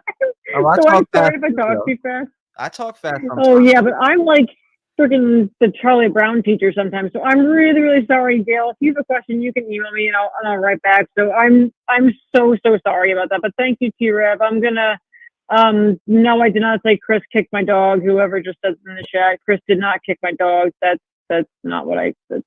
But anyway, all right. Well, what is I don't that? know. All right, well, I don't know, but thank you, T-REV. I'll let you go, but you have my number. If any questions pop up, just text me. I'll Absolutely. send you a response to Again, whatever. I appreciate your big heart and also being in this community and going out here and assisting and offering your help. It's just it shows what type of person you are. So thank you again, Julie, for doing that. And I will keep in touch with you. Thank you so much. And I will hear All right, from you and are be praying T-REV. for you, okay? Thank you. You too. Bye-bye. God bless. Shout out to Julie. Tanya, thank you. I appreciate that. And Emerald Scissorhands. Thank you, Tanya. Emerald Scissorhands. That's a funny name. Like that name. MST says, and thank you guys for supporting, by the way. What you said? Mike from upstate New York. He said, you're my favorite podcaster. I appreciate you, T-REV, and everything that you do. Thank you, Mike from upstate New York. I appreciate that, brother. Wow, there's tons of you from everywhere. It's unbelievable. It is so unbelievable. This story just makes me spin, y'all. I don't know. I'm over here spinning. Anxiety high. Crazy. Appreciate you, Mike. 813 on with me. Talk to me. Hi, it's Jolie. How are you? Jolie, I'm hanging in there. My prayer, just the right person at the right time, huh? Well, I didn't call the last couple days because I had caused a little firestorm the last time I was on. So I'm trying to be prayerful and not get anyone confused. And I apologize that I got misunderstood. But anyway, the reason I'm calling, it was very disturbing to hear that call that CP made. And I want to say that when I grew up, women were so respected, and they were the hand that rocked the cradle, ruled the world. Women are light. They're the light bearers. They bring life into the world. And we've changed this world in a very sad way. We're disrespecting women.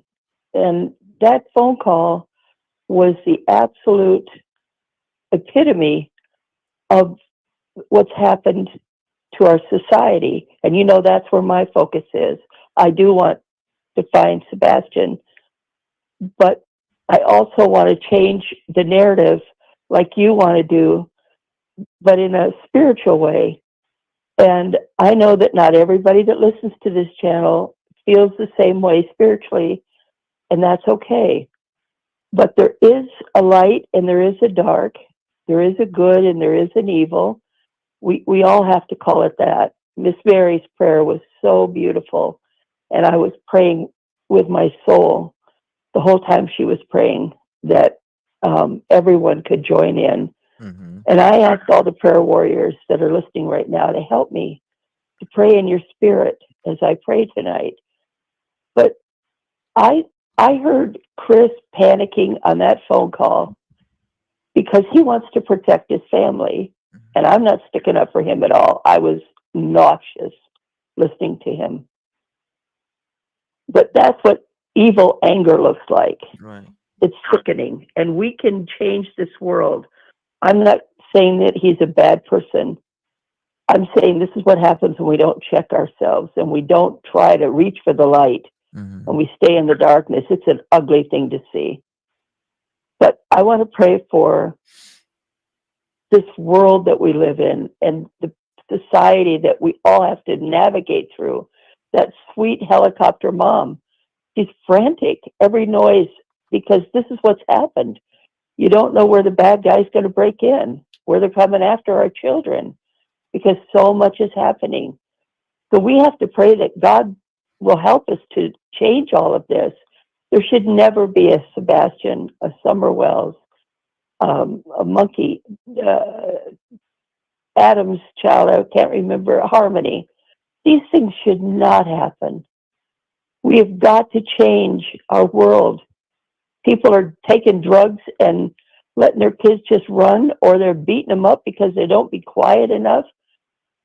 So that's what I want to pray for. And I'm going to ask everyone out there who has prayer in their heart or they're spiritual, or even ones that just want to see the world better, to join me in this prayer.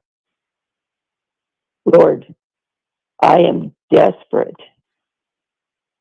Desperate. I am hurting. Everyone is hurting. We cannot allow any more ugliness between human beings. No more bullying. No more harassment. No more threatening. And taking your name in vain, it cut right through my soul. I couldn't stand to hear it. You're the goodness of the earth. You're the true light that penetrates the darkness on this planet. You are pure love and the only source of it. We're like little suns reflecting off of you. You're the major light that comes down here. I apologize to you that your name was just taken in vain so much. Please forgive us, Lord, for that. Please forgive us. It's so easy to do it and forget that we're harming a beautiful God, the only God. Jesus, please look down upon us and see the madness that this world is coming to, and give us the spirit to choose light over dark, good over evil. When we see these things happening, let us drop to our knees, as Mary said, and pray with all of our heart and being and soul that this will end, that there will never be another child that we're having to look for. Please bless Julia. Her heart is good. She wants to do good. Please bring her in here. Because if Sebastian is laying in the woods somewhere, afraid or alive or dead, that you'll get him back where he needs to be. I can feel that the society soul in this chat room, the Rev gang, they're broken. They're confused and they're mixed up and they don't know where to turn. Some of the anger, righteous anger, is spilling over by good people. But you said you're the way and the life, and I have to believe you. And I do believe you. I know that you're pure beauty, you're pure goodness. And let us respect each other, even if we don't agree, even if we're filled with fear. Chris, if you're listening to this, I get it. You don't want people treading on you and your wife's history or whatever. I get it. But you have got to respect human beings, especially women. There's nothing to fear with women. They're nurturers. They're kind and they're giving life. This has to stop. This has to stop. So Jesus, I'm praying with my brothers and sisters and all those that are listening. Bring your Holy Spirit down to this world and anoint us. Drive the darkness away. St. Michael the Archangel, drive the darkness and demonic away. All those principalities and powers, stomp them under the feet of Jesus and bring life and love and beauty and respect and decent conversation back to human beings. Stop the road rage. Stop the drugs. Stop the alcohol. All of those things that are driving people crazy. Stop it. And bring us peace, joy, and love. And bring Sebastian to light. Bring him home. And bless him, for he has made this a nation of amazing discussion. Maybe we can learn from all of this to be love and kindness to each other. And I pray for everybody out there that's listening. I love you. I have a little love, but I send you God's love, and it's beautiful and it's powerful. Bask in that love. Let that warm light of love just surround you, and try to erase the evil and ugly words you have heard from your mind.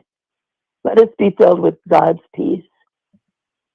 Anoint T-REV, and bring your truth and justice here in this case. Amen. Amen. Wow. Thank Very you. strong, Jolie. Thank you. Amen. Yeah, we Thank need you. that. And Miss Mary, keep it up, darling. We'll keep joining ourselves in prayer. I love you, Miss Mary. Get well. I've been praying for you. And T-REV, try to keep the ballast. Don't go to the dark. Yeah. Don't let other people push you there either. Just keep the joy and the light that is in your soul and heart. Okay. Good night, darling. Yes, ma'am. Thank you so much for your wisdom and your light here tonight. I always appreciate you, Miss Jolie. Thank you so much. Thank you, honey. Love you. God Bye-bye. bless you. She always leaves an impression on me every time. So whatever God sent her to do is working for sure. She leaves, you know what I mean? Like every time she comes in and speaks, I'm listening. Like I'm just locked in. Love her to death, love her message, love her light, and everything about Miss Jolie. We really do appreciate you.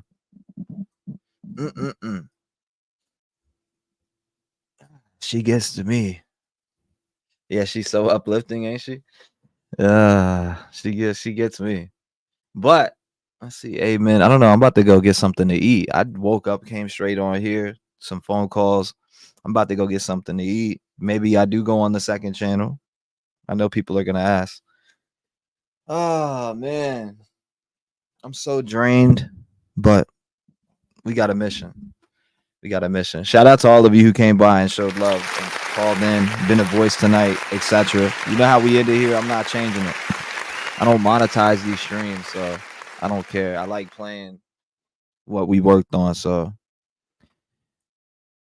here we go. This is my gossip. This is my way of getting it out. Hold up, we like that? That's dope. I do like it. But here it is, voice for the voiceless. I actually feel like I might want to go work on that tonight because the message is so strong. The frustration with this case is strong. I just feel like going over there and talking, writing, penning some stuff. And that's probably what I'll go do after I eat. But we'll see. We're all feeling it though, right?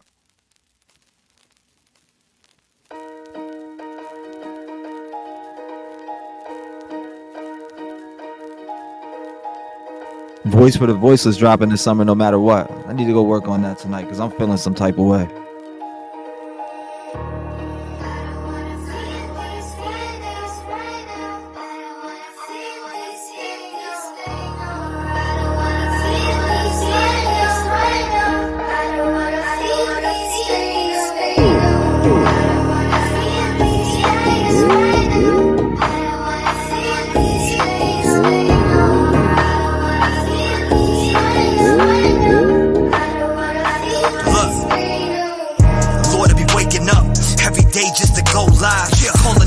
Justice.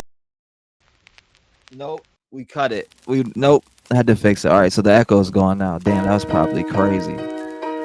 But I bet you it got the demons out of here. Bye, demons. The lovelies are still here, though. I guarantee it.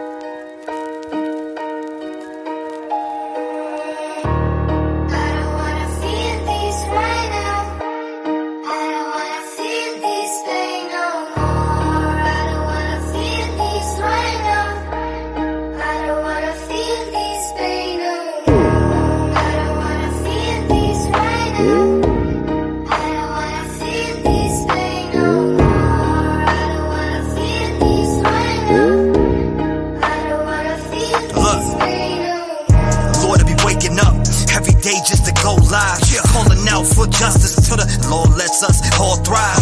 We ain't here to play no games. I just came to make a little change. Sick of the laws of corruption in our country. Yeah, it's a fucking shame. How the innocent hurts and the guilty get to laugh when the president's a curse. We all wanna fix it, but we can't fix shit if you never hear what the hell we say first. Dedicated, never hesitated. Speak for many, no hesitation. Give a voice to so many people. If you hear the pain, you could never hate it. Rise above the silence. Amplify the cries. For every tear that falls, where that echo that defies. Look, breaking silence, loud it clear. Voices rise, the world will hear. We pray together, every single stream, and I won't stop till I'm in your ear. Oh.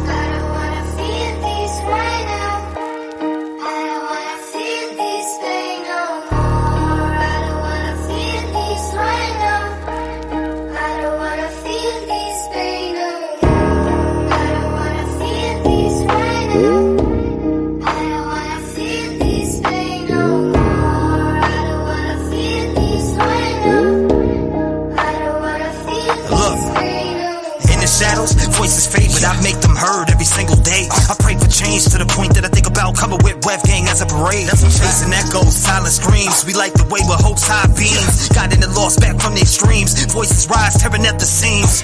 United in the fight, no one's left behind. Let me give you some advice. Be a voice for yourself, don't ever give up. You can always make a change, it ain't late to make it right. Step up, stand tall, together we ignite. Break the chains of silence, shining ever bright. I'm an angel with my wings, focus on this fight. That's why I speak loud with this chest on my mic. Tired of the feeling, it's like all the villains said they stay winning. How do we make a difference? They shut down opinions, got a bunch of little minions that will never make decisions on anything they're pitching. But we break the mold, no blind submission. Rise and revolt with clear vision. Voice the truth, our strong mission. We will compose. Let's go.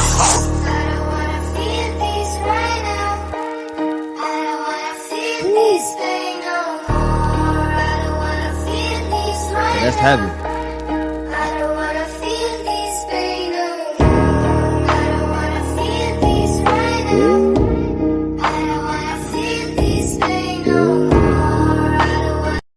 Dear Jesus, here it is. Ooh. Yeah, this is how we doing it tonight.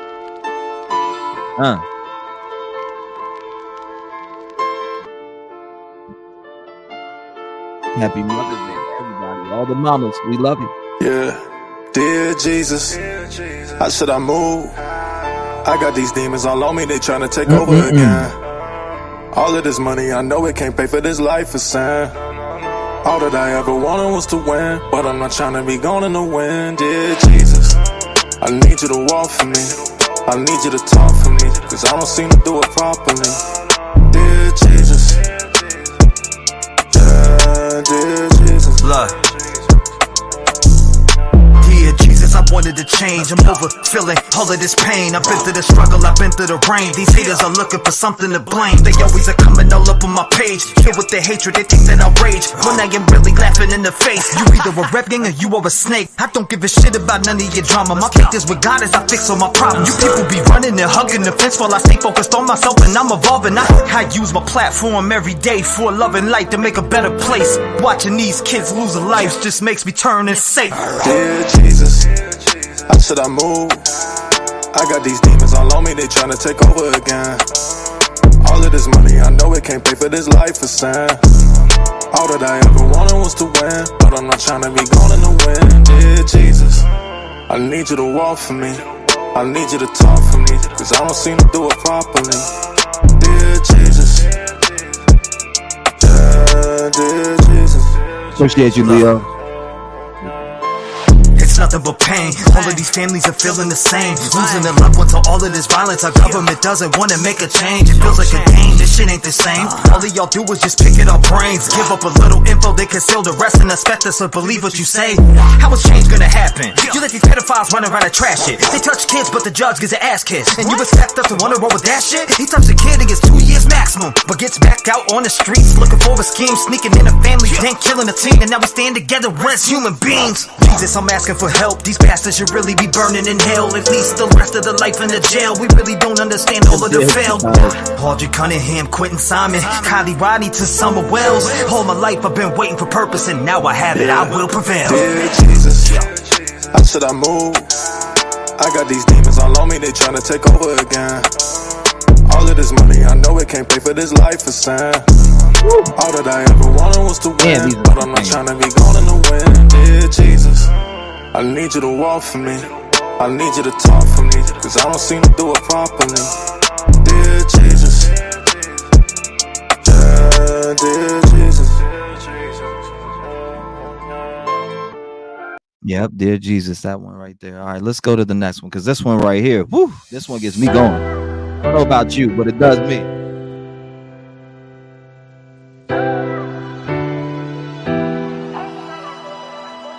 All the sacrifices and the sleepless nights, will they serve me well? Only time will tell. I just keep on praying that I'll find my way if I go through hell. Only time will tell. Only time will tell. Every day I wake up, I'm here to make a change. Only time will tell, I hope it takes the pain away. I see these families going through it every single day. Another person dead, an article up on the page. But I hold on to hope like a candle in the rain. Got it by the light, trying to break through these heavy chains. In the heart of the night, I'm searching for the flame. Speaking for the silent and the honor, I'ma pave the lane. In the silent battles, I become the roaring train. Carrying the hopes on this long and winter terrain. Through the valleys of silence, the dreams I entertain. In the quiet whispers, my purpose remains the same. Let's sacrifices and the sleepless nights, will they serve me well? Only time will tell. I just keep on praying that I'll find my way if I go through hell. Only time will tell. Look. Only time will tell. We're really feeling like we're living in hell. Let's turn on YouTube and start searching and you'll see it yourself. But together we light up the dark, standing strong, playing a part. Heart to heart, we heal, we mend. And this battle will prevail in the end. Voice for the voices we defend. In the silence our words transcend. With every note we send a message, deep truths we blend. And every verse hopes trend from my spirit within. Let's wake up, start the day, I'm back fighting again. Giving a voice to the people who have nothing to give. They come to me, I let them speak and tell it just like it is. I've been sacrificing all my life, I sleep when it is. All the sacrifices and the sleepless nights, will they serve me well? Only time will tell. I just keep on praying that I'll find my way if I go through hell. Only time will tell. Appreciate you, Mike. Only time will tell. Shout out to you, Mike. Look. Divine spirit of love and light. In this hour of need, guide America right. Shine your grace on every child, every soul. Mend our hearts, make our nation whole. All the sacrifices and the sleepless nights, will they serve me well? Only time will tell. I just keep on praying that I'll find my way if I go through hell. Only time will tell. Only time will tell. That's the one right there. Shout out to you, Mike. I appreciate you, brother. I seen you earlier. Favorite. I appreciate that. As long as I'm a favorite to you, that's all that matters. Thank you. I don't know if you guys want hard copies or what for this. I don't know. Like for this album, it's been a while since I dropped one. I think 2022. So we're talking 2 years almost since I dropped one. So again, if you want hard copies or anything like that, was like a signature or whatever signed by me, I will do that. I need to see how many people want that and wouldn't, because some people like their shit digital now, like me. I listen to everything digital, even though I had hard copies of a lot, Bone Thugs, all the old albums, of course I've had and collected, but I'm just saying nowadays, you know how everything moves. Here we go. This one's a banger right here. One of my favorites off here so far that I enjoy making, but I enjoy making every single one of them. It comes from the soul. I got you. I see a lot. I'll get them. Yeah.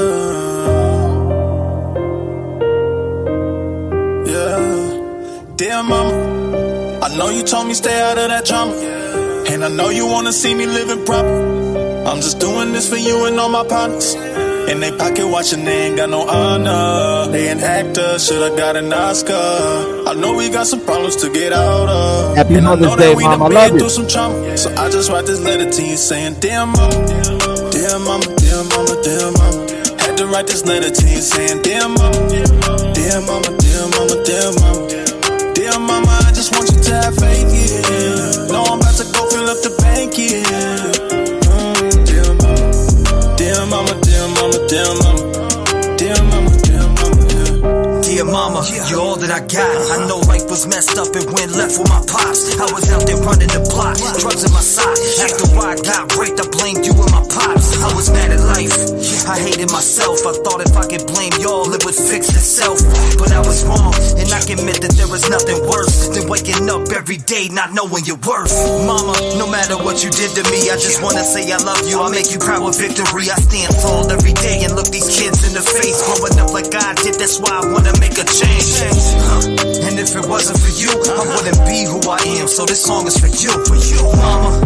You gotta know that you're special. I miss you so much. If you need me, I'll come to your rescue. Mama, I remember just the other day, you would tuck me in the bed and tell me everything's okay. You would tell me nothing's ever gonna happen, but these people kept coming around. It was like the devil watching us collapsing. I just had to forget it, but just know you're forgiven. We get stuck in the system. Mom, get out that prison, cause you're better than that. I'll carry us on our back to pull us out of that trap. Dear Mama, I love you. I know you told me stay out of that drama, and I know you wanna see me living proper. I'm just doing this for you and all my partners. In they pocket watching, they ain't got no honor. They ain't actors, should've got an Oscar. I know we got some problems to get out of, and I know that we done been through some trauma. So I just write this letter to you saying, dear mama, dear mama, dear mama, dear mama. Had to write this letter to you saying, dear mama, dear mama, dear mama, dear mama. Dear mama, I just want you to have faith, yeah. No, I'm about to go fill up the bank, yeah. Dear mama, dear mama, dear mama, dear mama, dear mama, dear mama, yeah. Mama, I know you lived through the trauma, and I ain't trying to bring it up to start no drama. I just want you to know that I'ma glow in your memory, cause you were the best. I have your soul. Don't ever let no man tell you what the to do. Don't ever let no man put his hands all over you. I don't wanna see you getting hurt anymore. You've been to hell and back, Mom. It's time to open them doors. 2024, I'm here to turn the page. Voice for the voiceless, the year we make a change. Tired of the deaths in our country. People acting funny, switching over money. Materialism, people lack substance. Haters everywhere, the devil's getting comfy. Your mama, spread your wings, you're free now. I love you, I will always forgive you, no matter the troubles. Dear mama, I know you told me stay out of that drama, and I know you wanna see me living proper. I'm just doing this for you and all my partners. In they pocket watching, they ain't got no honor. They ain't actors, should've got an Oscar. I know we got some problems to get out of, and I know that we done been through some trauma. So I just write this letter to you saying, dear mama, dear mama, dear mama, dear mama. Had to write this letter to you saying, dear mama, dear mama, dear mama, dear mama. Shout out to you, Carrie. I appreciate you. No, I'm about to go fill up the bank, yeah. Dear mama, dear mama, dear mama, dear mama, dear mama, dear mama, yeah. Damn. I was like, what? Oh, you the hard copy? All right. Wow.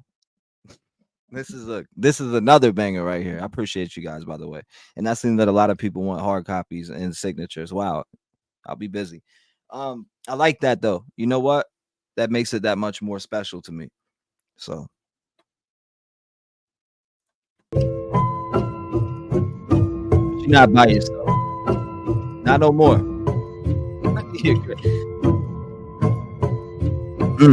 If I'm gonna get it done, I'ma do it myself. I don't trust no one, I don't need your help. Where were you when I reached out for you? I needed you and you left me by myself. So if I'm gonna get it done, I'ma do it myself. I don't really give a fuck if you with me now. Where were you when I reached out for you? I needed you and you left me by myself.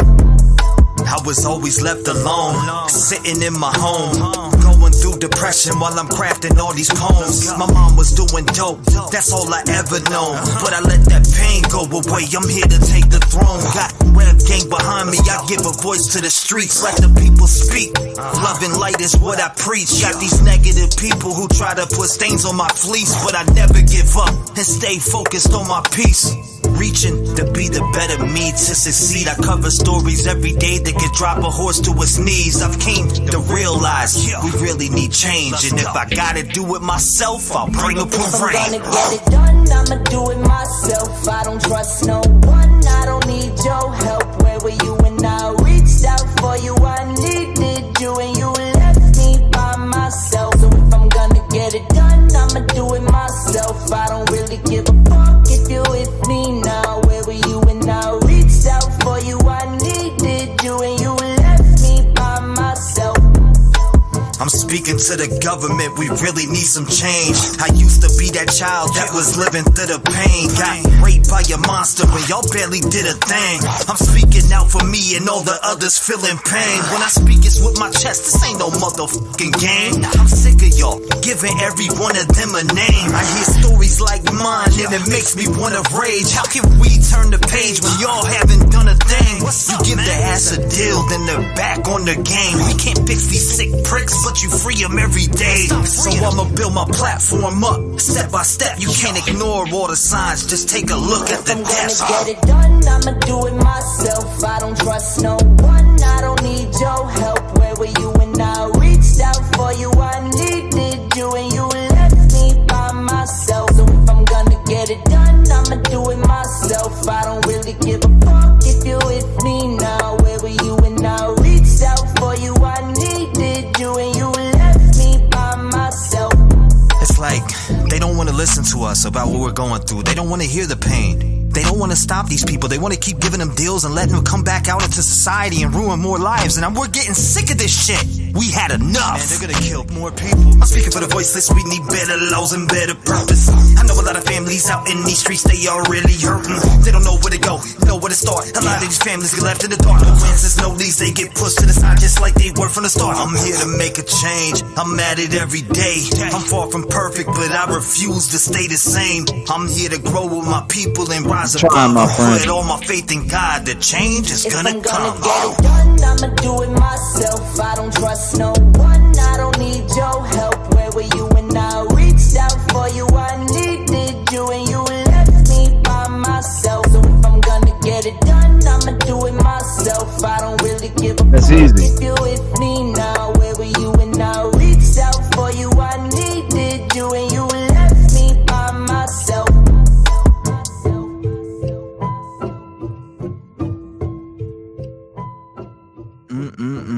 Here's our next one. This is some people's favorites. I don't know though. Is this yours? A lot of people like this.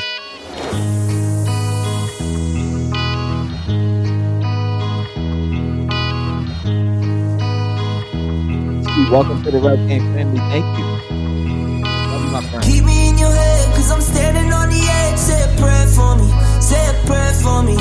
And keep me in your thoughts, cause right now it's all I got. Say a prayer for me, say a prayer, cause I could cross the line any minute. And I could use divine intervention. So keep me in your mind for a moment of your time. Say a prayer for me, say a prayer, say a prayer, say a prayer. God changed my life for the better and now I'm feeling great.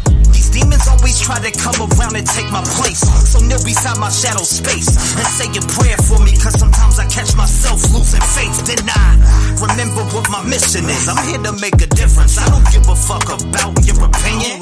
All they do is kill little kids. If you expect us to sit back and keep watching and listening, to change this grim script and resist, we must rise together and not just exist. So lift your voice, break the chains, pray for strength amidst these pains. We must all come together when we pray.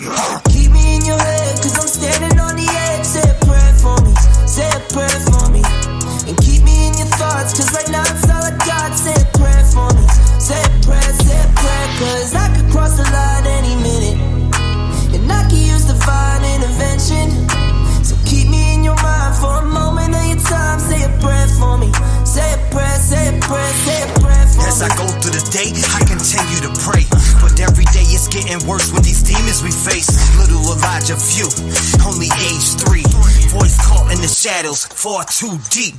Whisper the prayers every night before I go to sleep. Dreams of dawn, where fears are gone and heaven hears the pleas. I wish I could bring every single missing person back. I see these frustrated families and about to crack.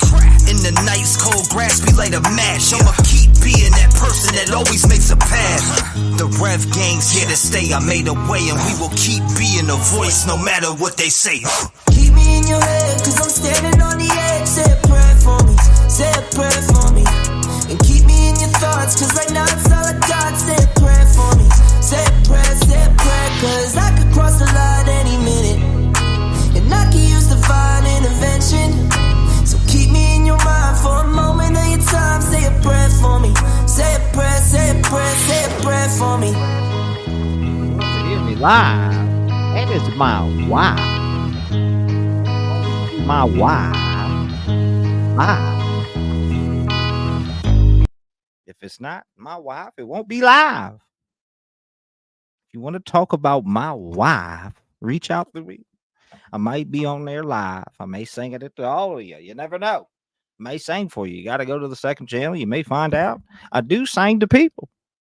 Again, that is my wife. If you want to visit her, go to the second channel, and she may be there to speak to you.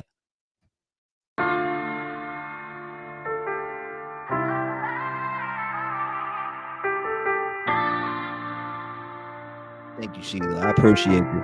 Rev Gang Strong. This is the one. I count my blessings for the days when I was down and losing faith. They made me patient.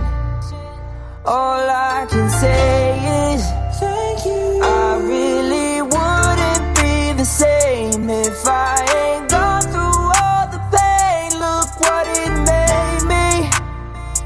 All I can say is thank you. It wouldn't be the same with none of y'all by my side. You hold me down every day and it makes me strive. I wake up and look forward to doing these lives. A lot of y'all really came and opened up my eyes, and I hope I gave it back because it comes with yours. No matter what they say, I know I opened up them doors. I brought a family together even though shit was rough. They tried to shut us down, but we really shut them up. No matter what, we stand together when shit gets tough. I wanna thank everyone for showing me love. The Rev Gang family is something I cherish and love, and I'll smack anyone for fucking with us. Blessings for the days when I was down and losing faith. They made me patient. All I can say is thank you. I really wouldn't be the same if I ain't gone through all the pain. Look what it made me. All I can say is thank you. Normally give a voice to the voiceless. People get killed for other stupid choices. Standing up for the families that took a loss is something that we find important. Rap Gang Strong, chest up. Little homie, keep your head up. You can be whatever you want. Get rid of the fake and it will add up. All my life I strive for greatness. I manifested my time with patience. People try to copy us, but respect is earned. It's not an obligation. I love the fam and they love me back, and that's why I always have it back. So I give a voice to those people who were never given a chance for them slimy cats. When you come here, you ain't a number to me. I really take time to read what I see. Don't forget to lock your doors, cause there's danger all up in these streets. Y'all really put life into the air that I breathe. I really am thankful for all of my peeps. Your loyalty means a lot to me, so this is a special thank you from me. Blessings for the days when I was down and losing faith. They made me patient. All I can say is thank you. I really wouldn't be the same if I ain't gone through all the pain. Look what it made me. All I can say is thank you. That's the jam right there. Appreciate you, big person. And welcome to I like it.